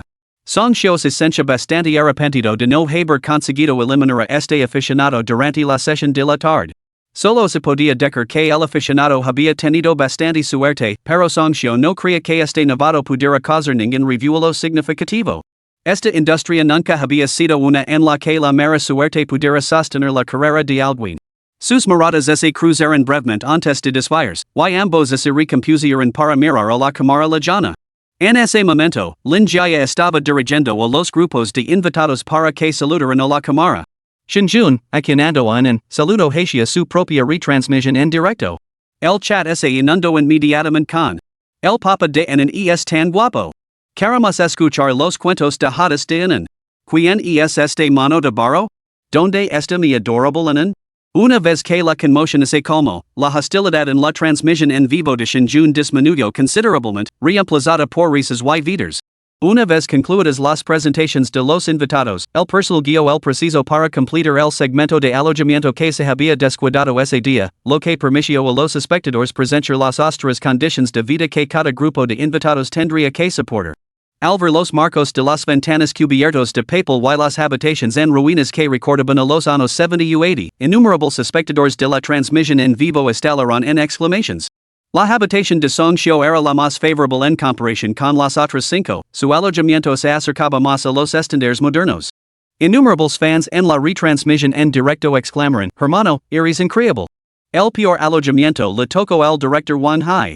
Tras haber dado la peor presentación personal, solo le quedaba elegir la habitación más destartalada. La puerta de madera que crujía y el techo de paja que susurraba con el viento hicieron que incluso Shinjun frunciera el seno. El alojamiento de Wang Hai también despertó la simpatia de muchos espectadores, con numerosos comentarios que declaraban que el programa era incómodamente auténtico. En cuanto a Shinjun, se mantuvo fiel a su estrategia inicial de no luchar por lo mejor y conformarse con lo peor, y seleccionó una habitación de nivel medio sin nada particularmente destacable. A continuación, la retransmisión en directo pasó a los preparativos de la cena. Esta vez no fue necesario cocinar, ya que el equipo de producción había preparado la comida de antemano. Cereals integrales. Maíz, boniatos y pan de maíz. El equipo de producción quería que todos experimentaran las dificultades de la vida y apreciaran los buenos momentos. La comida resultó bastante incómoda para todos. Incluso Shinjun y en hicieron muecas al tragar. Habiendo vivido 2 vidas, Shinjun nunca había pasado necesidades y poseía habilidades culinarias. Su paladar estaba muy mamado. En cuanto a Enan, Shinjun la había mamado aún más. Durante la comida, su carita se arrugó como un balo al vapor solo después de que Shinjun la convenciera y la persuadiera, comió un poco oreganadians. Los otros grupos de invitados eran aún más espectaculares, los lantos y los gemidos resonaron durante toda la noche, dejando a todos los padres completamente agotados. Cuando terminaron de comer, eran casi las 9. No había más planes, así que cada grupo de invitados regresó a sus habitaciones para prepararse para irse a dormir. Para entonces, muchos espectadores ya habían abandonado la transmisión en vivo, y la audiencia actual se había reducido a la mitad desde el comienzo. Numerosos comentarios inundaron la transmisión en vivo de Shinjun. ¿Eso es todo? Aparte de ser guapo, ¿qué tiene de especial? Me voy. Pense que sería algo especial, pero es simplemente normal. No entiendo por qué la diosa se preocupa tanto, no es diferente a cualquier otro chico normal. La mayoría de estos comentarios procedían de los fans de Jiang Runan, que se habían conectado con la esperanza de ver que hacía especial a Shinjun después de ver la retransmisión durante más de una hora, habían llegado a la conclusión de que solo era guapo y tenía una hija adorable, nada extraordinario. Así que empezaron a marcharse. Sin embargo, los seguidores que levaban viéndola desde por la mañana comentaron con calma. ¿Qué prisa hay? Ni siquiera ha empezado. Mientras tanto, Shinjun ya había banado en una hora, padre y hija en la cama con unos adorables pijamas a juego. En apoyo la cabeza en el brazo de Shinjun y sus ojos se volvieron pasados. Habiendo madrugado y jugado sin parar todo el día, la pequeña lucaba por mantenerse despierta una vez en la cama. Sin embargo, abrió los ojos a la fuerza y dijo con una voz suave y dulce. Papa, cuento. En cuanto pronunció esas palabras, la retransmisión en directo, que hasta entonces había estado tranquila, estalló. Ya viene. El taburete ya está en su sitio. Primera fila, prepárense. Levamos toda la noche esperando, por fin. En cuanto oyo hora del cuento, mi hijo dijo de jugar con sus juguetes. Capítulo 25, El Mundo Mágico. Entre los espectadores había recién legados que no tenían ni idea de lo que estaba pasando. Al ver que el invitado estaba a punto de dormirse, habían dado por hecho que el programa estaba terminando. Sin embargo, la retransmisión en directo se había vuelto aún más frenética. Ahora todos parecían completamente desconcertados. ¿Qué está pasando? ¿No estaba a punto de dormirse? No lo entiendo. ¿De qué viene esto ahora? Los fans de toda la vida intervinieron. Ahora viene la revelación. No hagáis preguntas, sentaos y escuchad. Shoo. Hemos esperado toda la noche para este momento. Mientras tanto, en una villa de Pekín, un anciano de rostro amable subió al máximo el volumen de la retransmisión en directo de su teléfono. Si hubiera habido alguien presente, habría reconocido a este anciano de rostro amable como nada menos que Sun Dawei, el legendario maestro de los cuentos de hadas y renombrado autor infantil chino. Las acciones de Sun Dawei sorprendieron a su interlocutor. Viejo Sun, ¿cuándo te has vuelto tan moderno? ¿Ahora ves transmisiones en directo? Sun se rió entre dientes. ¿Moderno? Estoy prácticamente bajo tierra. Esta tarde, mi nieto estaba viendo videos cortos y escuchó un cuento de hadas que no se lo había de la cabeza. Así que aquí estoy, aprendiendo un par de cosas. La otra persona se detuvo sorprendida antes de estallar en carcajadas. ¿Aprendiendo? ¿Tu nieto no sabe a qué te dedicas? Me encantaría ver qué historia podría hacer que nuestro propio maestro de los cuentos de hadas se humilara a sí mismo para estudiar. Mientras los dos charlaban, Shinjun ya había decidido el cuento que le contaría en antes de dormir esa noche. El favorito de la niña en ese momento era Harry Potter. Así que Harry Potter sería el cuento de esa noche. Pero antes de empezar, la expresión de Shinjun cambió ligeramente. Con las cámaras grabando en la habitación, era muy consciente de que el programa seguía en directo. Lo que significaba que el público que veía la retransmisión en directo podía oír cada palabra de su cuento. En el pasado, a Shinjun no lo habría importado si el público entendía o seguía la historia. Pero ahora, habiendo decidido vengarse de Song Xiu, una capa adicional de consideración pasaba en su mente.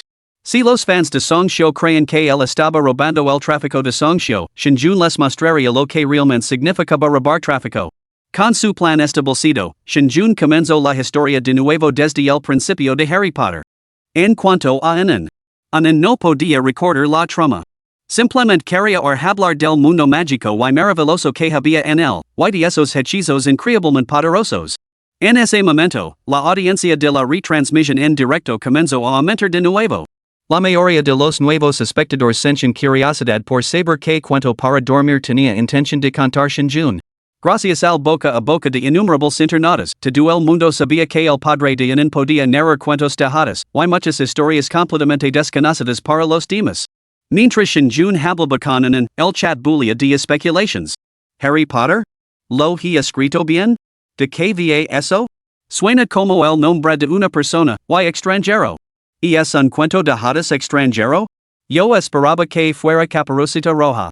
¿No dicen que Shinjun tenía historias que nadie había oído antes? ¿Dónde están?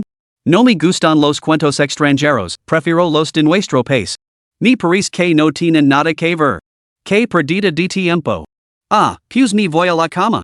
El nombre de Harry Potter desanimó a muchos, al fin y al cabo, todos querían escuchar los cuentos de hadas de Shinjun, no historias extranjeras. Además, el nombre era tan difícil de pronunciar que no les decía nada. Shinjun no se percató de la reacción del chat. Si lo hubiera sabido, se habría limitado a reírse por lo bajo, los que se marcharon se arrepentirían. Acariciando suavemente a Inan, la profunda voz de Shinjun llenó lentamente el aire. El señor Desley y su esposa se consideraban personas perfectamente normales. Detestaban ver. Sin embargo, guardan un secreto. La historia se desarrolló gradualmente. Muchos espectadores la habían encontrado tediosa al principio, o la habían descartado por completo al saber que era una historia extranjera. Pero cuando apreciaron el misterioso búho y el gato, y comenzó a desarrollarse ese mundo mágico totalmente enigmático, todos abrieron los ojos con asombro. La sección de comentarios, antes llena de bromas y charlas ociosas, pronto se quedó en silencio. Sin embargo, el número de espectadores seguía aumentando. Parecía que todos se habían sumergido por completo en el mundo mágico que Shinjun estaba tejiendo, hasta que continuó suavemente. Harry fue asignado a la casa Gryffindor, donde se hizo bien amigo de Hermione y Ron. Al bajar la mirada, vio que en ella se había quedado profundamente dormida. Su pequeña frente seguía fruncida, tal vez estaba luchando contra monstruos en el mundo mágico en sus sueños. Shinjun sonrió mientras lo alisaba suavemente la frente. En el momento en que la historia se detuvo, los espectadores del chat de la transmisión en vivo volvieron a prestar atención. La sección de comentarios, que antes estaba en silencio, estalló al instante. Papa de Inan, no pairs. Sigu adelante. Oh no he tenido suficiente. Que mundo tan mágico, parece totalmente real. Ya se ha acabado? Papa. Ancestro. Por favor, cuéntanos más. Caramba, pensaba quedarme dormido con esta historia, pero ahora estoy completamente despierto. ¿En serio, qué historia es esta? Es absolutamente cautivadora. ¿Cómo es que nunca la había oído antes? Había pasado más de media hora sin que nadie se diera cuenta, pero todos los espectadores de la retransmisión en directo seguían completamente hipnotizados. La historia del Papa de Inan era simplemente demasiado fascinante. Especialmente ese mundo maravilloso y fantástico, tan vivido que parecía casi real, hacía que todos quisieran explorarlo más a fondo, desesperados por saber qué pasaba a continuación.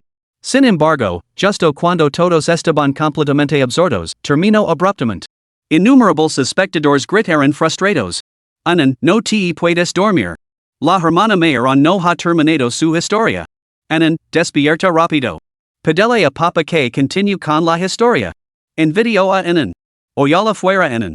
Mientras tanto, en la villa de la capital, el maestro de cuentos de hadas Sundawe y sus amigos también habían vuelto a la realidad tras la historia. Intercambiaron miradas. Sundawe frunció el seno y preguntó. Claramente, esto no es un cuento de hadas. Se parece más a una novela. ¿Has oído hablar de él? La persona sentada frente a Sundawe reflexionó un momento antes de negar con la cabeza. He leído casi todas las obras literarias publicadas en el país y en el extranjero. Nunca me he encontrado con este cuento. La expresión de Sundawe es agudizo. Entonces sugieres que es original? El hombre frente a él respiró hondo, con una expresión de asombro. Tendré que verificarlo cuando regrese, pero es casi seguro que se así. Sundawe reflexionó por un momento. Esta historia es bastante intrigante. El hombre que tenía un front comentó. Esta historia, bueno, es bastante intrigante. Nunca imaginé que venir a buscar para pedir el manuscrito me traería una alegría tan inesperada. Por favor, transmite mi agradecimiento a tu nieto. Con eso, el hombre se levantó bruscamente. Sundawe se detuvo, sorprendido. No nos quedamos un poco más? El visitante negó con la cabeza. No, debo volver para verificar esta historia. Si resulta ser original, quizás tenga que hacer un viaje a la provincia de Hunan. A continuación, se puso el abrigo y salió rápidamente de la casa de Sundawe, dejando a este último en la habitación suspirando con nostalgia. Los jóvenes de hoy en día son extraordinarios. Capítulo 26, Déspota sobresaltado. En plena noche, las luces seguían brillando en el edificio de BD Records. Mañana a las 9:00, el nuevo álbum de Lu Yao se lanzaría en todas las plataformas. Como artista insignia actual de la compañía, toda la organización había depositado en ella enormes esperanzas. Además, Tanu Media lanzaría un álbum simultáneamente. Por lo tanto, EMI Records estaba tratando el lanzamiento del nuevo álbum de Lu Yao con la máxima importancia. Todo el personal relevante estaba comprobando y coordinando meticulosamente los detalles del lanzamiento del día siguiente. Debían garantizar la perfección absoluta. Conseguir la mejor clasificación posible en el momento en que saliera el nuevo álbum. En ese momento, Giovanni, vestida con un vestido negro, parecía ligeramente sonrojada. Había estado ocupada todo el día con los preparativos del lanzamiento del nuevo álbum. Había estado trabajando sin descanso hasta ese momento. Cuando por fin resolvió todos los asuntos, dio un suspiro de alivio. Giovanni apagó el ordenador y miró la hora, ya eran las 10 de la noche. En su teléfono apareció un mensaje del señor Sun. Giovanni, avisame cuando termines. Ir a recoger para cenar. Giovanni lo pensó y luego escribió una respuesta con sus delgados dedos. He terminado. La respuesta no se hizo esperar. Dame 15 minutos. Estar ali en breve. El señor Sun Yawan. Propietario de Yawan Film and Media, una empresa valorada en más de $1,000,000 de yuans. Su tamaño superaba el de EMI Records y se especializaba en la inversión, producción y distribución de películas y programas de televisión. Con solo 30 años, Sun Yawan llevaba las riendas de una empresa así, mereciendo verdaderamente el título de joven promesa. Incluso Giovanni le tenía una gran admiración. Y lo que es más importante, Sun Yawan había estado cortejando a Giovanni sin descanso. Se habían conocido en una gala en la que Sun Yawan, al ver a Giovanni, había quedado completamente cautivado. Inmediatamente se lanzó a cortejarla frenéticamente. Esta persecución duró un año entero, convirtiéndose en algo de dominio público incluso entre los compañeros de trabajo de Giovanni y sus padres. Era innegablemente sincero. Como comentó Sun Lanfang, el señor Sun poseía tanto un carácter admirable como una capacidad considerable. Giovanni sentía cierto afecto por él y, desde que se enteró de su divorcio, las insinuaciones de Sun Yawan se habían vuelto aún más ardientes. De ahí la invitación a cenar de esta noche.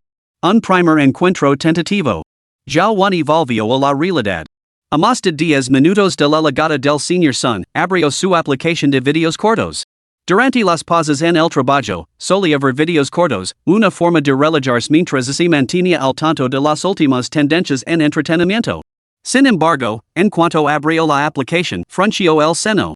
El video que encontró era precisamente el de Shinjun despertando en esa mañana, un clip que ahora contaba con más de 3 millones de me gusta. Al ver el tierno afecto paternal y las expresiones de amor entre ellos en las imágenes, Giovanni sintió un intenso dolor. Su expresión se ensombreció al instante. Su mirada se volvió gelada. Esa noche se enteró de que Shinjun había logrado librarse de la reacción pública.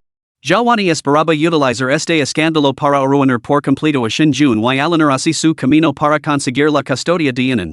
Sin embargo, para su sorpresa, Shinjun había logrado cambiar la opinión pública. Al recordar esto, Giovanni recordó las noticias que había visto esa tarde, el legendario productor de Golden Melody, Shinlao, y la estrella en ascenso, Jung Runan, habían salido en defensa de Shinjun. El mentor de Shinjun era Shinlao, un hecho que Giovanni conocía bien. Cuando se casaron, Shinlao había asistido a su boda. Sin embargo, después perdieron el contacto. Y después de que Giovanni ascendiera a la presidencia de BD, una vez instó a Shinjun a jugar la carta emocional y acercarse a Shinlao para encargarle una canción. Como compositor de primer nivel y titan de la industria musical, todos los artistas anhelaban interpretar una canción escrita por el maestro Shun. Sin embargo, 5 años antes, el maestro Shun se había retirado por completo, dejando de aceptar encargos de canciones.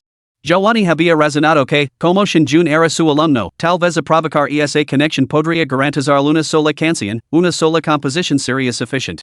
Quizás eso podría elevar a la empresa a nuevas cotas. Sin embargo, Shinjun la había dicha entonces que su relación con el viejo Shin era simplemente la típica de un profesor universitario y un alumno, nada especialmente estrecha, y que no podía arreglarlo. Al recordar este incident, una olida de ira se apoderó de Xiaowani. De hecho, ella lo había creído entonces, después de todo, el comportamiento de Shinjun desde su matrimonio no había sugerido que fuera el tipo de persona que conociera a una figura tan importante. ¿Y ahora? ¿Una relación normal entre profesor y alumno universitario? ¿Qué tipo de relación entre profesor y alumno levaría al viejo Shun, un hombre que apenas sabe usar las redes sociales, a emitir un comunicado en su defensa en el momento en que ocurrió el incidente? Cualquier observador perspicaz podía ver que no se trataba de una relación normal entre profesor y alumno. ¿Y si Shinjun tenía esos contactos, por qué no la había ayudado antes? ¿Por qué nunca lo había mencionado? Inútil es inútil. Xiaowani se enfureció cada vez más, murmurando entre dientes con una mirada gelada. Y, más allá del profesor Shin, la estrella en ascenso Zhang Runan le provocó un escalofrío a Xiaowani. Nunca había sabido qué conexión tenía Shinjun con Zhang Runan. Como persona dentro de la industria del entretenimiento, Xiaowani comprendía muy bien el inmenso riesgo que había corrido Zhang Runan al hablar. ¿Sacrificar sus propios intereses para ayudar a Shinjun? Contemplando el rostro exquisitamente delicado y dulcemente inocente de Zhang Runan en internet, las uñas pintadas de carmesí de Xiaowani se clavaron involuntariamente en su palma. Justo cuando la expresión de Xiaowani se volvió aún más fría, el teléfono móvil que apretaba con fuerza comenzó a sonar.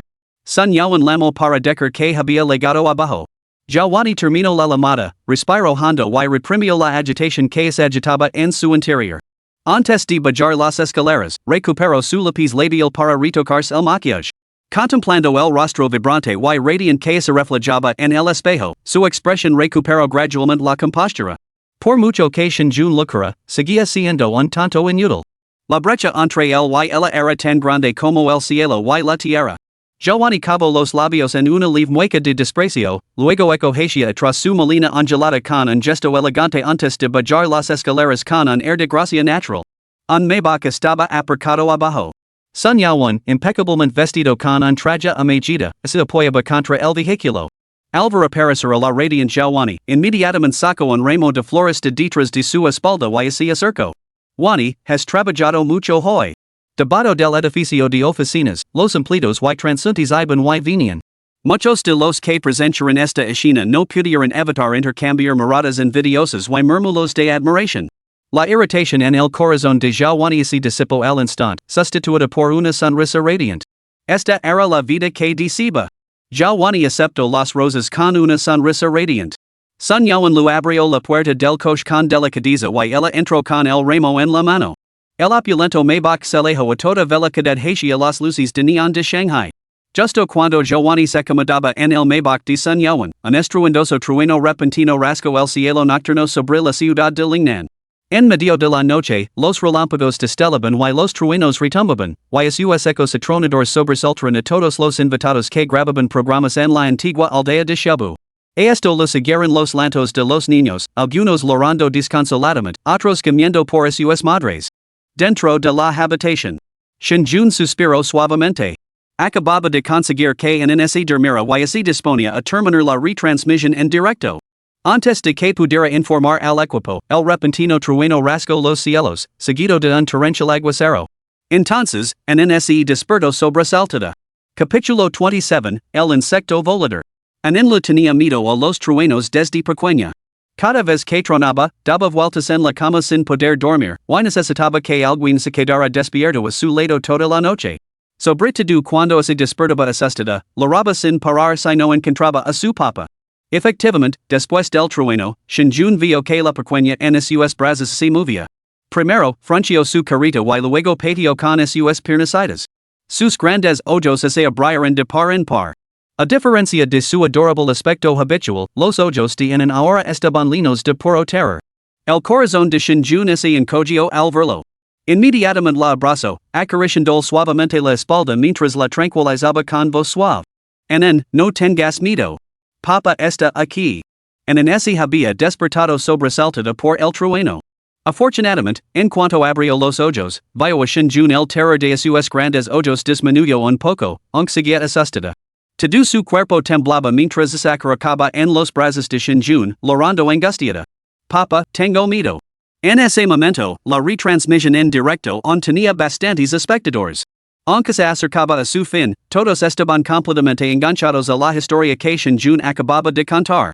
Incluso cuando el programa llegaba a su fin, muchos permanecieron en la retransmisión en directo. Muchos estaban desesperados por escuchar más historias, inundando descaradamente el chat con la esperanza de llamar la atención de Shinjun. Entonces llegó ese momento estruendoso. Cuando el público escuchó a Shinjun persuadir suavemente a Anan, el chat explotó con comentarios. Papa Dianan, ¿sigues buscando una adorable hija de 6 años y 204 meses? Ah, esa voz es tan relajante que me está matando.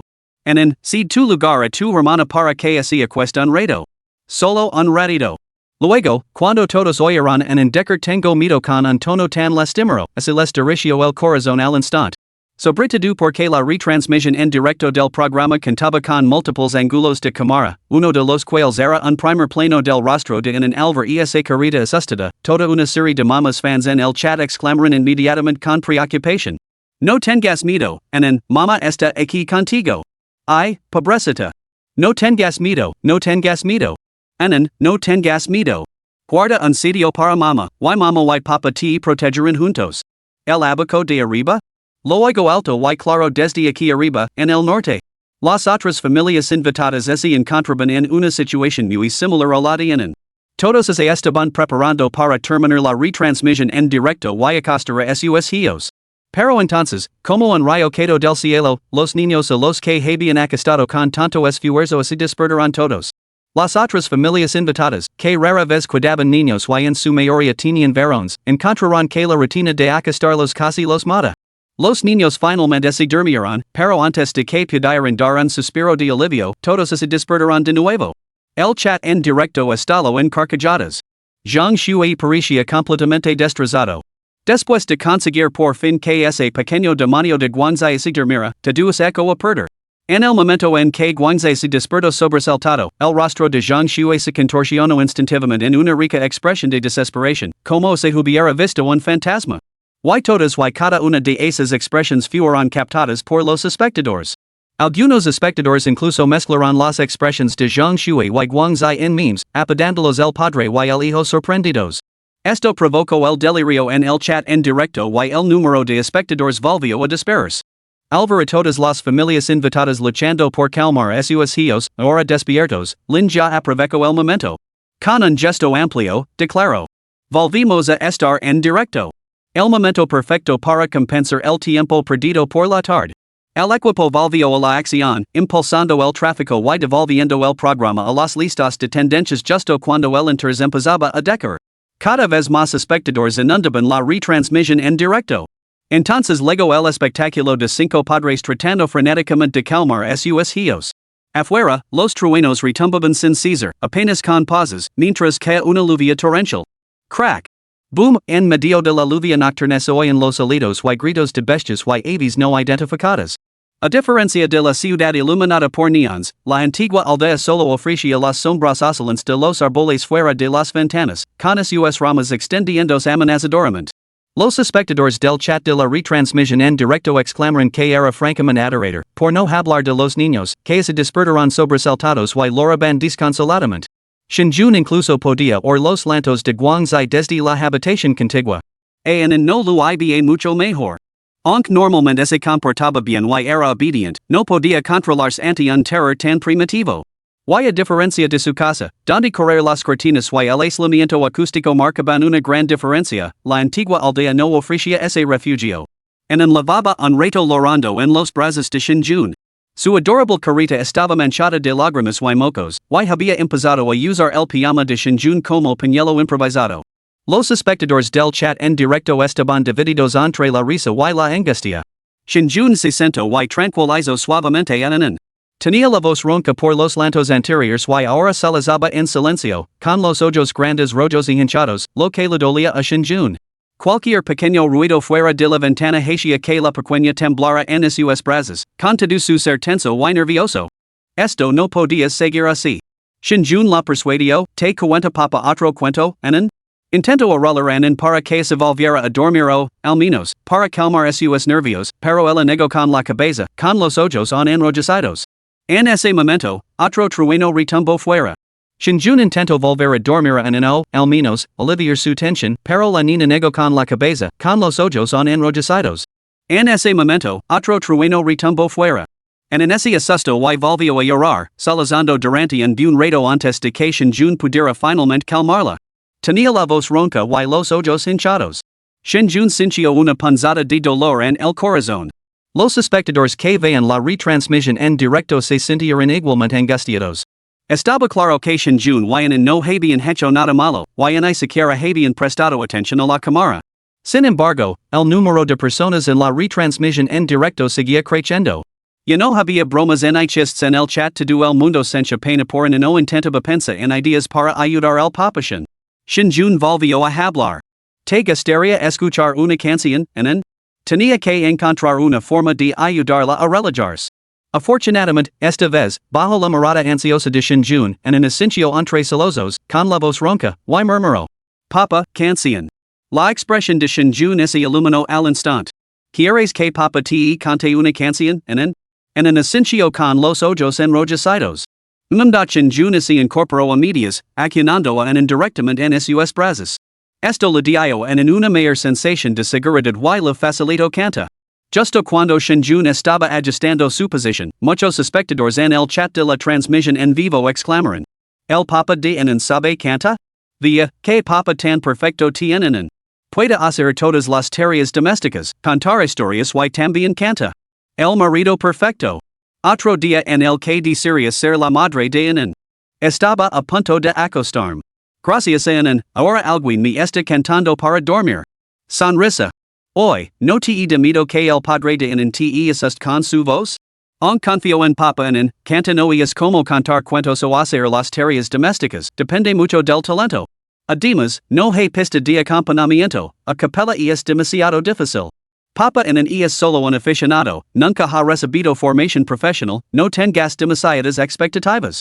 No pido mucho, solo algo que se pueda escuchar. La retransmisión en directo estaba atrayendo a una gran multitud, y la sección de comentarios bulia con debates sobre la destreza vocal del Papa de Anan. Para entonces, Shinjun había terminado de afinar. Acariciando suavemente a Anan, la voz de Shinjun flotaba suavemente. Los cielos oscuros cuelgan bajos y bajos. Las estrellas brillantes brillan y brillan.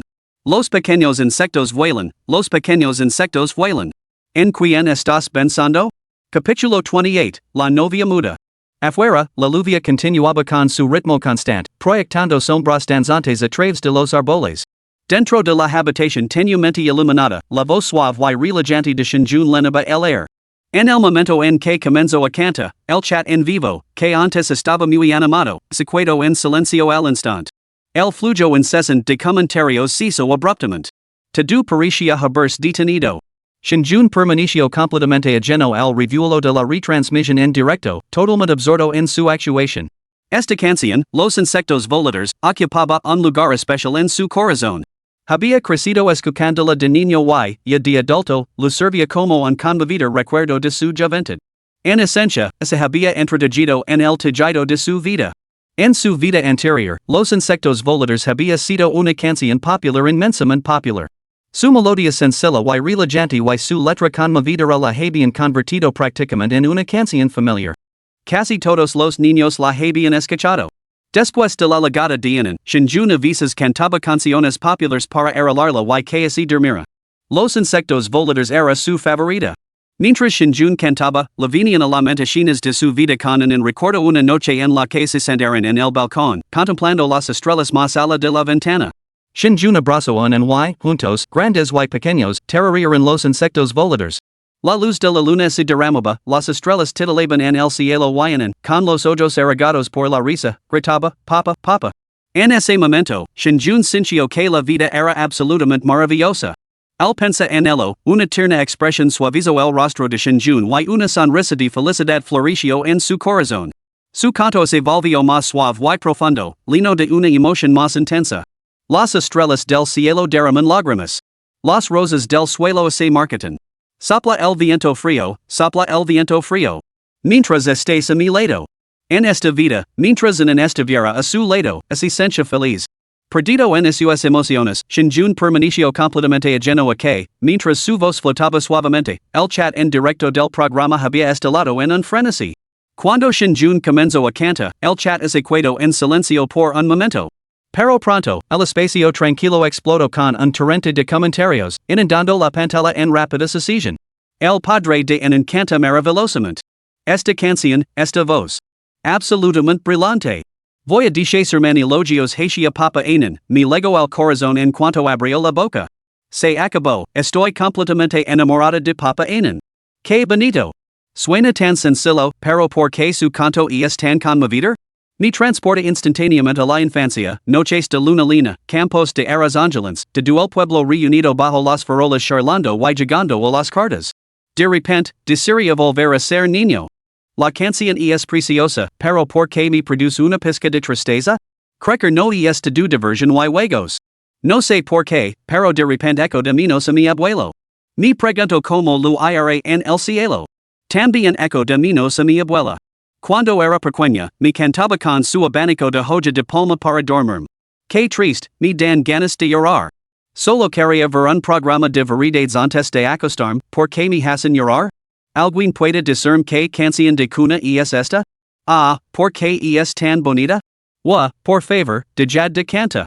El chat inundó la pantalla, los comentarios se acumulaban tan rápido que no se podían distinguir las publicaciones individuales, con solo echar un vistazo quedaban sepultados. Y la audiencia de la transmisión se disparó. La plataforma de videos cortos ya se había colocado entre las 10 primeras de las listas de tendencias. Mientras tanto, en la sección de juegos de la plataforma, una transmisión estaba en pleno auge, subiendo el primer puesto. Dentro de la transmisión, una streamer increíblemente guapa retransmitía un juego muy popular en ese momento. La streamer era increíblemente guapa y tenía una figura envidiable. Su gran concentración mientras llegaba desprendía una presencia imponente, lo que atrayó al instante los espectadores. Sin embargo, al entrar en la retransmisión, les recibió una avalancha de palabrotas. Joder. Vite al infierno. Las voces eran furiosas y groseras, dejando a todos los recién legados paralizados por la sorpresa, completamente desconcertados. Mientras tanto, los habituales de la transmisión inundaban frenéticamente los comentarios. Hermana Jo, no hables. Maldita sea, se me olvidó silenciar el micrófono antes de ver la transmisión. Gran recompensa por el veneno, ¿quién puede hacer que la voz de la hermana Jo se vuelva ronca? ¿La hermana Jo en silencio? Una belleza celestial. ¿La hermana Jo habla? Los cielos se rompen. La streamer en cuestión era Jo Winnow, conocida como la hermana Jo, toda una sensación en las plataformas de videos cortos. Su aspecto llamativo, su figura curvilínea. Y el contraste discordante cuando abría la boca habían cautivado a legions de fans. Sus seguidores en línea superan los 10 millones, lo que la convierte en una de las streamers más solicitadas del mundo de los videojuegos, apodada la novia muda. En ese momento, la hermana Jo lanzó un grito espeluznante. Maldita sea, ¿cómo se supone que voy a ganar con compañeros de equipo como estos? ¿Cómo diablos se supone que voy a ganar? El juego terminó. La hermana Jo golpeó el teclado con fuerza, sus exquisitos rasgos se contorsionaron de furia, sin dejar en ahí una pizca de elegancia. Maldita sea, hermana Jo, ¿no podrías ser un poco más amable? ¿Estás viendo a la hermana Jo? Más vale que la silencies. ¿Quién puede calmar a la hermana Jo? Por favor. ¿Calmar a la hermana Jo? Es como pedirle una cerda que tripa un árbol. Mejor envenenada que muda. Comprando potions, preparandome para actuar. Cuenta conmigo. Cuenta conmigo. Novia tonta, me encanta, me encanta. La hermana Joya se había comido. Al ver los comentarios del chat, abrió mucho los ojos y gritó. Soy tan guapa y me compran con una cerda? Al instante, alguien respondió en el chat. Lo sentimos, ha sido un error. Hemos insultado a la cerda. Lo siento, cerda. La hermana Jo con su boca no puede competir con una cerda que puede trepar a los árboles.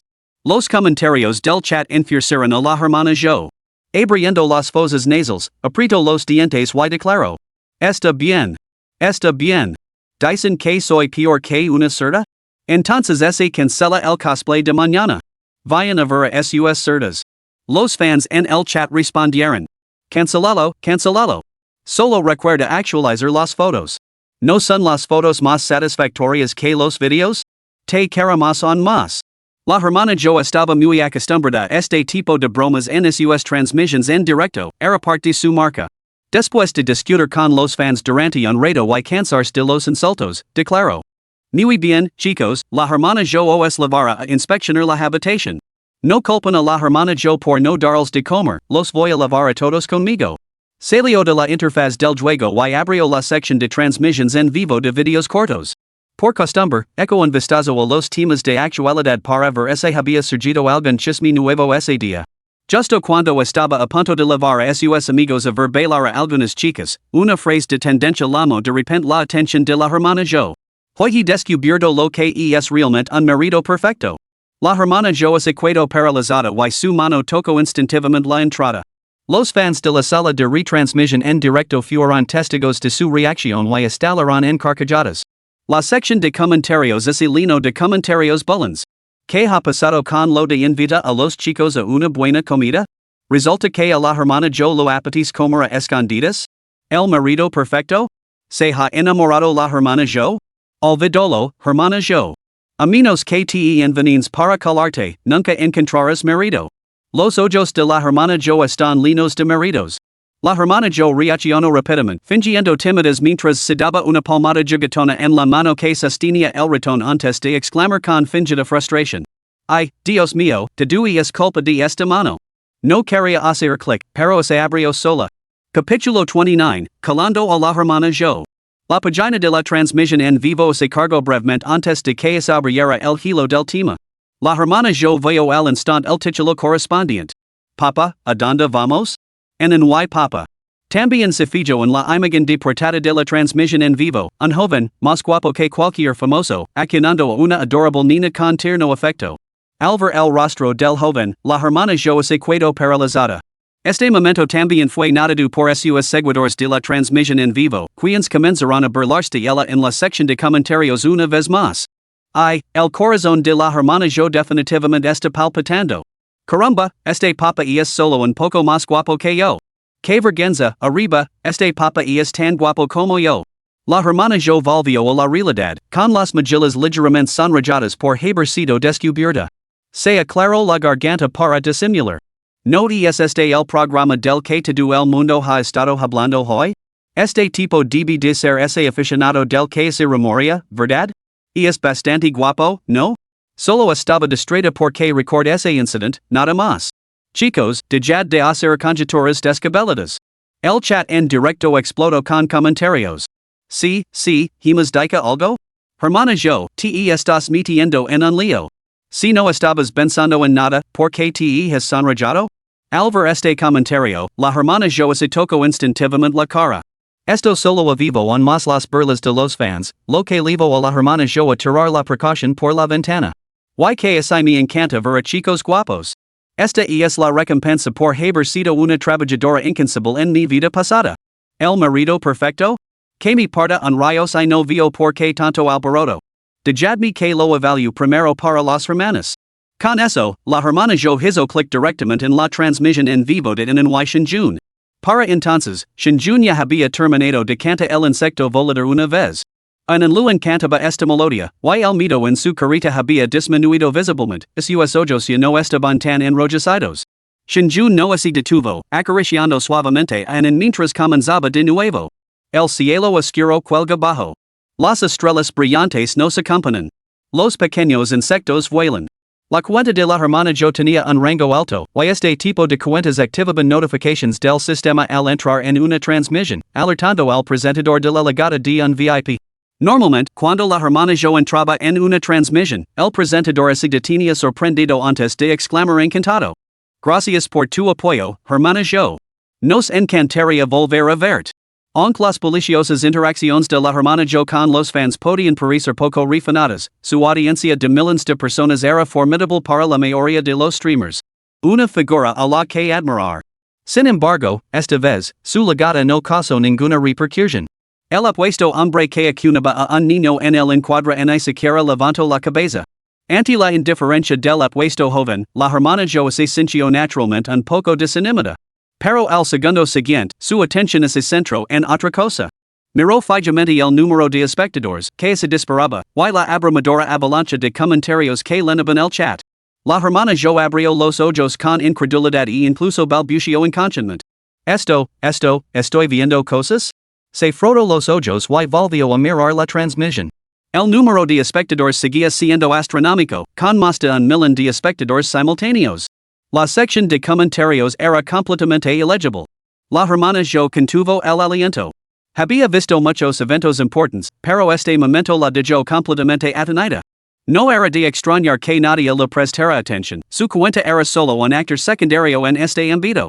En solo unos instantes, había visto varias cuentas famosas que le resultaban familiares. Con voz llena de asombro, dijo: Esto es absolutamente increíble.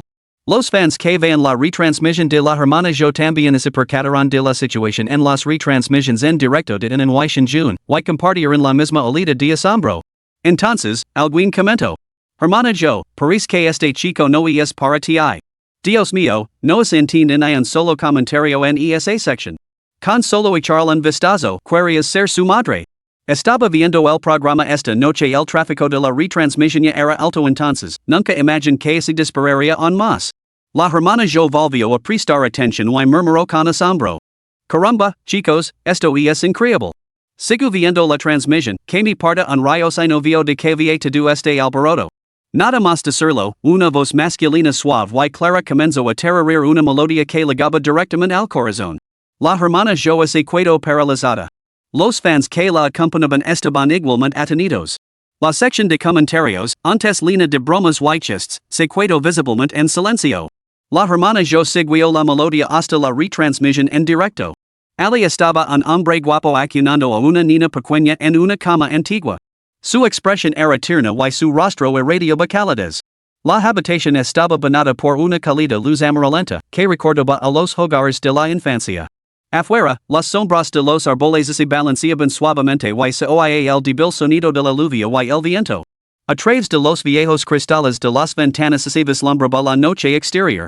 Combinado con ese suave terrario, la hermana yo encontró la escena que tenía ante sí increíblemente conmovedora. A medida que la letra se desarrollaba lentamente, el terrario profundo, suave y profundamente emotivo nubló la visión de la hermana yo. Le pareció ver la casa de su infancia. Veo a su madre abanicándose con un abanico de hoja de palma, la figura de su padre corriendo incansablemente, y incluso la vieja casa de su infancia, demolida hacía mucho tiempo, apareció ante sus ojos. Las escenas de su infancia se presentaban vividamente ante ella. De repente, la hermana yo se sintió completamente agitada. Como anhelaba volver a la infancia, a esa época despreocupada y alegre en la que su madre la quería y su padre la adoraba. No más ajetrio por unas pocas monedas de plata, no más hacer cosas que detestaba solo para llegar a fin de mes. Y, por supuesto, no más sonrisas forzadas a diario, convirtiendo la vida en una actuación. Mientras la hermana yo escuchaba el canto, su expresión se volvió cada vez más distante. Dejó de charlar con sus fans, y no bromeaba ni les tomaba el pelo con su lenguaje bullicioso y colorido habitual. Se acurrucó en su silla de gaming, con los brazos alrededor de las rodillas y la barbilla apoyada en ellas. Se sentó en silencio, escuchando el canto en la retransmisión en directo. Los fans de la retransmisión de la hermana yo habían notado desde hacía tiempo su estado inusual. Al verla sentada tan recatada y en silencio, todos se sintieron un poco inquietos. La hermana yo se hizo famosa precisamente porque era muy habladora, siempre soltando comentarios ingeniosos y diciendo palabrotas sin preocuparse por su imagen. Algunos dicen que conseguir que la hermana yo se callara era más difícil que escalar el Everest. Muchos fans bromeaban diciendo que la única forma de silenciarla era envenenarla para que se quedara muda, una novia muda. A decir verdad, desde que la hermana yo comenzó a retransmitir hace años, nadie la había visto tan calada y bien educada. En su quietud, sus rasgos eran como una pintura, absolutamente hermosos. Muchos fans se sintieron inesperadamente encantados. Maldita sea, estoy realmente enamorado de la hermana yo. La hermana yo es realmente la novia muda, en silencio, es la streamer de esports más hermosa. Solo ahora me doy cuenta de que la hermana yo es realmente atractiva. Chicos, ¿qué hacemos si nos enamoramos? Hermana yo, abre la boca y habla. No jugues con nosotros, nos estamos enamorando de verdad. Maldita sea, ¿se ha posado la hermana yo? Mientras los fans bromeaban y se burlaban, nadie se dio cuenta de que los ojos de la hermana yo se enrojecen cada vez más mientras escuchaba la canción. Entonces, de repente. Una sola lágrima cayó. Capítulo 30, Derrumbandos. La lágrima cristalina recorrió el exquisito rostro de la hermana Jo, dando a suya hermosa cara de un encanto adicional y peculiar, absolutamente digno de la estima. Maldita sea. La hermana Jo está llorando? ¿Estoy viendo cosas? ¿La hermana Jo está llorando de verdad? Maldita sea, ¿qué diablos es este inexplicable cosquilleo en mi pecho? Maldita sea, de repente quiero abrazar a la hermana Jo. Solo de pensarlo me da miedo. ¿Qué diferencia hay entre eso y abrazar a un mano en el monte? Solo hoy me he dado cuenta de la belleza de la hermana Jo. Las novias silenciosas son realmente las más bonitas. Mientras la hermana Jo no habla, es mi diosa. Me encanta, me encanta. La hermana Jo se está convirtiendo en una streamer guapa. Esta mujer ha conseguido despertamientos. La audiencia de la retransmisión en directo, acostumbrada a las bromas y las risas, comentó instintivamente al ver llorar a la hermana Jo. Sin embargo, antes de que pudieran decir mucho más, sus ojos se enrojecen cada vez más, las lágrimas le corrían por la cara y empezó a solozar. Hermana Jo, no me asustes. ¿Qué le pasa a la hermana Jo? Hermana Jo, no llores.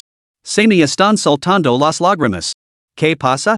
Dale un abrazo a la hermana Jo. Hermana Jo, deja de llorar. Solo dije que te pareces a un mano del monte.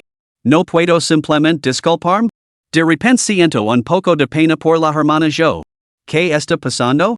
A los ojos de todos sus fans, la hermana Jo siempre era la persona de gran corazón y carácter afable, que siempre tenía una sonrisa en los labios.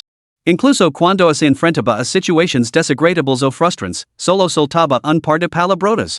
Después, volvía a bromear y a burlarse alegremente de sus fans, con un corazón tan grande como el suyo. Muchos adoraban a la hermana Jo precisamente por esta cualidad, su espíritu bondadoso y afable, libre de afectación o fingimiento. Nadie había visto nunca llorar a la hermana Jo. Así que cuando de repente la vieron llorar, y llorar cada vez más fuerte, los fans de la retransmisión en directo se pusieron nerviosos. Dejaron de bromear con ella y empezaron a buscar formas de consolarla. Las lágrimas de la hermana Jo hicieron que muchos fans veteranos de la retransmisión sintieran un repentino escozor en los ojos, con un inexplicable deseo de llorar con ella. La hermana Jo se dio cuenta de que sus emociones la habían abrumado. Intento contenerse, al fin y al cabo, seguía en directo. Nunca mostraba tal vulnerabilidad en la retransmisión. Cualquier queja o enfado que sintiera, siempre lo procesaba sola después de desconectarse. Pero en ese momento, la hermana Jo simplemente no pudo contenerse. Ese suave terrario se sentía como una cuchilla, abriendo años de dolor y tristeza reprimidos y enterrados en lo más profundo de su corazón. Sollozando y temblando, finalmente no pudo soportarlo más. Conteniendo las lágrimas, se dirigió al chat. Lo siento, chicos, me siento un poco mal. Voy a desconectarme por ahora. Intento esbozar su habitual sonrisa radiante, pero la mueca que apareció era más fea que las lágrimas. Al ver esto, innumerables fans en el chat se quedaron desconsolados. ¿Estás bien, hermana Jo? Hermana Jo, por favor, deja de llorar, me está rompiendo el corazón. Ay, Dios mío, la hermana Jo se ha quedado en silencio.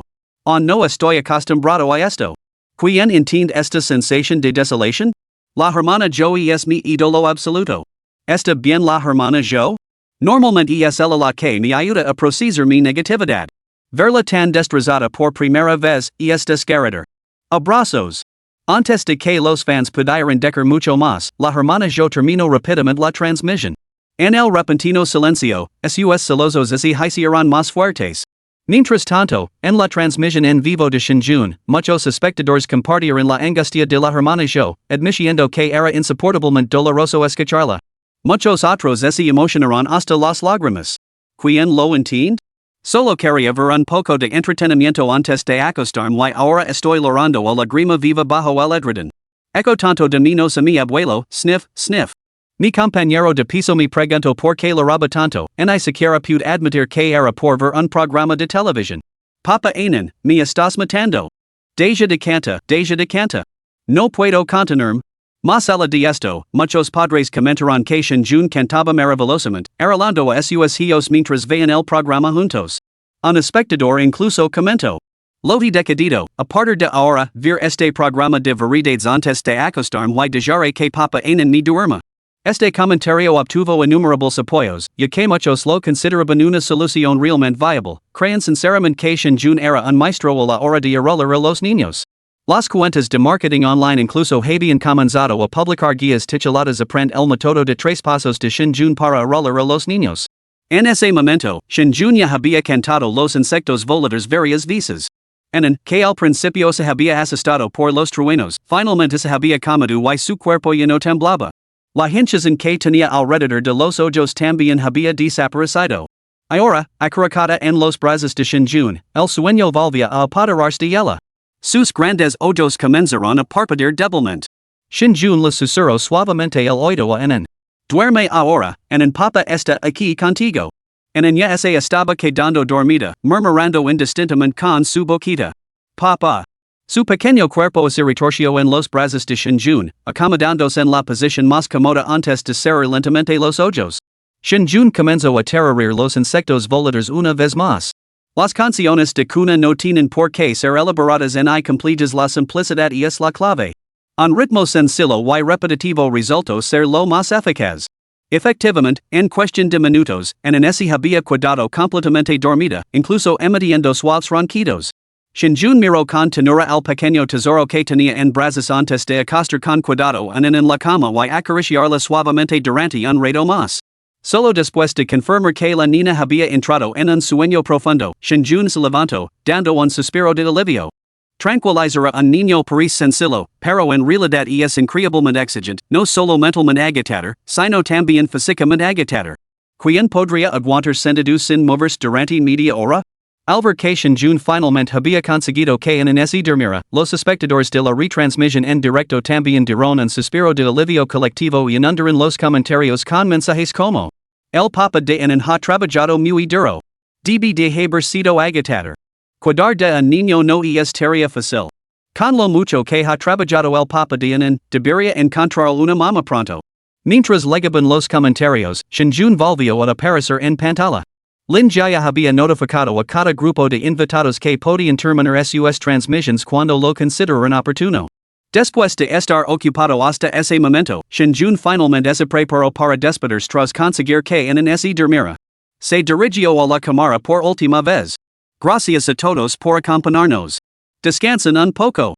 Con eso, cerró la transmisión en medio de una avalancha de comentarios de buenas noches. Sin embargo, después de cerrar la transmisión, Shinjun no se fue directamente a la cama. En cambio, se dirigió a la habitación contigua. Lin Jia la estaba esperando allí con una pila de documentos. Al ver entrar a Shinjun, le entregó rápidamente los papeles.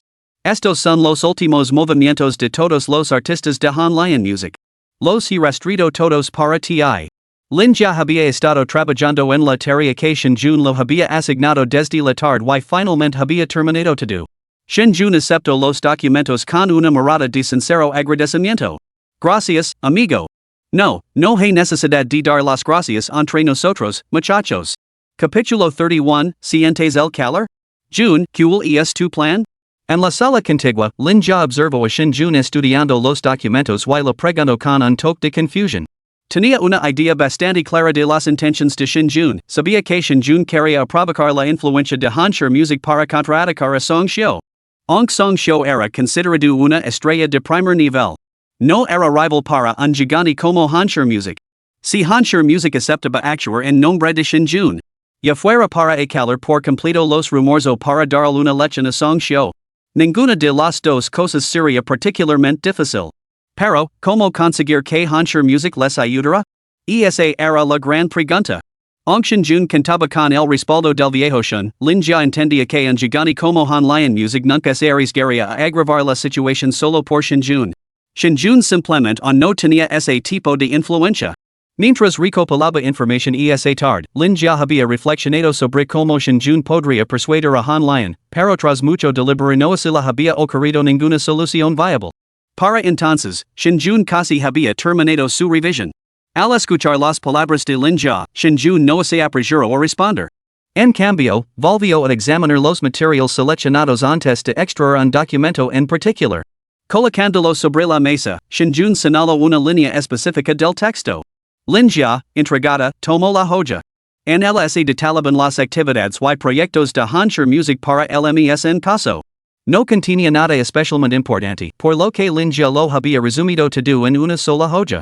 Franciendo el seno ante el documento, Linja miró la línea que Jun había señalado. Decía lo siguiente. La artista de hacer music, Song Huaying, competirá en Peak Singer. Podría enfrentarse a la eliminación en la quinta ronda. Al leer esto, Linja arqueó una ceja. ¿Pretende centrar en Song Huaying? Shinjun asincio y habló lentamente. Los registros indican que Hanchi Music tiene actualmente 3 artistas de primer nivel, siendo Song Huaying uno de ellos. Los otros dos son Edu y Xuewenlu. Mientras hablaba, Shinjun sacó otra hoja de los archivos y señaló el texto. Aquí. El contrato de Xuewenlu expira en 4 meses. Shinjun sacó entonces otra hoja. Ahora mira aquí. En Mayo, Xuewenlu y su marido actuaron como dúo matrimonial en la gala del 4 de Mayo de la televisión de la provincia de Xiang. Linja estaba al tanto de esto, Xuewenlu y su marido habían aparecido efectivamente en la gala. Linja estaba desconcertada. ¿Qué prueba eso? Shinjun habló lentamente. Según los registros, uno de los fundadores de Han Lion Music es Zhang que surgió de Dragon TV. El og inicial de Han Lion Music también se debió al concurso de talentos de Dragon TV. Así que Han Lion Music tiene profundos vínculos con Dragon TV. Además, según los registros de los últimos años, Dragon TV ha servido de base operativa para los artistas de Han Lion. Han Lion y Dragon TV llevan mucho tiempo formando un modelo de supervivencia mutuamente dependiente. Shinjun asincio con la cabeza a Linja. Tu cadena y Dragon TV están prácticamente enfrentadas, enzarzadas en una feroz competencia. Linja lo comprendió de repente. ¿Quieres decir que Xuewenlu podría estar pensando en cambiarse? Shinjun asincio lentamente. Es muy probable. La situación entre Dragon TV y Hunan TV no da señales de mayor. La competencia se ha intensificado especialmente en los últimos 2 años. En estas circunstancias, Han Lion Music no permitiría a la ligera que un cantante de primer nivel participara en programas de Hunan TV, ya que eso supondría ayudar al enemigo. Incluso si Han Lion Music quisiera, Dragon TV probablemente lo bloquearía. Sin embargo, esta situación se ha producido. Y la empresa detrás del marido de Xuewenlu tiene estrechos vínculos con tu cadena, así que Xuewenlu está cambiando de bando. Si ese es el caso, Han Lion Music no lo tendrá fácil en la segunda mitad del año. Ante esto, Hancher Music debe cultivar nuevos talentos para dar un paso adelante o impulsar a sus artistas consagrados al siguiente nivel. El plazo es demasiado ajustado para Hancher Music, y actualmente no tienen planes de desarrollar nuevos talentos. Por lo tanto, su elección es la segunda opción. Impulsar a sus artistas consagrados al siguiente nivel. Es probable que Song Huaying se haya unido a Peak Singer en estas circunstancias. El estreno del programa se inició a mediados de mayo. Poco después de la gala del 4 de mayo. Por lo tanto, es muy probable que Song Huaying fuera la candidata veterana elegida por Han Lion, y sin duda la empresa tenía grandes esperanzas puestas en ella. Sin embargo, ahora Song Huaying se enfrenta a la eliminación antes de la final. ¿Qué opinas? ¿Cómo de nerviosa debe de estar Hancher Music? Shinjun esbozó una leve sonrisa mientras se reía suavemente de Linja. Linja ya había captado la implicación, y su expresión cambió a de absoluto asombro. Aunque seguía con frecuencia las noticias del mundo del espectáculo, nunca se le había ocurrido tal conexión. Incluso después de recopilar una montaña de datos esa tarde, no había deducido la dinámica interna de Han Lion Music. Sin embargo, Jun solo eco un vistazo a su investigación durante un momento antes de deducir toda esta información, e incluso proyectar la trayectoria de Han Lion Music para la segunda mitad del año. ¿Cómo no iba a estar atenido Linja? Sin palabras, solo pudo respirar hondo y decir. Jodidamente brillante, Jun Gu. Si Shinjun hubiera sabido lo impactada que estaba Linja, seguramente se habría reído. En su vida anterior, había pasado media vida navegando por la industria del entretenimiento. Habiendo experimentado tanto de primera mano, esas cosas le resultaban evidentes al instante. De lo contrario, su vida pasada habría sido un desperdicio. Shinjun hizo un gesto con la mano para restar la importancia, luego enderezó su expresión y dijo. Búscame un estudio de grabación. Me estoy preparando para grabar una demo. No hay problema. Linja asincio. Shinjun suspiró suavemente, con air ligeramente avergonzado, y se dirigió a Linja. Me has ayudado mucho estos últimos días. Cuando las cosas se calman, en yote invitaremos a un buen festín. La expresión de linja es en sombricio al instante. June, decar eso significa que no me consideras tu hermano. Me has ayudado innumerables veces antes. Ahora que por fin necesito tu ayuda, no seas tan formal. Además, este lío es culpa mía, no os he causado más que problemas a tiyanan. De todos modos, nunca me ha gustado song show. Shinjun no dijo nada más, le dio a linja una firme palmada en el hombro y volvió a la habitación. En dormía profundamente. Shinjun le besó la frente, lo que provocó que la niña dormida agarrara el air con su pequeña mano. Shinjun lo ofreció su dedo. En lo agarró y se calmó al instante. Shinjun apagó la luz, acunó en se quedó dormido. Al día siguiente. Al amanecer, Shinjun se despertó instintivamente corrió varias vueltas alrededor del pueblo. La antigua aldea había cobrado vida a primera hora de la mañana. Una niebla blanca cubría los campos lejanos, mientras que volutas de humo se elevaban de las casas de tejas negras y ladrillos gris. Después de correr, Shinjun regresó para refrescarse. Al ver que los miembros del equipo del programa se estaban moviendo, se dispuso a completar su tarea. La tarea de la mañana consistía en preparar el desayuno. Todos los ingredientes para el desayuno se guardaban en la casa de un aldino y se podían coger por orden delegada. Los participantes tenían que preparar el desayuno con los ingredientes que eligieran. Ahora que lo estaban observando, Shinjun no ve sentido en contenerse. Si los demás temían que acaparara toda la atención, haría realidad sus temores. Capítulo 32, escrito. Shinjun fue el primero en comenzar su tarea, con el equipo, algo somnoliento, siguiendo los pasos para comenzar la retransmisión. La retransmisión en directo de Shinjun ya había acumulado un gran número de seguidores y, dada la gran visibilidad de la cuenta, los espectadores comenzaron a llegar en masa en cuanto se puso en marcha. Buenos días. El equipo de producción es despiadado, empezar tan temprano? Típico de Papa Anan. Cuando asignaron la tarea anoche, sabía que terminaría primero el desayuno. Shinjun apareció con ropa informal, recién duchado y con el pelo enhumido. Su aspecto pulcro transmitía una sensualidad innegable. Muchos espectadores, en medio dormidos, lo miraban fascinados. Shinjun se dirigió rápidamente al área de almacenamiento de ingredientes y, sin disculparse, seleccionó numerosos artículos basados en las preferencias alimenticias de Anan. Para cuando los demás miembros del equipo y los niños se despertaron poco a poco, Shinjun ya había preparado el desayuno y estaba llamando a Anan para que se levantara y comiera. Debido a la tormenta de la noche anterior, Anan no había dormido muy bien y estaba de mal humor al despertarse. Finalmente, después de lavarse y prepararse para comer, Zhang Shui, el vecino de al lado, llamó a la puerta y entró con su hijo Guangzai. Zhang Shui lavaba ingredientes sin procesar y tenía el rostro enrojecido. No sé por dónde empezar. Me demito envenenar a Guangzai. Pequeña Shin, por favor, ayúdame. Los espectadores de la sala de retransmisión en directo estallaron encarcajados al ver la escena. Zhang Shui ha vuelto a pedir favors. Los fans de la retransmisión en directo de Zhang Shui se cubrieron la frente con exasperación. Te dije que Zhang Shui iba en la dirección equivocada. Su casa está claramente allí, ¿por qué ha venido directamente aquí? ¡Qué gracioso! Si no fuera por Shinjun, Zhang Shui se moriría de hambre en el antiguo pueblo. El pequeño Guang sacó la lengua juguetonamente. Tío, la comida de papa es horrible. Quiero comer la tuya. Shinjun no vio ningún problema. Zhang Shui era bastante decente y el pequeño Guang era bastante divertido, así que le gustó la idea de añadir otro par de palillos. Sentada a la mesa, envió al pequeño Guang y sacó su propia lenguita. Hermano mayor tanto. Como Guangzi era unos meses mayor que Anan, Zhang Shui los había presentado casualmente como hermanos durante sus charlas con Shinjun. Justo cuando Zhang Shui estaba a punto de saludar a la pequeña, oyó a Anan continuar. Tío tanto. Shinjun se levantó el primero, seguido de su hong, que mantenía su costumbre de entrenar temprano. Luego vinieron el director Wang Hai y Zhang Shui. Wang Hai, al ser mayor, necesitaba menos horas de sueño, mientras que Zhang Shui se despertó con el aroma de la comida de Shinjun que llegaba desde la habitación de al lado.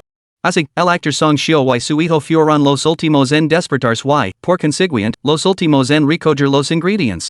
Todos los buenos ingredientes ya habían sido cogidos. Eso se sumaba que Lin ya intentaba sabotear deliberadamente a Song Xiu. Así que, cuando Song Xiu llegó, solo quedaban los peores ingredientes. Alver las verduras marquitas y la harina gruesa, la expresión de son shows en sombricio al instant. Esos ingredients no eran aptos ni para los cerdos.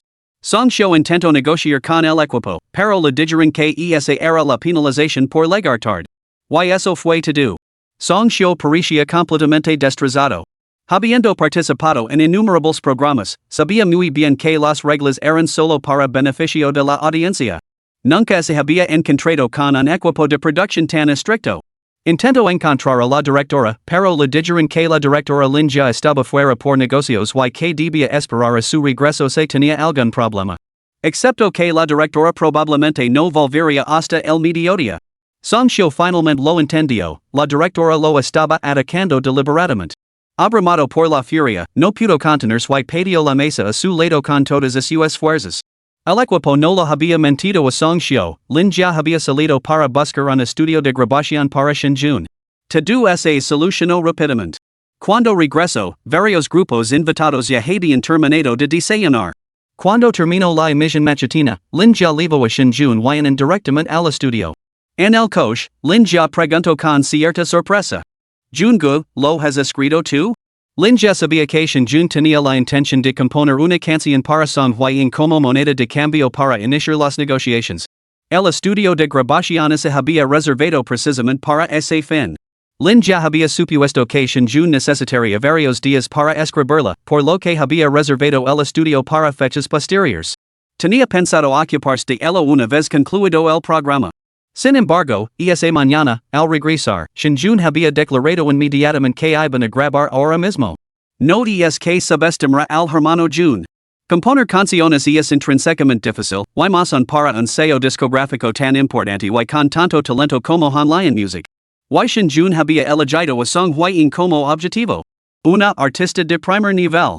Este tipo de discográficas y cantantes nunca les faltan canciones tienen montones de material excelente esperando a ser interpretado. Así que Lin ya se quedó realmente sorprendida. En el coche, Shinjun estaba llegando con en cuando escuchó la pregunta y respondió. Está escrita. Había terminado de componer la canción después de despertarse esa mañana. Escribir canciones puede ser difícil para otros, pero para Shinjun era tan fácil como mover un dedo. Los recuerdos de su vida pasada formaban un inmenso tesoro. Shinjun solo tenía que extraerlos según las necesidades. Anoche, Shinjun había estudiado los antecedentes de Song Huaying, obteniendo una visión detallada de su destreza vocal y su estilo. El estatus de Song Huaying como cantante de primer nivel hablaba por sí solo, sus habilidades vocals eran indudablemente versátiles, superando fácilmente a muchos artistas de la nueva generación. Además, su estilo característico se centraba en las baladas desgarradoras. En su juventud, innumerables fans la coronaron incluso como la princesa de las canciones de amor. Así, el estilo quedó decidido. Además, Peak Singer era un programa competitivo. Shinjun lo había estudiado detenidamente, guardaba cierto parecido con I Am a Singer, de su vida anterior. La competencia era feroz, ya que todos los concursantes eran cantantes de primer nivel o de primera categoría, un choque de titanes. Por lo tanto, la canción del concurso debía poseer cierta ventaja competitiva. Esto probablemente explica por qué Song Huaying no ha conseguido nunca una buena clasificación en la competición y ahora se enfrenta a la eliminación. El género de las baladas desgarradoras simplemente no se adapta a los formatos de los concursos. Baladas desgarradoras. Talento competitivo. Además, Shinjun escuchó numerosas canciones de Song Huaying esta mañana y se dio cuenta de que su interpretación vocal y su timbre se parecen mucho a los de su vida pasada. Fei Wong. Aunque no tan extremas como las de Fei Wong. El timbre de Song Huaying tiende a una claridad etérea, destacando en la resonancia de cabeza y nasal. Básicamente, una virgen económica de Fei Wong. Así, tras revisar el perfil de Song Huaying, Shinjun tomó una decisión y se puso a escribir la letra y la melodía a primera hora de la mañana. Al escuchar la respuesta decidida de Shinjun, Lin ya dudó. Hermano Jun, esta es una canción para Hanlian. Sus estándares pueden ser bastante altos. Aunque sabía que Shinjun se había graduado en el Conservatorio de Música de Shanghai y que tenía un talento excepcional, nunca lo había oído cantar. Tampoco lo había oído componer canciones. Por lo tanto, Lin ya sentía una duda persistente, una punzada de aprensión. Shinjun esbozó una leve sonrisa, le dirigió una mirada tranquilizadora a Lin ya y volvió a jugar con él. El estudio de grabación se había organizado apresuradamente a través de un amigo de Lin ya.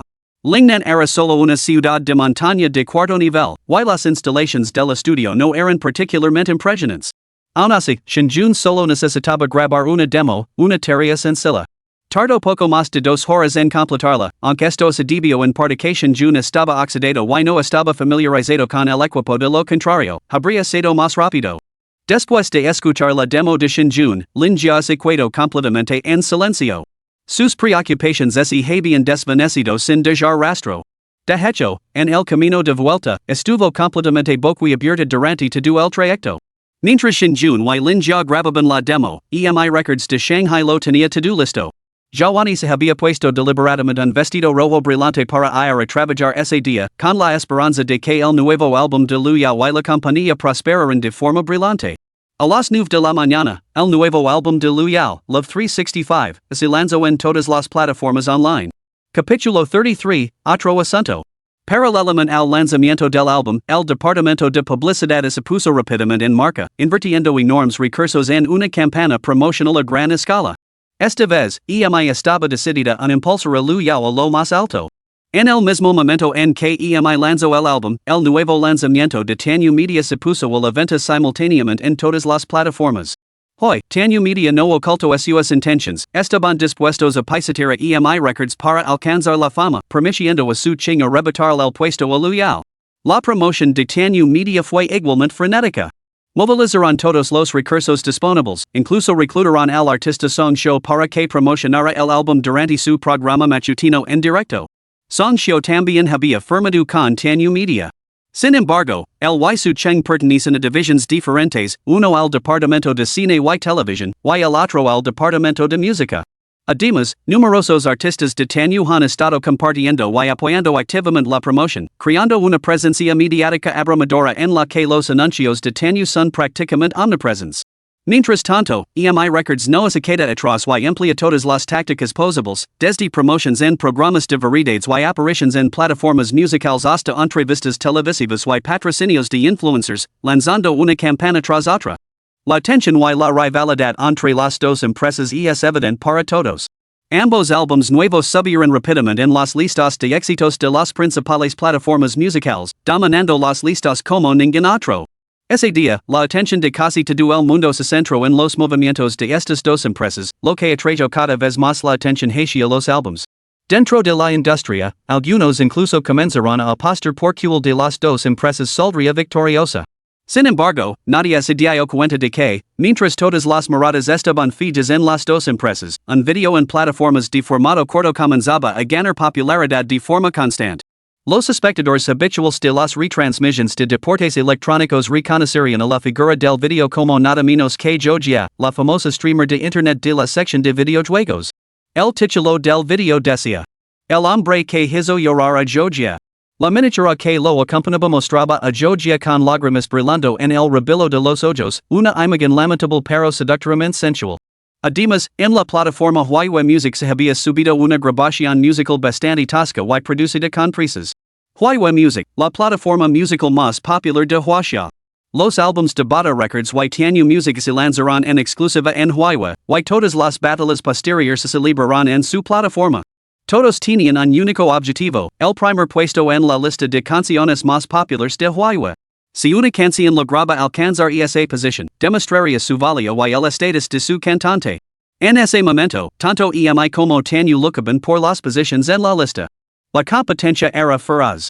Mientras tanto, enterada en lo más profundo de la clasificación, tan abajo que había que desplazarse varias páginas para encontrarla, esa grabación tosca y mal producida comenzaba su lento ascenso.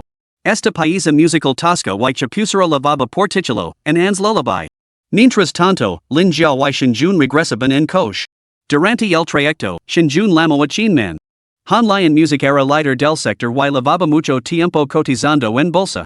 Su escala corporativa era inmensa, lo que la situaba en una liga completamente diferente a la de EMI Records. Incluso Tanyu Media palidecía en comparación. Como presidente de Hanshi, la agenda diaria de Chinman era cada vez más agitada. Llegaba temprano por la mañana y trabajaba sin descanso hasta bien pasado el mediodía. Tomándose un momento para recuperar el aliento, le pidió a su asistente que le preparara una taza de café. Cuando estaba ocupada, el almuerzo solía consistir en unos bocados de pan y una taza de café, ahorrando un tiempo precioso. En la oficina lo esperaba una montaña de tareas, incluida la solicitud que ahora tenía en sus manos, presentada por el agente de Song Huaying. Lavabo las firmas del director y otras personas. Chin man lao gio y comprendió la situación de un vistazo. Song Huaying había participado en Peak Singer, quedando en último lugar en el episodio anterior. Esta semana se enfrentaba a una posible eliminación. Por lo tanto, tanto la cantante como su agente buscaban lucrativos contratos discográficos. Después de revisarla, Chin man frunció el seno. Dado que Wenlu había recusado explícitamente la renovación del contrato, Song Huaying y Edu eran ahora los artistas insignia de la empresa para la segunda mitad del año. Durante la reunión de mayo, se confirmó que los recursos para Song Huaying se incrementarían significativamente, con el objetivo de elevar aún más su estatus en la segunda mitad del año. Solo así se podría garantizar la estabilidad de la empresa. La participación en Peak Singer fue un resultado directo de esa reunión. Peak Singer, un programa de variedades tipo concurso lanzado por Dragon TV, solo había emitido un episodio, pero ya era un gran éxito. Incluso mostraba potencial para convertirse en un programa femenino. El ganador de la gran final de Peak Singer sería coronado Rey de los Cantantes, un título de inmenso prestigio y reconocimiento por parte de la audiencia. Incluso sin el título, quedar en tercer lugar dispararía la fama de cualquiera. El campeón y el subcampeón de la temporada anterior eran simplemente cantantes de primer nivel cuando compitieron, pero ahora ambos han ascendido a la categoría de superestrellas.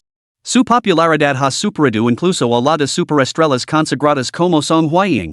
Dada la buena relación de Han Lion con Dragon TV, la agencia organizó la participación de Song Huaying en la última temporada de Peak Singer. La estrategia original de la empresa era que Song Huaying aspirara al campeonato o se asegura el segundo puesto. Alcanzar el tercer puesto elevaría significativamente su posición, situándola en condiciones de aspirar a un estrellado aún mayor. Sin embargo, inesperadamente, tras 4 rondas de competición regular, Song Huaying ni siquiera ha llegado a la final y ahora se enfrenta a una eliminación inminente, con muchas posibilidades de ser expulsada. Chin man frunció el seno mientras estudiaba la información de la empresa. El próximo episodio de Peak Singer contaría con 2 cantantes de primer nivel más que desafiarían a los concursantes. Si Song Huaying volvía a quedar entre las dos últimas posiciones, sería eliminada directamente. Tal eliminación haría que todas las inversiones previas de la empresa fueran en vano, y su salida prematura supondría un duro golpe para su reputación. En la propia Song Huaying y la empresa podrían soportar las consecuencias de tal resultado. Chin man suspiró y firmó el formulario de solicitud. Su asistente le trajo un café. Después de beberlo durante un momento, justo cuando estaba a punto de volver al trabajo, sonó el teléfono. Era su número privado. Pocas personas lo conocen, solo aquellas de especial importancia, así que respondió inmediatamente. La nota de contacto decía: la alumna de la abuela. Chin man se detuvo antes de recordar que se trataba de la persona a la que su abuela lo había pedido que ayudara alguien llamado Shinjun, quería recordar. Esos asuntos le resultaban totalmente triviales, así que, tras la llamada de había anotado la nota de pasado y se había olvidado rápidamente de ella. Si no hubiera sido por la llamada de hoy, no habría recordado que existía tal persona. Recordando el tono solemne de su abuela Chin man suspiró y respondió a la llamada. No le importaba lo más mínimo este asunto trivial, pero ¿qué podía hacer? Era la nieta. Una vez conectada, Shinjun habló educadamente. Hola, hermana Chin. Soy Shinjun. Chin man respondió con frialdad. Hola. Shinjun suspiró suavemente y dijo. Recientemente participé en un programa de variedades. Debes haber visto que la reacción del público se ha vuelto bastante severa. Me temo que podría necesitar tu ayuda para manejarlo.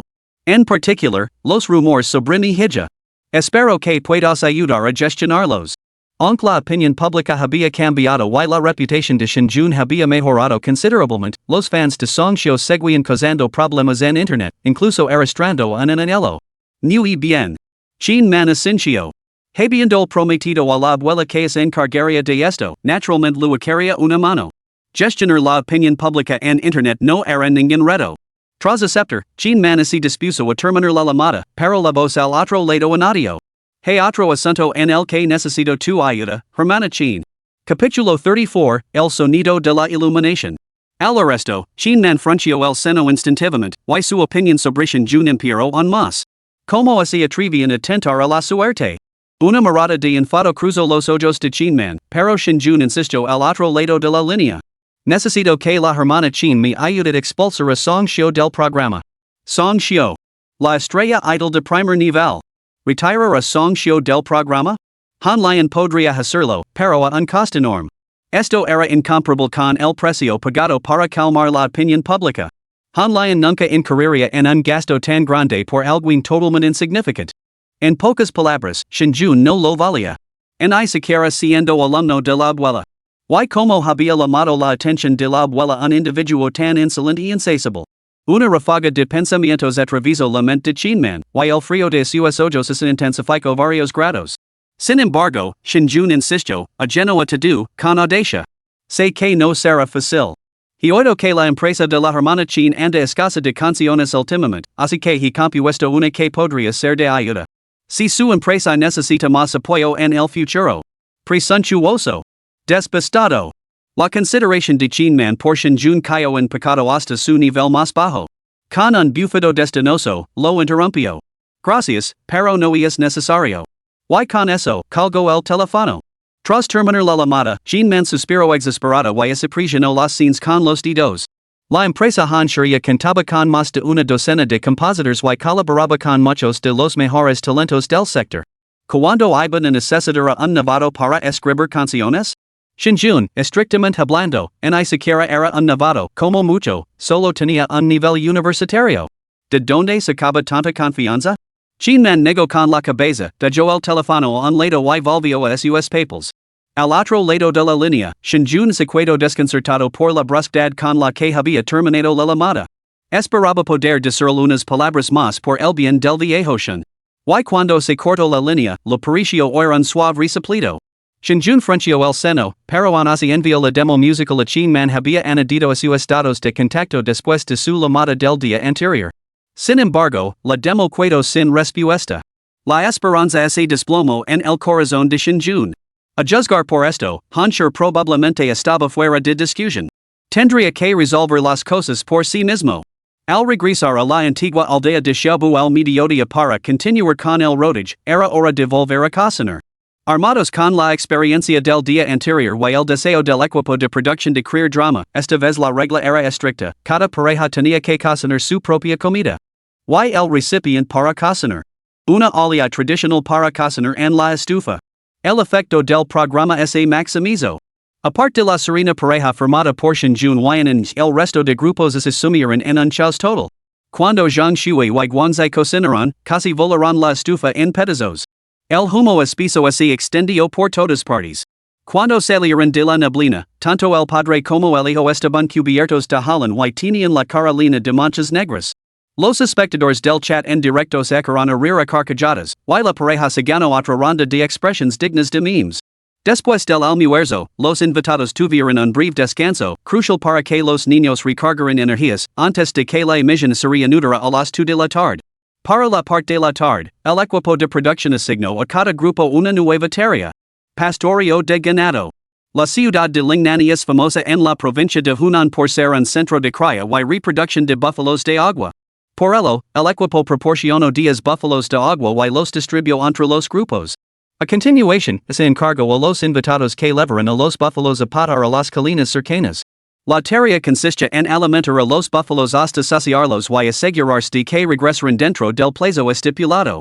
Si no se cumplía el plazo, se reduciría la ración de cena de los invitados. Todos estos búfalos eran animales domesticados y dóciles, que no suponían ninguna amenaza para los humanos. Además, su aspecto robusto y fornido los hacía muy queridos por los niños. En cuanto los búfalos fueron llevados al rebaño, los jóvenes se agolparon a su alrededor, gritando de alegría. Al ser niños de ciudad, nunca habían visto antes a estos animales y quedaron completamente hipnotizados. Les costó un rato separarse de ellos y comenzar la tarea. Cuando partieron, todos los jóvenes iban montados sobre los búfalos. Sus padres levaban las cuerdas por delante, mientras los niños reían alegremente desde sus monturas. La escena era realmente conmovedora. Sin embargo, esta escena idílica se rompió en el momento en que salieron del pueblo. El equipo de producción no había especificado dónde se permitía parar, sino que simplemente había indicado a los invitados que buscaran ellos mismos un terreno adecuado. Al no estar familiarizados con el terreno local, los invitados no tenían ni idea de dónde parar el ganado. Todos dieron vueltas sin rumbo fijo por la entrada del pueblo, sin saber qué camino tomar. Mientras los demás dudaban, Shinjun sacó tranquilamente su búfalo del pueblo. Se dirigió hacia las colinas y los campos. Durante su carrera matutina, había estudiado el terreno local y recordaba un lugar con una vegetación exuberante ideal para el pastoreo. Se dirigió directamente allí de memoria. Quizás por temor a que los invitados dejaran vagar al ganado, cada animal llevaba una campana colgada al cuello. A medida que el búfalo de agua se movía, las campanas se balanceaban suavemente, emitiendo un sonido nítido y claro. En se sentó felizmente sobre el búfalo de agua, arreglando con alegría. Shinjun caminaba erguido delante, guiando al búfalo. A su lado se extendían campos en terrazas, exuberantes y verdes como un cuadro. Detrás de ellos se encontraba la antigua ciudad de casas de ladrillo azul en el hueco de la montaña, cargada con el peso del tiempo. La cámara seleccionó deliberadamente el ángulo más pintoresco, haciendo que la transmisión en vivo pareciera un paseo por un poema. Muchos espectadores exclamaron: ¡Qué bonito! ¡Qué poético! Y es como una escena de un poema antiguo que cobra vida. Este momento ha hecho que mi deseo de vivir en el ser alcance su punto álgido. Mientras el público en directo discutía, Shinjun ya había encontrado un lugar, una amplia ladera abierta con abundante vegetación, ideal para el pastoreo. Lo más importante era que las vistas eran espléndidas, desde lo alto de la pendiente se podían contemplar las onduladas colinas y los arrozales de Lingnan, un panorama verdaderamente magnífico. Los dos búfalos de agua que Shinjun llevaba atados con una cuerda bajaron inmediatamente la cabeza para parar al llegar al lugar. Al ser criaturas robustas y disponer de abundante comida, Shinjun no tenía ninguna preocupación de que se elegiran. Simplemente ató las cuerdas a un árbol cercano antes de irse a jugar con un. Shanghai era una ciudad bulliciosa, carecía por completo de esa belleza natural y ese air pristinos. Shinjun llevaba en su ciudad natal cada invierno, los paisajes nevados de Shandong no ofrecen ningún atisbo de vegetación. Por eso, tanto Shinjun como en apreciaban este lugar que tenían ante ellos. Jugaban con alegría. Mientras Shinjun y en esa diversión, los otros grupos de invitados seguían luchando por encontrar lugares adecuados para patar. La tarea resultó ardua. Después de horas caminando, no encontraron pasto.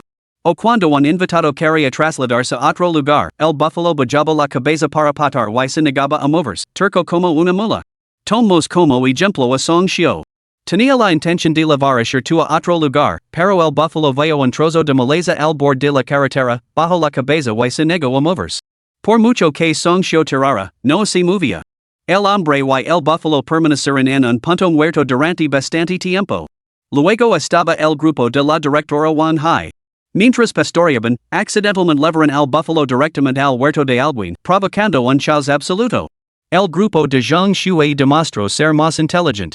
Cuando los fans vieron a Shinjun buscando un lugar, inmediatamente se apresuraron a ir a la transmisión en vivo de Zhang Shui para avisarlo, guiándolo para que se aprovechara de la popularidad de Shinjun.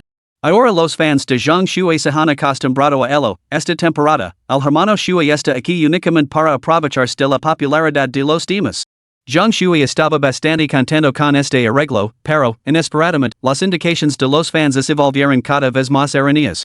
Terminó completamente desorientado en un barranco de montaña, incapaz de recordar el camino de vuelta. El programa ofreció un momento hilarante tras otro, dejando a los espectadores completamente entretenidos. Mientras tanto, al otro lado, Shinjun ya había pasado medio día felizmente acompañando a en persiguiendo mariposas, atrapando saltamontes y tejiendo artesanías con hierba de cola de perro. Cuando en se cansó, Shinjun la llevó a una roca imponente y se sentó. Contemplando el paisaje lejano, tan pintoresco como un cuadro, Shinjun sintió un impulso repentino. Se inclinó y lo susurró a Enan, ¿te acuerdas del Shanglu Chiming que te enseñó tu padre? Capítulo 35, Los patrones métricos de la polla. Quizás se trataba de una aflicción común entre los padres, encontrar una escena adecuada y instintivamente caer impartir conocimientos a sus hijos. Shinjun adoraba a Enan, nunca desquitó su educación. Sin embargo, su enfoque era más suave, influencia su lo aprendizaje a través del juego. Tal y como estaba haciendo ahora. Aunque poco cansada, and en ese había divertido mucho ese día y ahora sus grandes ojos brillaban con intensidad. Al oír las palabras de Shinjun, frunció el seno pensativo y luego aplaudió. En lo recuerda. Las nubes van con la lluvia, la nieve viene con el viento, el resplandor del atardecer viene con el cielo despejado. Su dulce voz, como la miel, resonó en las colinas, y su canto infantil pintó el paisaje como un cuadro, hipnotizando momentáneamente a la audiencia de la transmisión en vivo. Pero al segundo siguiente, la escena se congeló cuando en se topó con un obstáculo. Las migratorias. Shinjun sonrió, revolviendo el pelo de en con carino antes de guiarla para que recitara. Las ocas migratorias van con las golondrinas que se marchan, los pájaros que se posan van con los insectos que chirrían. En ascencio con la cabeza, repitiendo. Las ocas migratorias van con las golondrinas que se marchan, los pájaros que se posan van con los insectos que chirrían. Entonces, las voces resonan, una profunda y magnética, la otra con la cadencia inocente de una niña, resonaron en el desierto. Espadas de tres pies, arcos de cisgen, el norte de la cordillera se opone al este del río. El salón de la tierra del verano claro, el palacio del cielo del frío amplio. Sauces verdes en la niebla del amanecer en ambas orillas, flores de albaricoque rojas en la lluvia primaveral por todo el jardín.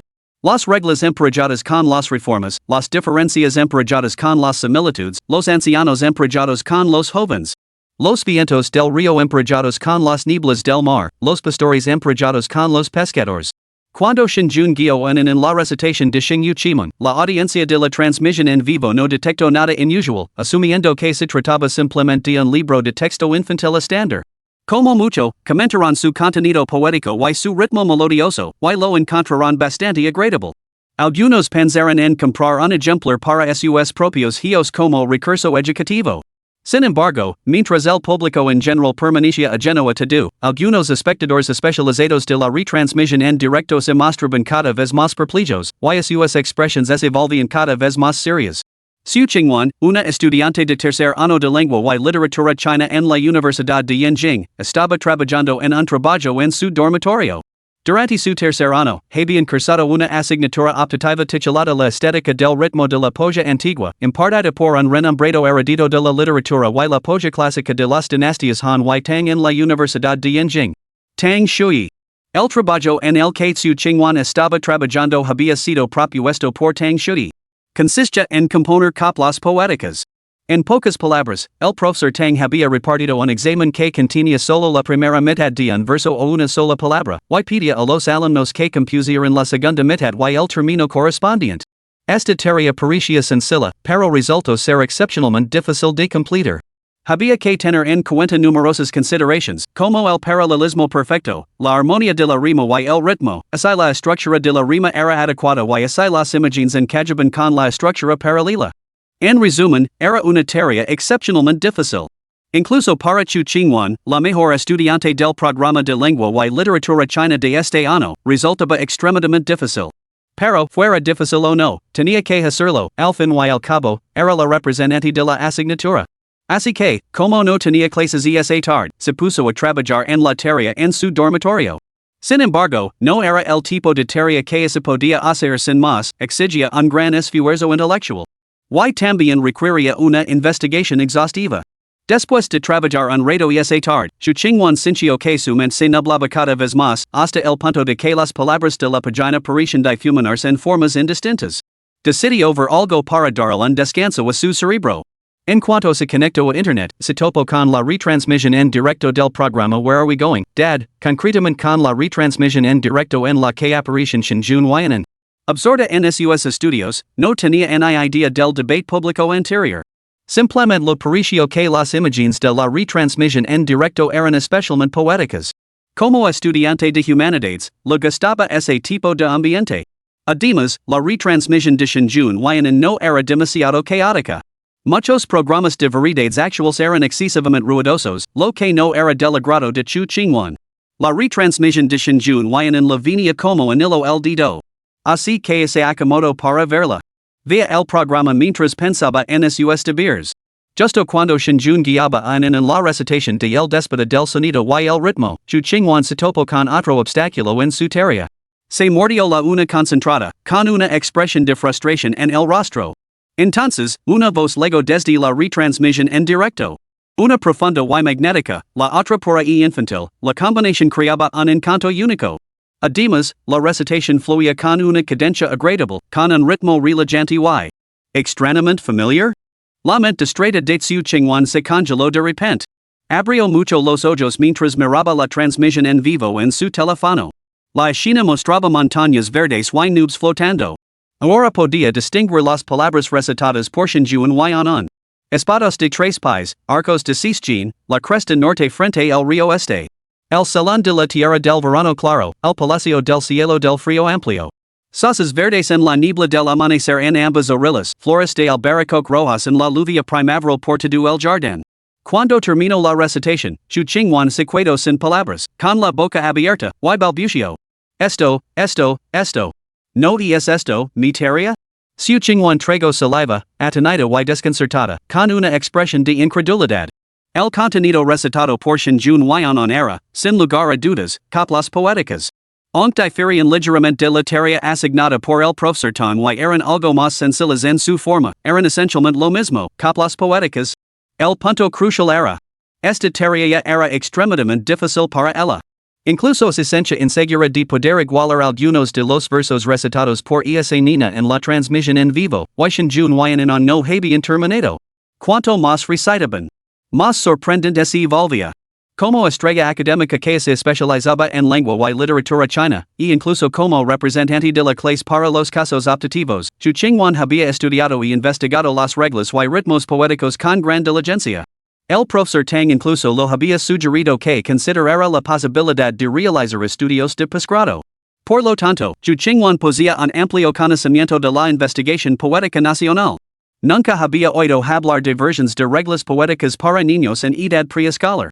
Las versiones más básicas eran para estudiantes de secundaria. Y, en comparación con lo que Shinjun y en estaban recitando ahora, esas versiones eran un mundo aparte. Ni siquiera estaban al mismo nivel. Al escuchar a Shinjun y en recitar su material, a Xu Qingwan se le pasó por la cabeza una idea.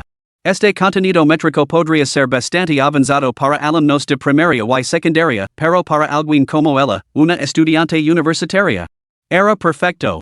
De hecho, al escuchar recitar a Shinjun y en, Xu Qingwan sintió de repente que su comprensión de los ritmos se profundizaba.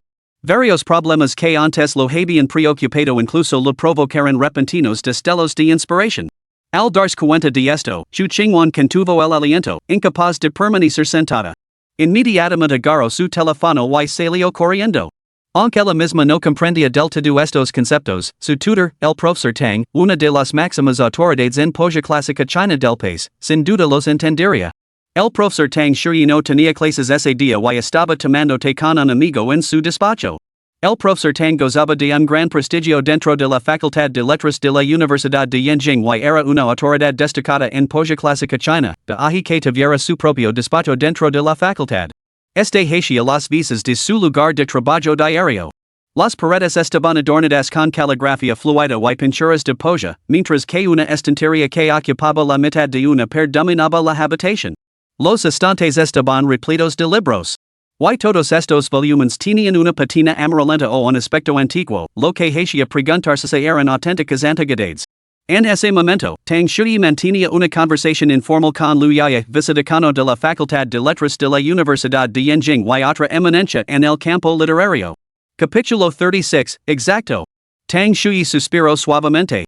Hoy en día, la cultura tradicional se promueve enérgicamente en las escuelas de todo el país, y los estudiantes aprenden cada vez más sobre ella. Pero, ¿cuándo se extenderá esta tendencia al apoyo y la versificación clásica? La mayor aspiración de Tang Shui era popularizar la poesía y la versificación clásica, la literatura antigua de Huaxia, en todo el país e incluso promoverla a nivel internacional. En su opinión, la poesía y la versificación clásica eran las joyas de la cultura tradicional de Huaxia, las resplandecientes perlas que adornaban la corona de esta vasta y magnífica civilización. Representan las raíces y la columna vertebral de nuestra nación. Sin embargo, a pesar de la actual promoción del aprendizaje tradicional por parte del Estado, la popularización de la poesía y la literatura clásica sigue siendo un reto. Estas artes se tratan simplemente como herramientas para la educación orientada a los exámenes. Por no hablar de lo escasa que sigue siendo su enseñanza en las escuelas primarias y secundarias hoy en día, a pesar de que las escuelas secundarias y las universidades ofrecen ahora cursos especializados en polla. Aun así, la polla lucha por ganar un atractivo generalizado. En la vida cotidiana, apenas se encuentra rastro alguno de polla. Tang Shui está realmente preocupado. Si esta tendencia continúa, el espíritu mismo de China podría quedar algún día sumergido por completo en el río de la historia. Desaparecido sin dejar rastro. Por eso, al ver las noticias de hoy sobre la introducción de la cultura tradicional en las escuelas, Tang Shui sintió un nudo en el corazón y no pudo resistirse desahogar su frustración con el viejo Lu. Era muy consciente del estado de la apreciación de la polla en el país. A pesar de los repetidos esfuerzos del gobierno, los resultados habían sido escasos. La polla era simplemente una herramienta para los exámenes. Una vez concluidos los estudios, se dejaba de lado y se olvidaba por completo. Lu ya sentia dolor en su corazón, pero más que eso, se sentia impotente. El arte de la polla es demasiado difícil. Muchas personas nunca lo dominan en toda su vida. Por no hablar del estado de la educación aquí, el estudio adecuado solo comienza en la universidad, y todo lo anterior no es más que aprendizaje memorístico.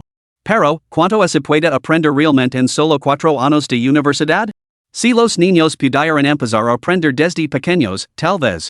Lu ya se quedó impotente, porque ambos comprendían la realidad, en el sistema educativo nacional en la complejidad inherente de la polla clásica permiten ese enfoque. Tampoco se podía enseñar desde una edad temprana.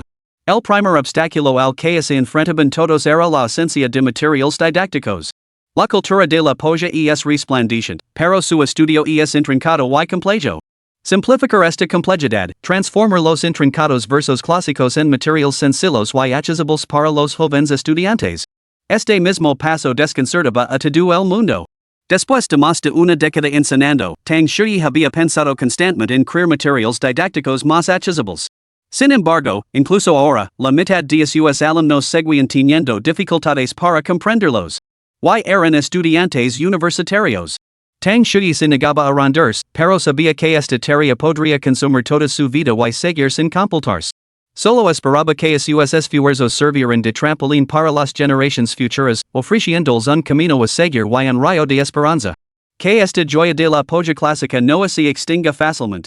Al pensa en ello, la expresión de Tang Shui se volvió algo abatida.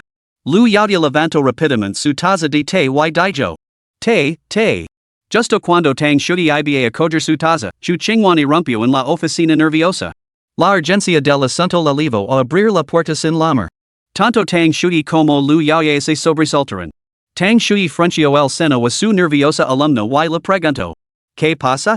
Apenas pronunció estas palabras, una voz clara y infantil resonó desde el teléfono móvil de Chu Qingwan, recitando con cadencia animada. La pobreza se opone a la riqueza. El bloqueo se opone al flujo. El anciano rústico se opone al joven riverino. Las scenes canosas se oponen a las cejas verdes. Los dientes perlados se oponen a los labios carmesí. Como estudioso de la polla clásica de toda la vida, la cadencia, el ritmo y las evocadoras imágenes captaron instantáneamente la atención de Tang Shui. Su expresión cambió abruptamente. La recitación del niño era magistral, tanto en imágenes como en precisión métrica. Antes de que el pensamiento pudiera formarse por completo, otra voz, más profunda y resonante, se unió. Los cielos vastos y ilimitados, el sol cálido y radiante. La espada en la cintura coincide con el arco en su cavidad el agua verde de medio arroyo. 1000 árboles florecen rojos. Las golondrinas del vado salvaje atraviesan la lluvia de los sauces. Los peces del estante fragante jugan con la brisa del lodo. Tang Shui no prestó atención a la voz en sí, sino que su atención se fijó al instante en el contenido que se recitaba. Su expresión se volvió atenida mientras murmuraba. El medio arroyo se contrapone a los 1000 árboles. El agua que fluye se contrapone a las flores quedas. El verde se contrapone al rojo. El vado salvaje se corresponde con el estanque fragante. Las golondrinas se corresponden con los peces. El volar se corresponde con el jugar. Los sauces se corresponden con los lotos. La lluvia se corresponde con el viento. Los murmullos de Tang Shui se hicieron más fuertes, y sus ojos, antes apagados y abatidos, se iluminaron como si una llama se hubiera encendido en ellos. Al final, la voz de Tang Shui resonó en toda la habitación. Excellent. Perfectamente combinado.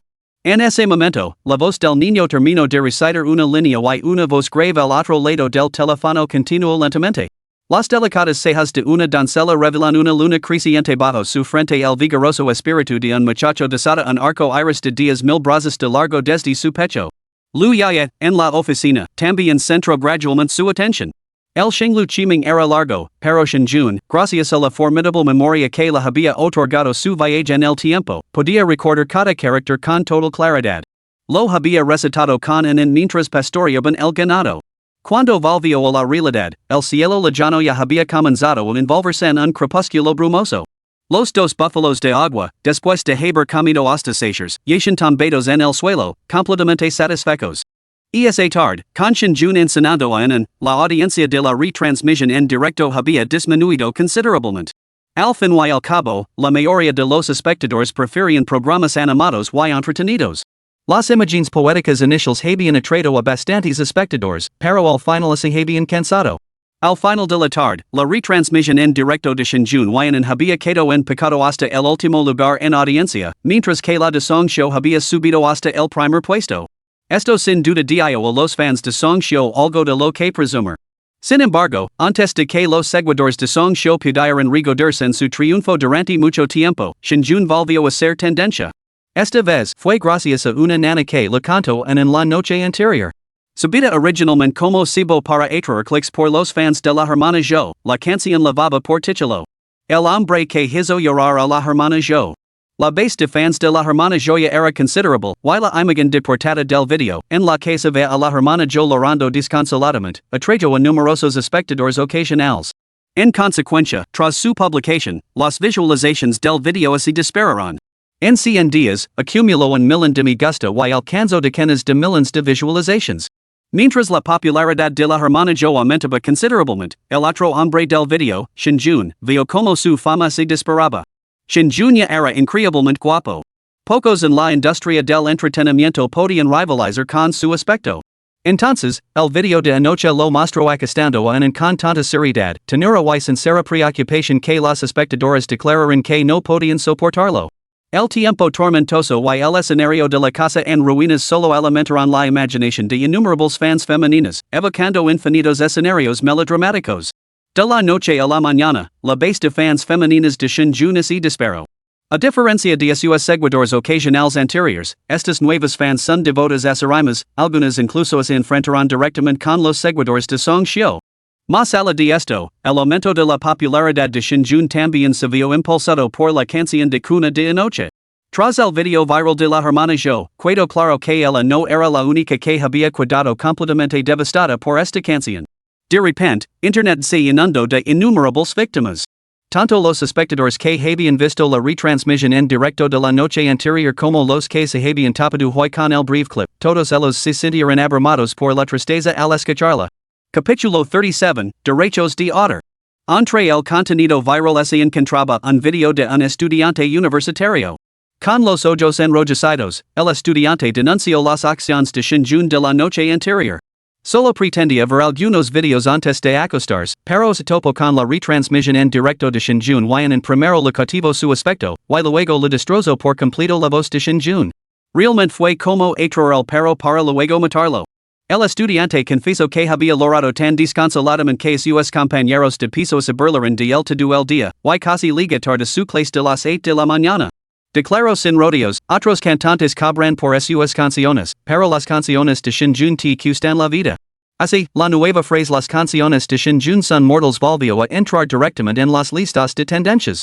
Además, entre los fans de Shenjun hay muchas madres y padres, ya que la nana que cantó anoche resultó ser muy hipnótica. Un internauta se la puso a su hijo, que pronto se calmó. Mucho más eficaz que sus propios intentos. Muchos padres decidieron aprender la melodía o guardar la grabación de la retransmisión en directo para ponérsela a sus hijos a la hora de acostarse. Así, Shenjun se convirtió en otra vez en tendencia con el tema esas nanas que son un truco. Por la noche, Shenjun había dominado por sí solo 4 temas de tendencia, sin rival en todo Internet. Cada vez son más los que prestan atención a Shenjun. Cada vez más personas escucharán la canción de cuna de anoche. Esto desencadeno una reacción en cadena, como el repentino aumento de descargas de Anan's lullaby, que anteriormente había sido subida de forma casual por los internautas a las plataformas musicales chinas.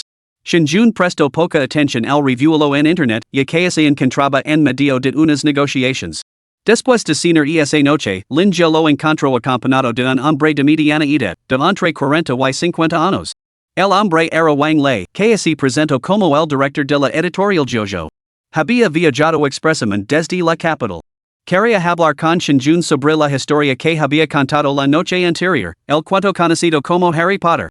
Al escuchar la presentación de Wang Lei, una mirada calculadora brilló en los ojos de Shinjun. Había sentido deliberadamente las bases mientras narraba la noche anterior, y no esperaba que alguien lamara a su puerta tan rápidamente. Por otra parte, tenía mucho sentido. La noche anterior, la audiencia simultánea de su emisión de Harry Potter había alcanzado un pico de más de medio millón. La audiencia total durante la noche había llegado a decenas de millones. La historia de Harry Potter había cautivado a su audiencia en directo, y ahora innumerables internautas pedían a gritos más historias. Muchos de sus seguidores actuales eran devotos aficionados a los libros. Cualquiera con un mínimo de perspicacia comercial podía reconocer el potencial comercial de la narrativa de Harry Potter. Shinjun había elegido deliberadamente contar la saga de Harry Potter desde el principio como cebo para atraer a posibles colaboradores. Ahora debe empezar a planificar su futuro sustento. Por lo tanto, recibió a Wang Lei con los brazos abiertos. Sin embargo, Shinjun mantuvo una expresión imposible mientras conversaba tranquilamente con Wang Lei. A medida que su conversación se profundizaba, ambos llegaron a un entendimiento preliminar. Wang Lei demostró una considerable profesionalidad y probablemente ocupaba un puesto destacado dentro de la editorial. En general, Shinjun estaba bastante satisfecho. La única razón por la que Shinjun fruncía ligeramente el seno era que Wang Lei era un hombre de negocios por excelencia, y cada una de sus palabras estaba cargada de intenciones ocultas. Sin su experiencia en vidas pasadas, Shinjun podría haber caído en la trampa. Tratar con personas así era agotador. Por otro lado, Wang Lei también fruncía el seno. Antes de venir, había recopilado algunos antecedentes sobre Shinjun. Según la información que circulaba por internet, este joven parecía haber tenido poco contacto con la sociedad, ya que se había casado y formado una familia nada más salir de la universidad. Este tipo de personas suelen carecer de habilidades sociales para sobrevivir y tienden a ser bastante ingenuas. Pero después de charlar un rato, Wang Lei cambió por completo su valoración inicial. No se trataba de un alma ingenua. Todas las trampas que la había tendido las había esquivado sin esfuerzo y, en varias ocasiones, el propio Wang Lei estuvo a punto de caer en ellas. Peor aún, su falta de precaución inicial lo había llevado a revelar detalles importantes sobre la editorial y el sector. Ahora, mirando atrás, Wang Lei se habría dado una bofetada.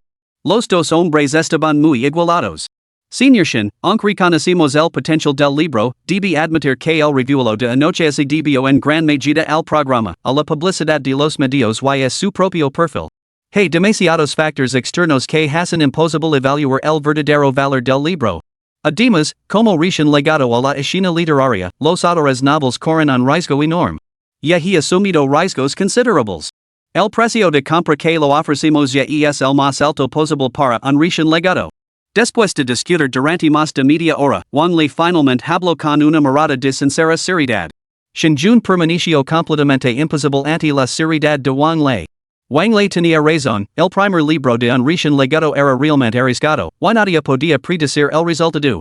Pero Shinjun había sido testigo de primera mano de cómo Harry Potter se había disparado en popularidad en su vida anterior. Ese libro la había reportado a rolling miles de millones de dólares en ingresos, asegurando una comodidad económica para toda la vida.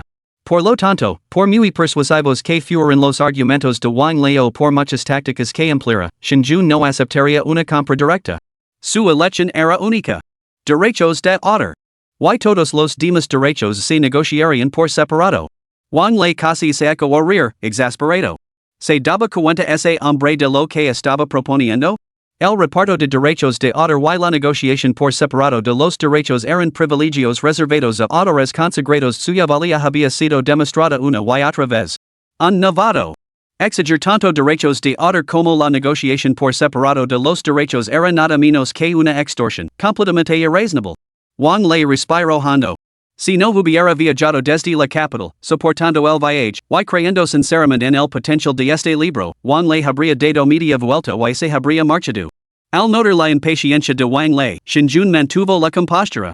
Señor Wang, habiendo recorrido tanta distancia, quizá lo apetezca pasar unos días explorando Lingnan, conociendo las costumbres y los paisajes de la provincia de Hunan. Durante las retransmisiones en directo de los próximos días, seguir narrando las historias de Harry Potter. Quizá el señor Wang quiera pensárselo detenidamente. El programa está a punto de comenzar. Señor Wang, sientes libre de echar un vistazo. Xinjun terminó de hablar con una sonrisa, luego se excusó y salió de la habitación. Al ver partir a Xinjun, Juan le soltó un largo suspiro. Porque había actuado por impulso la noche anterior y había venido directamente a Hunan? Ahora estaba en completa desventaja. Ese pensamiento lo hizo maldecir entre dientes. No había previsto que Xinjun fuera tan versado en negociaciones comerciales y tan seguro de sí mismo. Lo había subestimado. Y esa noche, el programa se inició según lo previsto, lleno una vez más de risas y alegría. Mientras tanto, el ambiente en EMI Records de Shanghai era bastante tenso. Habían pasado 10 horas desde el lanzamiento del álbum. Se habían publicado las listas de éxitos de las canciones del álbum. La plataforma musical china era la mayor plataforma musical del país, sin rival en cuanto a escala y autoridad. En consecuencia, sus diversas listas se habían convertido en el campo de batalla donde los cantantes compiten por la supremacía. Cuanto mejor fuera el rendimiento en las listas, mayores serían las ventas del álbum. Giovanni había dado instructions al personal para que siguiera de cerca las listas de canciones y álbums más populares de la plataforma. Los resultados ya se habían impreso. Un profundo silencio se apoderó de la oficina. La empresa había hecho todo lo posible y el álbum de Luyo era de gran calidad, por lo que el rendimiento en las listas era respetable. Las 8 canciones habían entrado en el top 100 de canciones más populares, y el single principal ya había entrado en el top 10, un logro encomiable. Pero cuando todos vieron la presencia de Tanyu Media en los primeros puestos de las listas, sus expresiones se ensombreceron. El nuevo álbum de Su Ching, de Tanyu Media, también había colocado todas sus canciones entre las 100 primeras, y 2 de ellas habían entrado en el top 10. Su sencillo principal incluso se había apado hasta el top 5, superando con creces el tema principal de Luyao. Podría incluso disputar los 3 primeros puestos esta noche. Capítulo 38, ¿Por qué no seguir adelante? La plataforma de música china es la mayor plataforma musical del país. Si una canción puede entrar en el top 3 en 24 horas, eso indica un enorme potencial. Incluso podría convertirse en un gran éxito. El sencillo principal de Su Ching de Tanyu tiene muchas posibilidades. Mientras tanto, el sencillo principal de Luya de su álbum lanzado simultáneamente sigue luchando por mantenerse en el noveno puesto, apenas aferrándose al top 10. Simplemente no se puede comparar con el logro de Su Ching. Aunque solo han pasado 10 horas, el resultado no está lejos de estar decadido. Sin embargo, estas cifras ya revelan el potencial de una canción, o más bien, la influencia de su discográfica. La canción de Su Ching no es especialmente buena, es solo que Tanyu está gastando mucho dinero. Tanyu es una discográfica importante, no es de extrañar que estén dispuestos a invertir. Tanyu ha estado dominando las redes sociales todo el día, inundándolas con sus artistas. El personal de la oficina murmuraba, reprimiendo su irritación. Habían escuchado las canciones de Su Ching y Luya y, francamente, la de Su Ching no era tan impresionante. En su opinión, su rápido ascenso al top 5 se debía únicamente al gran poderío económico de Tanyu. Alguien resoplo con frialdad. He recopilado las reseñas en línea. Aunque la canción de Luya es un poco más floja en este momento, sus calificaciones superan a las de Su Ching. La ventaja sigue siendo nuestra. Tanyu inevitablemente fluctuará aprovecaremos la oportunidad para adelantarlos. Giovanni, sentada a la cabecera de la mesa, tenía una expresión gelada. Había depositado grandes esperanzas en Luyao, y la empresa había hecho una importante inversión esta vez. Los recursos invertidos eran inmensos. Si Luyao no lograba abrir paso esta vez, la empresa probablemente sufriría un duro golpe. Para EMI Records, que ya luchaba contra la falta de talento nuevo, esto sería la gota que calmaría el vaso. Giovanni encontraba las clasificaciones de las listas insoportablemente discordantes. Al oír los murmullos de su personal, habló con una voz tan fría como el hielo. Pues adelante. No necesito vuestras especulaciones ni quejas. Movilizad todos los recursos de la empresa. Para mañana, quiero ver que la clasificación de Luyao supera la de ella. Si Tanu puede invertir dinero en ello, nosotros también. La furia reprimida en el tono gelado de Jalwani silencio la oficina. Todos inclinarán la cabeza en señal de obediencia. Mientras tanto, mientras EMI Records se sumía en una actividad frenética, Shinjunya había acostado en llegando al tan esperado segmento de la rutina antes de dormir. El tráfico de la transmisión en vivo de Shinjunya se comportaba de manera extraña. Cuanto más se acercaba el programa a su conclusión, más espectadores llegaban, especialmente esa hora. Otras transmisiones en vivo se preparaban para terminar por esa noche. Sin embargo, la retransmisión de Shinjunya se animaba cada vez más. Como dijeron los internautas. Después de un día de avances, por fin ha comenzado el plato fuerte. Innumerables espectadores esperaban con impaciencia los cuentos y canciones de cuna de Shinjunya con la atención anátada de la editorial. Shinjunya continuó narrando cuentos para dormir en Harry Potter una vez más. Ese maravilloso mundo de magia. Al enterarse de que Shinjunya narraría Harry Potter, el chat se quedó en silencio mientras los espectadores escribían. Las sillas están listas, primera fila en posición. Aunque el cuento de Harry Potter de la noche anterior no se había vuelto tan viral como las siguientes canciones de cuna, aún así había cautivado a muchos fans. Alguien había transcrito toda la narración de Shinjunya de la noche anterior, y ahora circulaba frenéticamente por internet. La historia comenzó a desarrollarse. Anoche, solo había cubierto el comienzo del primer libro, La Piedra Filosofal. Esta noche, la historia había llegado al punto en el que el trío estudiaba en Hogwarts.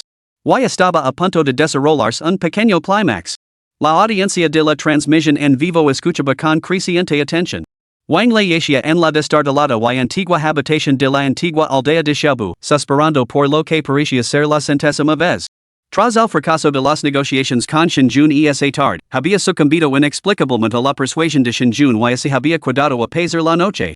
La antigua aldea de Xiaobu no tenía hoteles propiamente dichos. Así que tuvo que dormir en la aldea como el resto del equipo. Las tablas de la cama crujían bajo su peso, mientras que fuera de la ventana, la noche oscura como la boca del lobo traía los inquietantes gritos de alguna criatura desconocida, lo que hacía que Wang Lei frunciera profundamente el seno. Recordando las palabras de Shinjunya de esa tarde, Wang Lei suspiró profundamente una vez más y abrió la transmisión en vivo del programa. En siquiera tuvo que buscarla la transmisión en vivo de Shinjunya y estaba justo en la página de inicio. La popularidad del programa era ahora inigualable, especialmente la transmisión en vivo de Shinjunya a esa hora, no tenían competencia en todo internet. Naturalmente, se había convertido en la principal recomendación de la plataforma. Wang Lei hizo clic en la transmisión. La escena era idéntica a la de la noche anterior, la niña lamada en una carcajada en su cama, mientras Shinjunya se sentaba a su lado y le narraba suavemente un cuento. Cuando presenció esta escena la noche anterior, algo se removió dentro de él. No fue el ambiente acogedor lo que lo conmovió, en la belleza de Shinjunya, ni siquiera el contenido de la historia. Fue la facilidad con la que Shinjunya contaba historias. Puede que otros no lo notaran, pero para Wang Lei, un veterano con media vida dedicada a la edición literaria, la forma de contar historias de Shinjunya le parecía demasiado informal. Sin guion, sin esquema, sin apenas pensarlo. Una historia con un mundo tan vasto y misterioso se desarrollaba sin esfuerzo. Esta indiferencia había conmocionado a Wang Lei la noche anterior. Hay que tener en cuenta que Shinjunya no estaba contando un simple cuento de hadas infantil, sino una novela compleja y magnífica. Era como si la historia estuviera grabada en la mente de Shinjunya.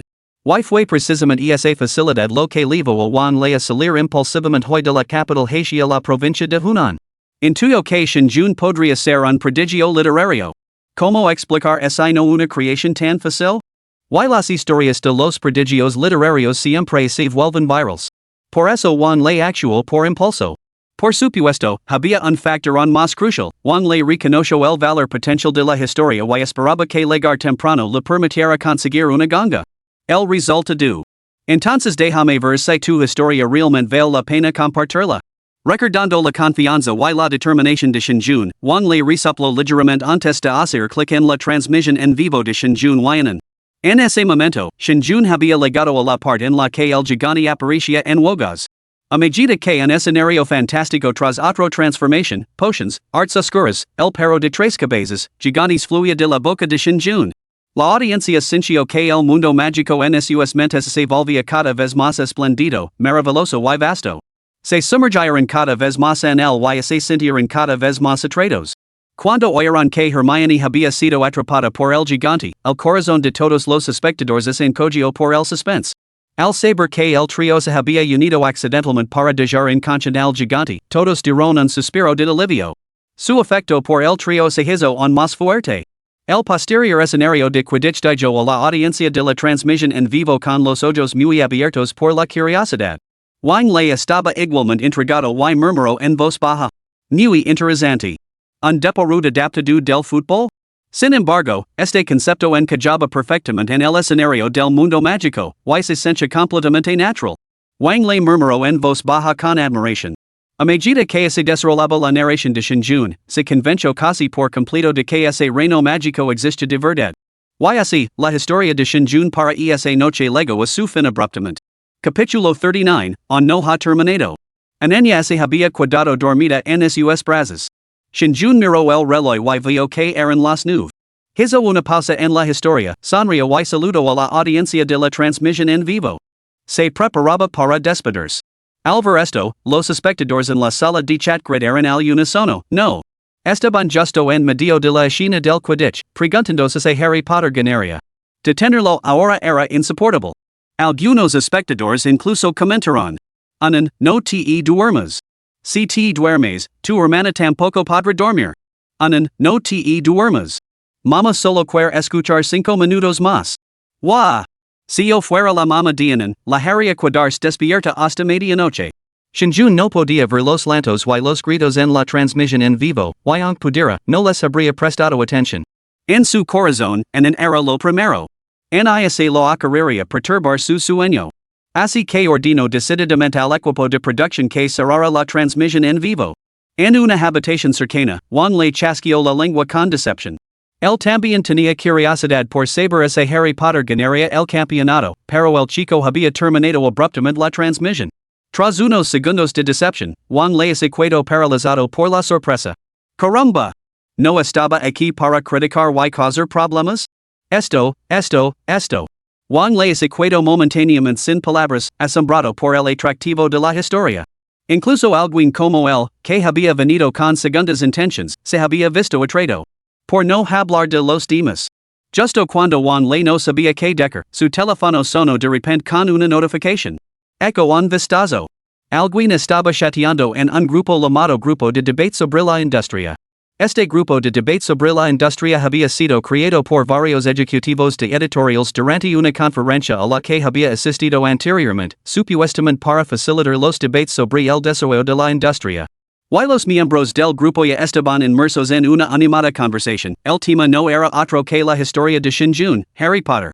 Los miembros debatían sobre las perspectivas del libro, y la mayoría coincidía en que estaba bien escrito y tenía un gran potencial de tráfico.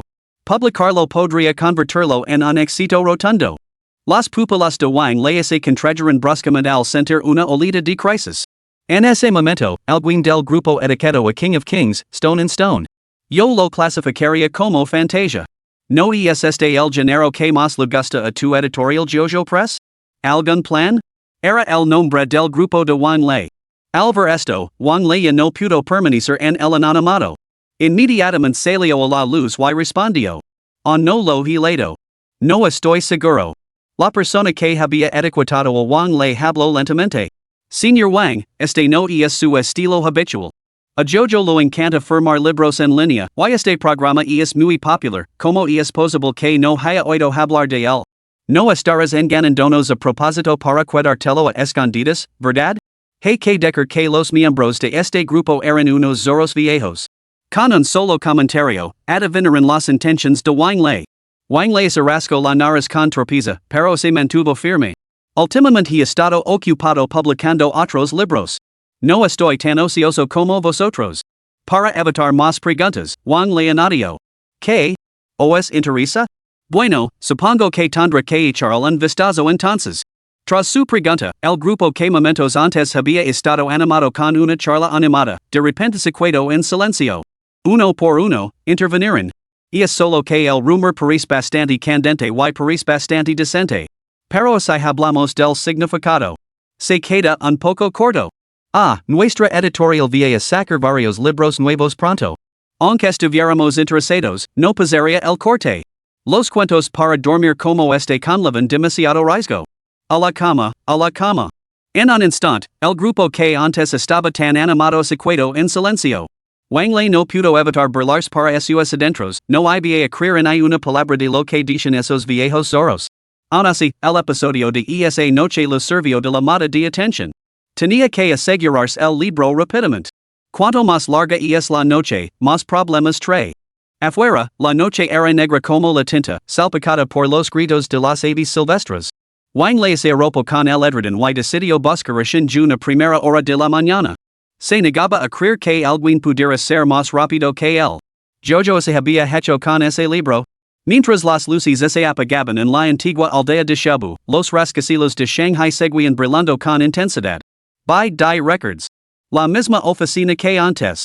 Esta vez, el ambiente era mucho mejor, menos opresivo que antes. Incluso los labios de Zhao Wani se curvaron hacia arriba. Después de una noche de esfuerzo y gastos incansables, habían logrado impulsar el sencillo principal de Lu Yao a los 5 primeros puestos de las listas. Estaban a solo un paso de Su Qing, de Tianyu. Su Qing en el número 4. Ellos en el número 5. Solo un puesto de diferencia. Y la diferencia entre ellos no era enorme. El impulso de Tianyu está decayendo, mientras que nuestra promoción sigue creciendo. Tarde o temprano la desbancaremos del primer puesto. Declaró alguien en la oficina, radiant. En comparación con el aburrimiento de la reunión anterior, ahora todos parecen completamente eufóricos. Exacto, he conseguido varios MCN. Mañana, los influencers de estas empresas de medios promocionarán la canción simultáneamente. Su número combinado de seguidores supera los 50 millones. Anadila eso las promotions premium en la página de inicio que hemos conseguido en las plataformas musicales, además de la publicidad multiplataforma. Además, a partir de mañana, entrarán en vigor nuestros programas de variedades y anuncios publicitarios precomprados. Una vez que se active esa matriz, el review lo explotará al instante. Para entonces, olvidate de superar a Tianyu Entertainment, superaremos a todos los artistas y nos convertiremos directamente en los número 1. Exacto. Mañana seremos los número 1. La oficina bulia de emoción triunfal mientras discusión su estrategia. Jalwani, sentado a la cabecera de la mesa, sonrió y comentó. Bien hecho, todos. Habías trabajado duro hoy. El equipo respondió al unísono. Para nada. Tú has trabajado más duro, Jeff. Jalwani asintió con la cabeza y concluyó con unas instructions.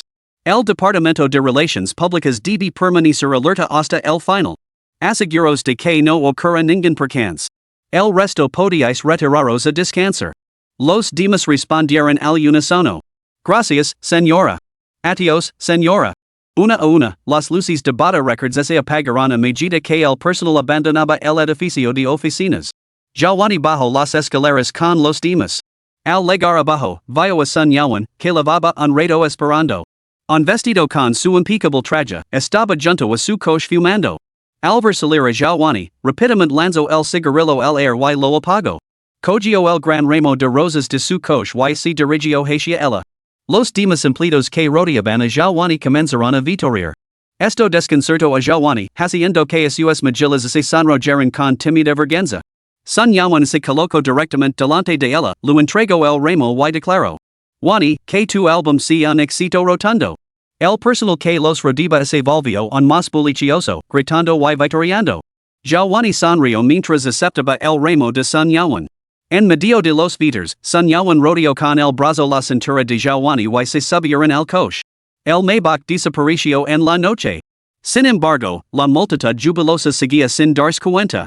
En ese mismo momento, en la lista de canciones más populares de la plataforma Hulu Music, una canción se disparaba hacia el top 10 a una velocidad vertiginosa, sin dar señales de ralentizarse. Una tras otra, las canciones de la lista iban siendo desplazadas de sus puestos. Octava. Séptima. Sexta. Quinta. En un abrir y cerrar de ojos, esta canción se había colado entre las 5 primeras, desplazando al nuevo lanzamiento que EMI había promocionado con tanto esfuerzo en las listas. Y esto estaba lejos de terminar. Capítulo 40, El cielo ha cambiado. Canción de cuna. Como su nombre indica, una canción pensada para escuchar antes de dormir. Así, Onkanens lullaby se había subido a internet durante el día y, gracias a la popularidad de Shinjun, sus descargas y clics aumentaban constantemente, no había explotado. Había ido creciendo lentamente. A lo largo de todo el día, solo había subido hasta la posición 30 de la lista hot songs. Sin embargo, este ritmo se transformó instantáneamente tras el anochecer. Las posiciones que habían tardado horas en subir uno o dos puestos durante el día, ahora cambiaban casi cada minuto. Las descargas y las visitas se dispararon. Especialmente después de que terminara la retransmisión en directo de Shinjun, innumerables internautas, con la curiosidad despertada por la historia, se quedaron despiertos, rastreando toda la web en busca de temas relacionados con Shinjun. Así, los internautas descubrieron la canción en An's lullaby en la plataforma Huawei Music. Y así difundió aún más. Así, esta nana para en subió como la espuma, superando todos los obstáculos, y se colocó directamente entre las 10 primeras. Para entonces, era ya bien entrada la noche. Innumerables noctámbulos insomnes abrieron la plataforma Huawei Music con la intención de dormirse con la canción. Wang Su, un estudiante universitario, era una de esas personas. Sufría de insomnio crónico y a menudo se encontraba incapaz de dormir por la noche. Por lo tanto, Wang Su se obligaba a dejar el teléfono a una hora determinada cada noche, cerraba los ojos y escuchaba música para relajarse. En las noches buenas, podía conciliar el sueño en media hora. En las noches malas. Una vez, Wang Su estuvo tumbado con los ojos cerrados durante 2 horas escuchando música, pero aún así no consiguió dormirse. Wang Su suspiró. No podía entender por qué, pero cuanto más avanzaba en su tercer año, más agitada se volvía su vida y peor se hacía su insomnio. Quizás la perspectiva inminente de las prácticas de cuarto año y el futuro empleo le provocaban ansiedad, inquietud y preocupación. Así, las noches de insomnio de Wang Su se intensificaron. Incluso sospechaba que podría estar desarrollando una depresión. Su estado actual era simplemente horrible. Esperaba poder conciliar el sueño antes y esa noche. Con un suspiro de resignación, Wang Su dejó el teléfono y abrió la aplicación de música Huawei. No tenía ningún gusto musical en particular, ponía música principalmente para distraerse. Así que simplemente pulsó la lista de éxitos y dejó que se reprodujera automáticamente desde el principio.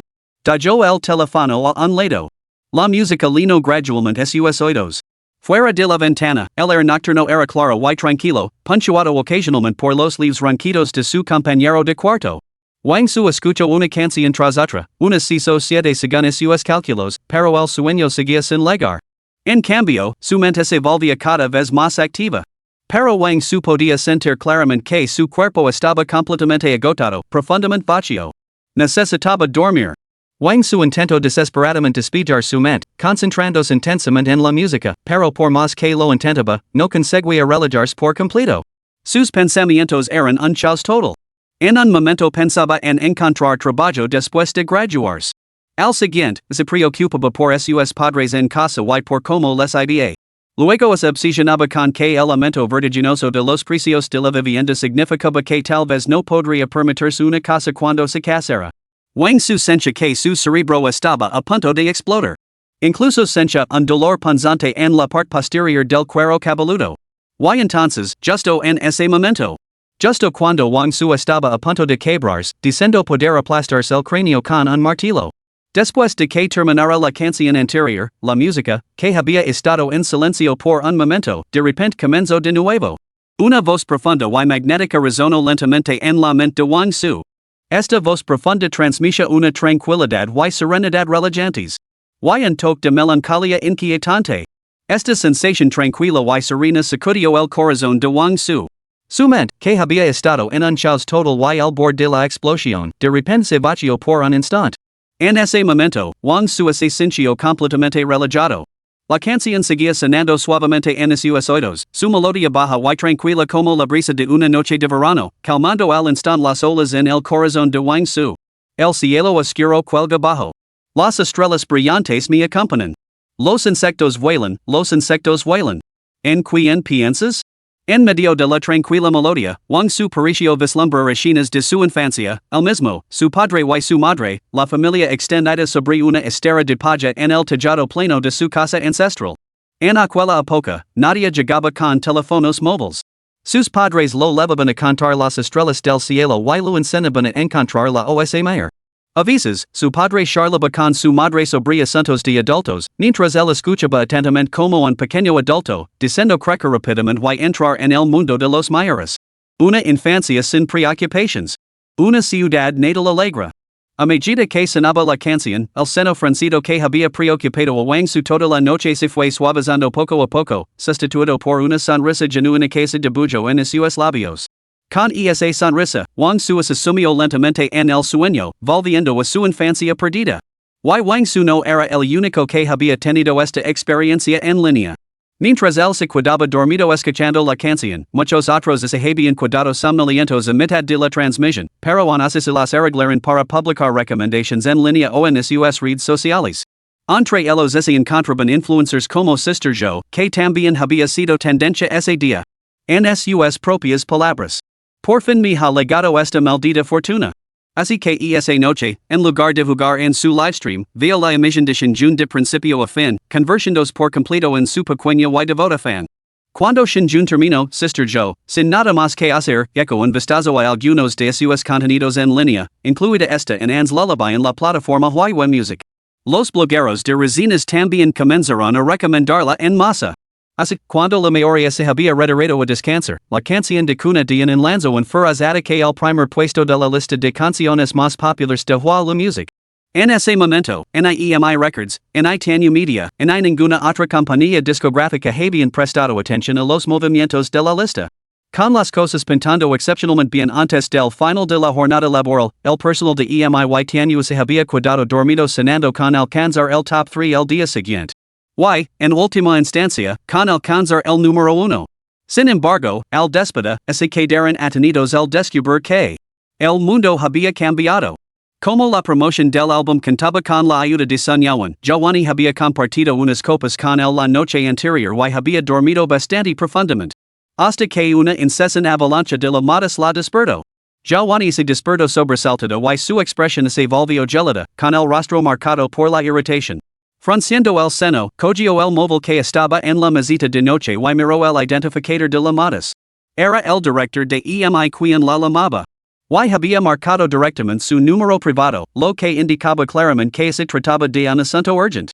Giovanni frunció ligeramente el seno y deslizó los dedos con suavidad para contestar. En cuanto se conectó la llamada, el director al otro lado del teléfono soltó con urgencia. Jefa, malas noticias. Giovanni solía prestar mucha atención a su aspecto y siempre llegaba a la oficina radiante y con un atuendo impecable. Sin embargo, hoy ni siquiera había tenido tiempo de maquillarse. Tras retocarse el pintalabios en el coche, entró en la empresa con expresión fría.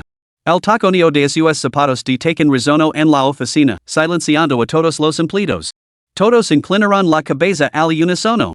Nadie se atrevía a mirar a los ojos a Giovanni, cuyo descontento era evidente. Giovanni volvió a entrar en la oficina, la misma que la noche anterior, solo para encontrarse con que las expresiones de los presentes habían vuelto a su estado inicial. Horrible. Absolutamente horrible. Las risas de la noche anterior habían desaparecido, sustituidas por caras sombrías. ¿Qué está pasando? Giovanni tiró su bolso sobre la mesa, con una voz fría como el hielo. Capítulo 41, ¿Cómo puede ser? Los tres primeros de las listas nos han obstaculizado deliberadamente. Anoche, cuando estábamos promocionando nuestra canción, ellos promocionaron la suya también. Las expresiones de todos en la oficina eran sombrías. Ya estábamos a mediados de mes. Las tres canciones principales de las listas habían dominado durante más de medio mes, cosechando fama y fortuna. Según las convenciones del sector, con ellos y Tanyu desafiando ahora las listas, estas tres empresas no tenían absolutamente ningún motivo para seguir obstaculizándolos. Al fin y al cabo, su nueva canción estaba ganando impulso, mientras que las tres canciones más vendidas ya habían agotado todo su potencial. Obstaculizarlos ahora sería totalmente contraproducente. Así que, tras subir al quinto puesto la noche anterior, el equipo de EMI dio por hecho que los tres primeros puestos estaban al alcance de la mano. Sin embargo, por la mañana, no habían avanzado nada. Los tres primeros puestos seguían defendiéndose con unas y dientes, sin dejarles ni un solo hueco. Además, Tanyu Media desafió a sus expectativas. Habían dado por hecho que Tanyu se había quedado sin fuerzas, sobre todo después de mostrarse más débil en el enfrentamiento de la noche anterior. Sin embargo, tras el letargo de anoche, e incluso antes del amanecer de esta mañana, Tanyu Media volvió a la acción. Han mantenido el nuevo lanzamiento de universal firmament por debajo de ellos. No hay forma de pesar. Y eso no es lo peor. Lo peor es que anoche una canción subió repentinamente en las listas con una fuerza arrolladora, alcanzando el número 1 de la noche a la mañana. Esto ha hecho que todas las entradas de la lista vayan un puesto. Anoche, Tanya ocupaba el cuarto lugar, mientras que su propio sello, by Die Records, se situaba cómodamente en el quinto, firmament entre los 5 primeros, una posición respetable. Pero esta mañana, gracias a ese recién legado que encabeza la lista, by Die Records ha quedado empacado al sexto lugar. Fuera del top 5 por completo. Aunque sigue entre los 10 primeros, la diferencia entre el quinto y el sexto puesto es significativa, lo que deja a EMI Records claramente por detrás de Tanya Entertainment. De ahí las expresiones sombrías de todos. Nunca imaginaron que anoche, cuando la victoria parecía asegurada, se producirían tantos giros inesperados de la noche a la mañana. Dejando de lado otros factors, que era esa sensación que apareció de la nada y se colocó en lo más alto de las listas? Con solo mencionar el nombre que encabeza la lista, todos los rostros de la empresa se crisparon. Giovanni, tras comprender la situación, ahora tenía el rostro frío como el hielo y los ojos ardientes de furia. Recorrió la sala con una mirada gelada. ¿Es esto a lo que te refieres anoche cuando dijiste no hay problema? El personal de la oficina intercambió miradas nerviosas antes de balbucear. Esta vez, imprevisible. No habíamos previsto que los 3 principales competidores intensificarían sus esfuerzos hasta tal punto. Efectivamente, con sus 2 semanas de ventaja, sus defensas impenetrables hacen imposible adelantarlos. Antes de que las palabras se desvanecieran por completo, Giovanni dio un golpe en la mesa con la mano. ¿Defensas impenetrables? Entonces, ¿cómo ha aparecido de la nada este nuevo número 1? ¿Por qué otros pudieran atravesarlas y nosotros no? El tono de Giovanni era gelado, su aire palpable. Estaba furioso por los resultados de hoy, y aún más por las promesas vacías y las evasivas de este grupo. ¿Hablar de defensas impenetrables? No era ciega. Si las defensas impenetrables los mantenían fuera, ¿cómo había logrado atravesarlas el número 1? En pocas palabras, era porque este grupo era inútil. Si tuvieran la fuerza del número 1, ¿cómo podría haberse producido esta situación? Ante el arrebato de Giovanni, la oficina se quedó en silencio. Sin embargo, en sus ojos persistía un atisbo de resentimiento al fin y al cabo, las circunstancias eran realmente excepcionales. Una persona se armó de valor para hablar. Jefa, esta vez, realmente ha sido bastante inusual. La canción del número 1 proviene de ese programa de variedades que se ha vuelto viral recientemente. Ese programa es un auténtico éxito ahora mismo. No deja de ser tendencia y el tráfico se ha disparado. La expresión de Giovanni se volvió aún más fría ante el indicio de una nueva discusión, dispuesta a arremeter contra él. Pero al oír las palabras del empleado, su párpado se crispó involuntariamente. Respiró hondo y preguntó. ¿Qué programa?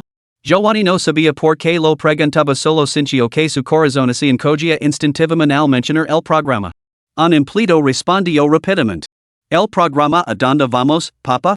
Ahora mismo es un éxito rotundo, no hay nada que se lo acerque. Efectivamente, era el nombre que temía oír. Giovanni sintió que le leían las scenes. Las emociones se agitaron en sus ojos mientras preguntaba, con expresión alarmada.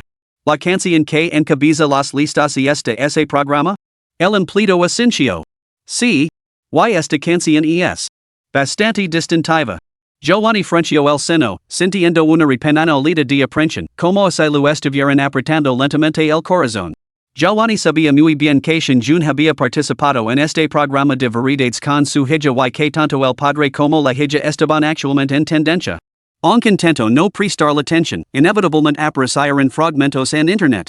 Así que cuando el miembro del personal mencionó el programa, inmediatamente pensó en Shinjun. Por alguna razón, su instinto le decía que este asunto probablemente estaba relacionado con Shinjun. Sin embargo, la razón rápidamente descartó esa idea. La recién notoriedad de Shinjun se debía únicamente a que había sido vilipendiado carecía del talento innato para lograr tal exposición, y mucho menos para entrar en la lista de canciones más populares. Apenas la había oído cantar en casa. Se rumoreaba que su rendimiento académico en la universidad había sido mediocre. Incluso si su canto era aceptable, años de desquito habían dejado su habilidad en un nivel universitario, o quizás incluso por debajo. ¿Cómo así lo podía comparar con letristas y cantantes profesionales? Sobre todo porque el letrista que había conseguido esta vez era un peso pesado de la industria, había pagado un precio elevado para asegurarse esta canción principal. Y el cantante, Lu Yao, era un artista de segunda fila. En cualquier caso, estaban muy por encima de un chapucero inútil como Shinjun. Quizás la pregeneración lo había afectado, haciendo que surgieran ideas tan absurdas. Jalwani resupló friamente para sus adentros y reprimió rápidamente esa idea absurda. En ese momento, un empleado lo entregó los materiales organizados. Los tomó con indiferencia. Los documentos enumeraban las 10 canciones más populares de la lista hot songs, junto con información detallada. Sin embargo, en el momento en que la mirada de Jalwani se posó en ellos, sus pupilas se contrajeron de repente y la mano que sostenía los papeles tembló violentamente. Porque la primera línea, escrita en negrita, decía: 1. Anand's lullaby interpret, Shinjun invitado habitual del programa de variedades Where Are We Going, Dad? Tema frecuente en las tendencias. Tanto en como Shinjun eran nombres muy familiares para Jalwani. Estos dos nombres le parecieron dos cuchillas afiladas que se clavaban con cena en su corazón. La expresión de Jalwani se ensombrició al instante y su rostro palideció. El temblor se extendió desde sus palmas por todo su cuerpo.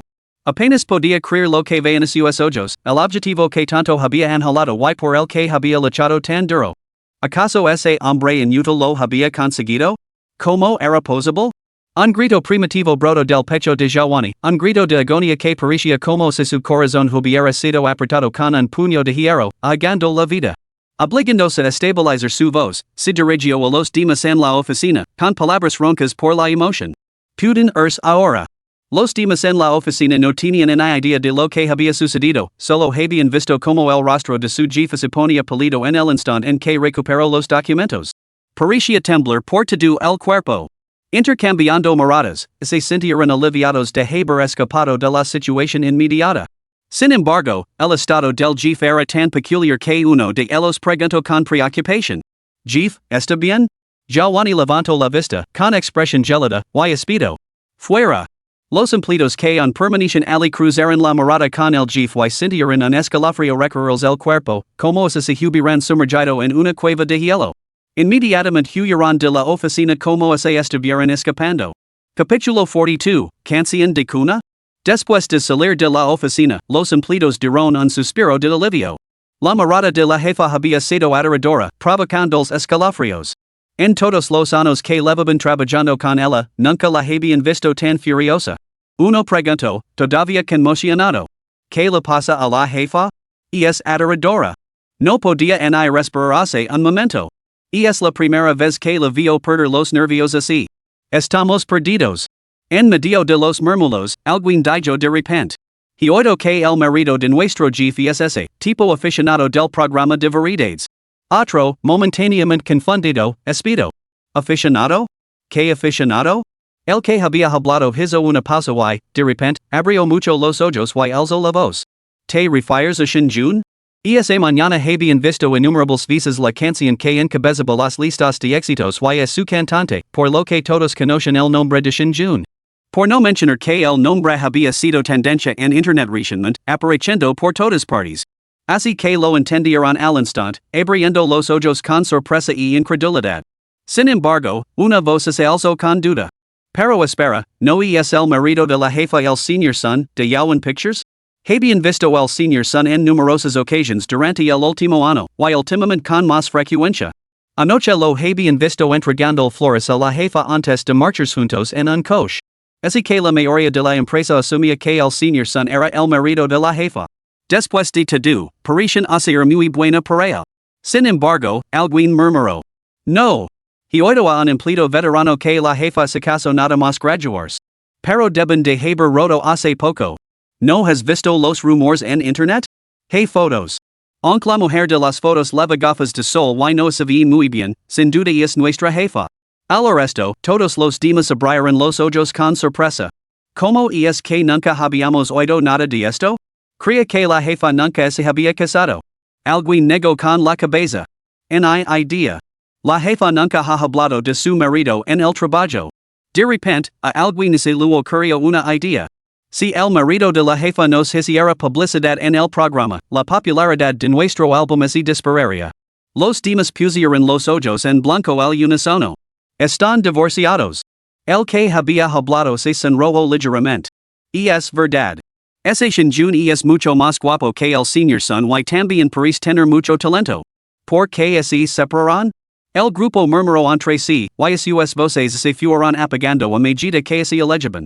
Dentro de la oficina, detrás de ellos, Giovanni no podía distinguir los susurros de los empleados, pero el nombre de Shinjun sonaba con total claridad. Su expresión ese ensombricio y su pecho se agitó violentamente. Ese inútil tenía realmente esos contactos. Realmente no así lo esperaba. La mirada de Giovanni se volvió gelada mientras sus emociones se agitaban violentamente. Miró fijamente el nombre en el documento antes de apretar los dientes y erguir los papeles en su mano hasta convertirlos en una bola compacta.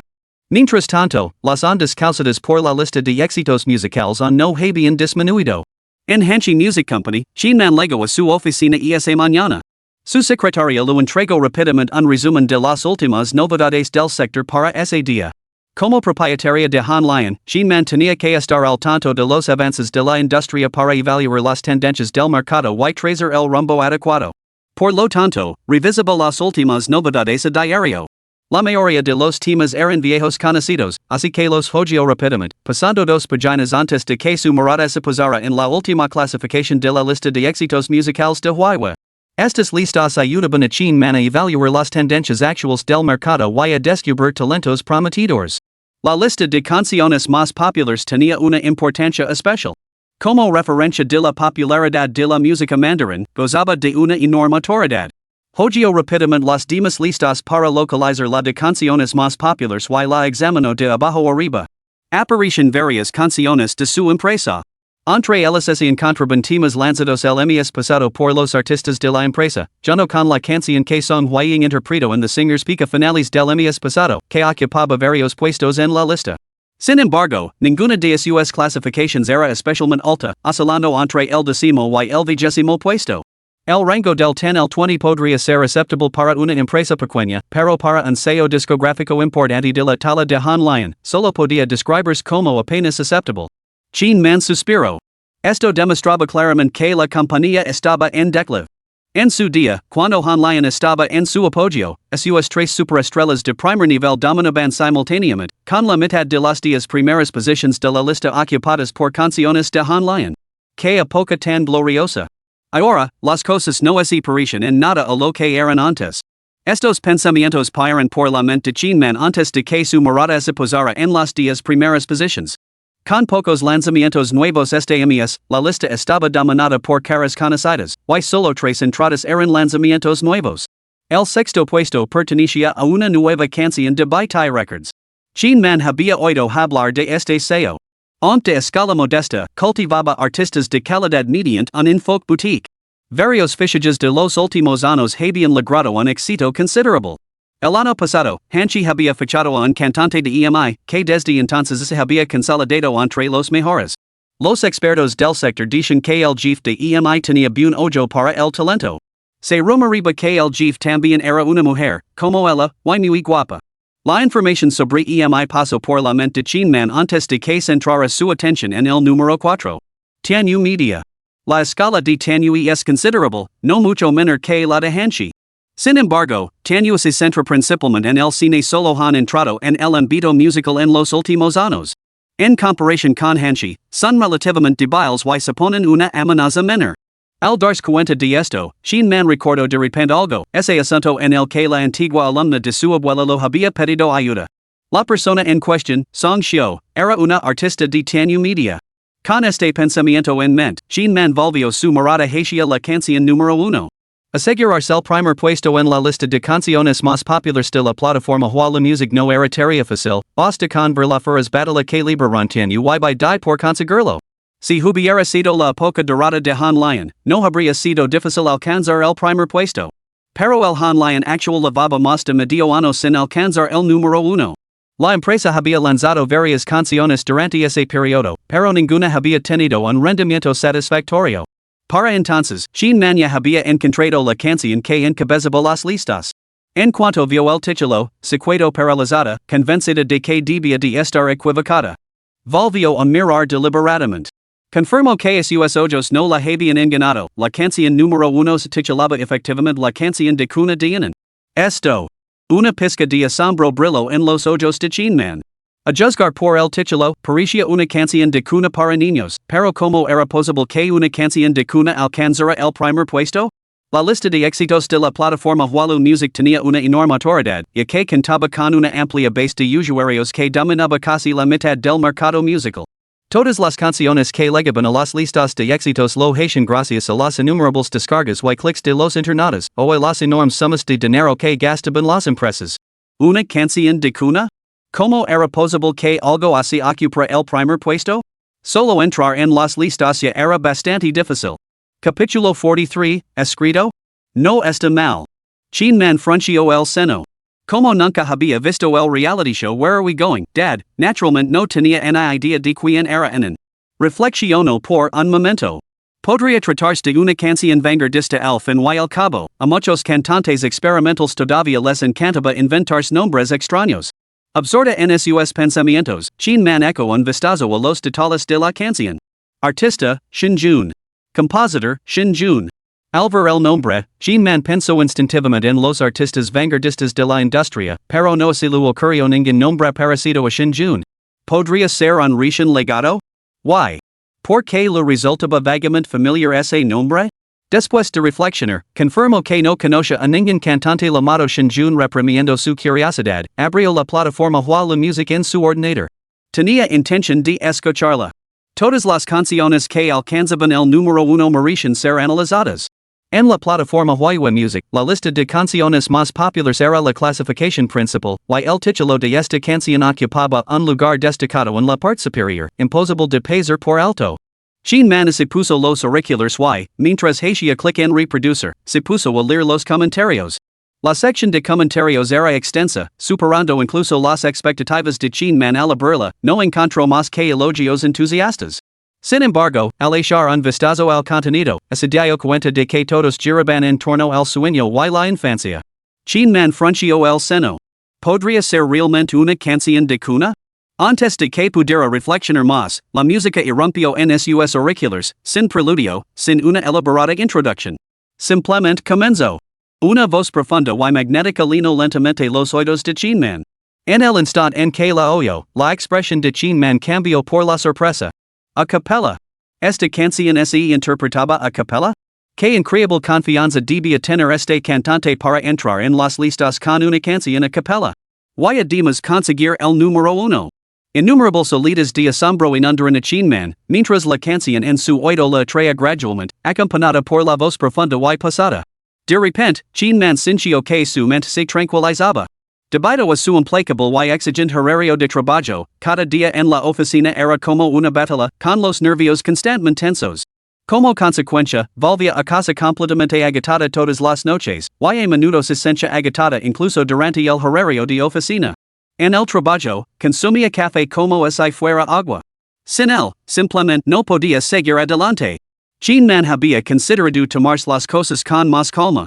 Su familia la instaba a no exigirse tanto, a relajarse adecuadamente. Pero había cultivado este hábito de esforzarse sin descanso en su juventud, y no era algo que pudiera abandonar fácilmente, especialmente ahora que el futuro de la empresa era incierto.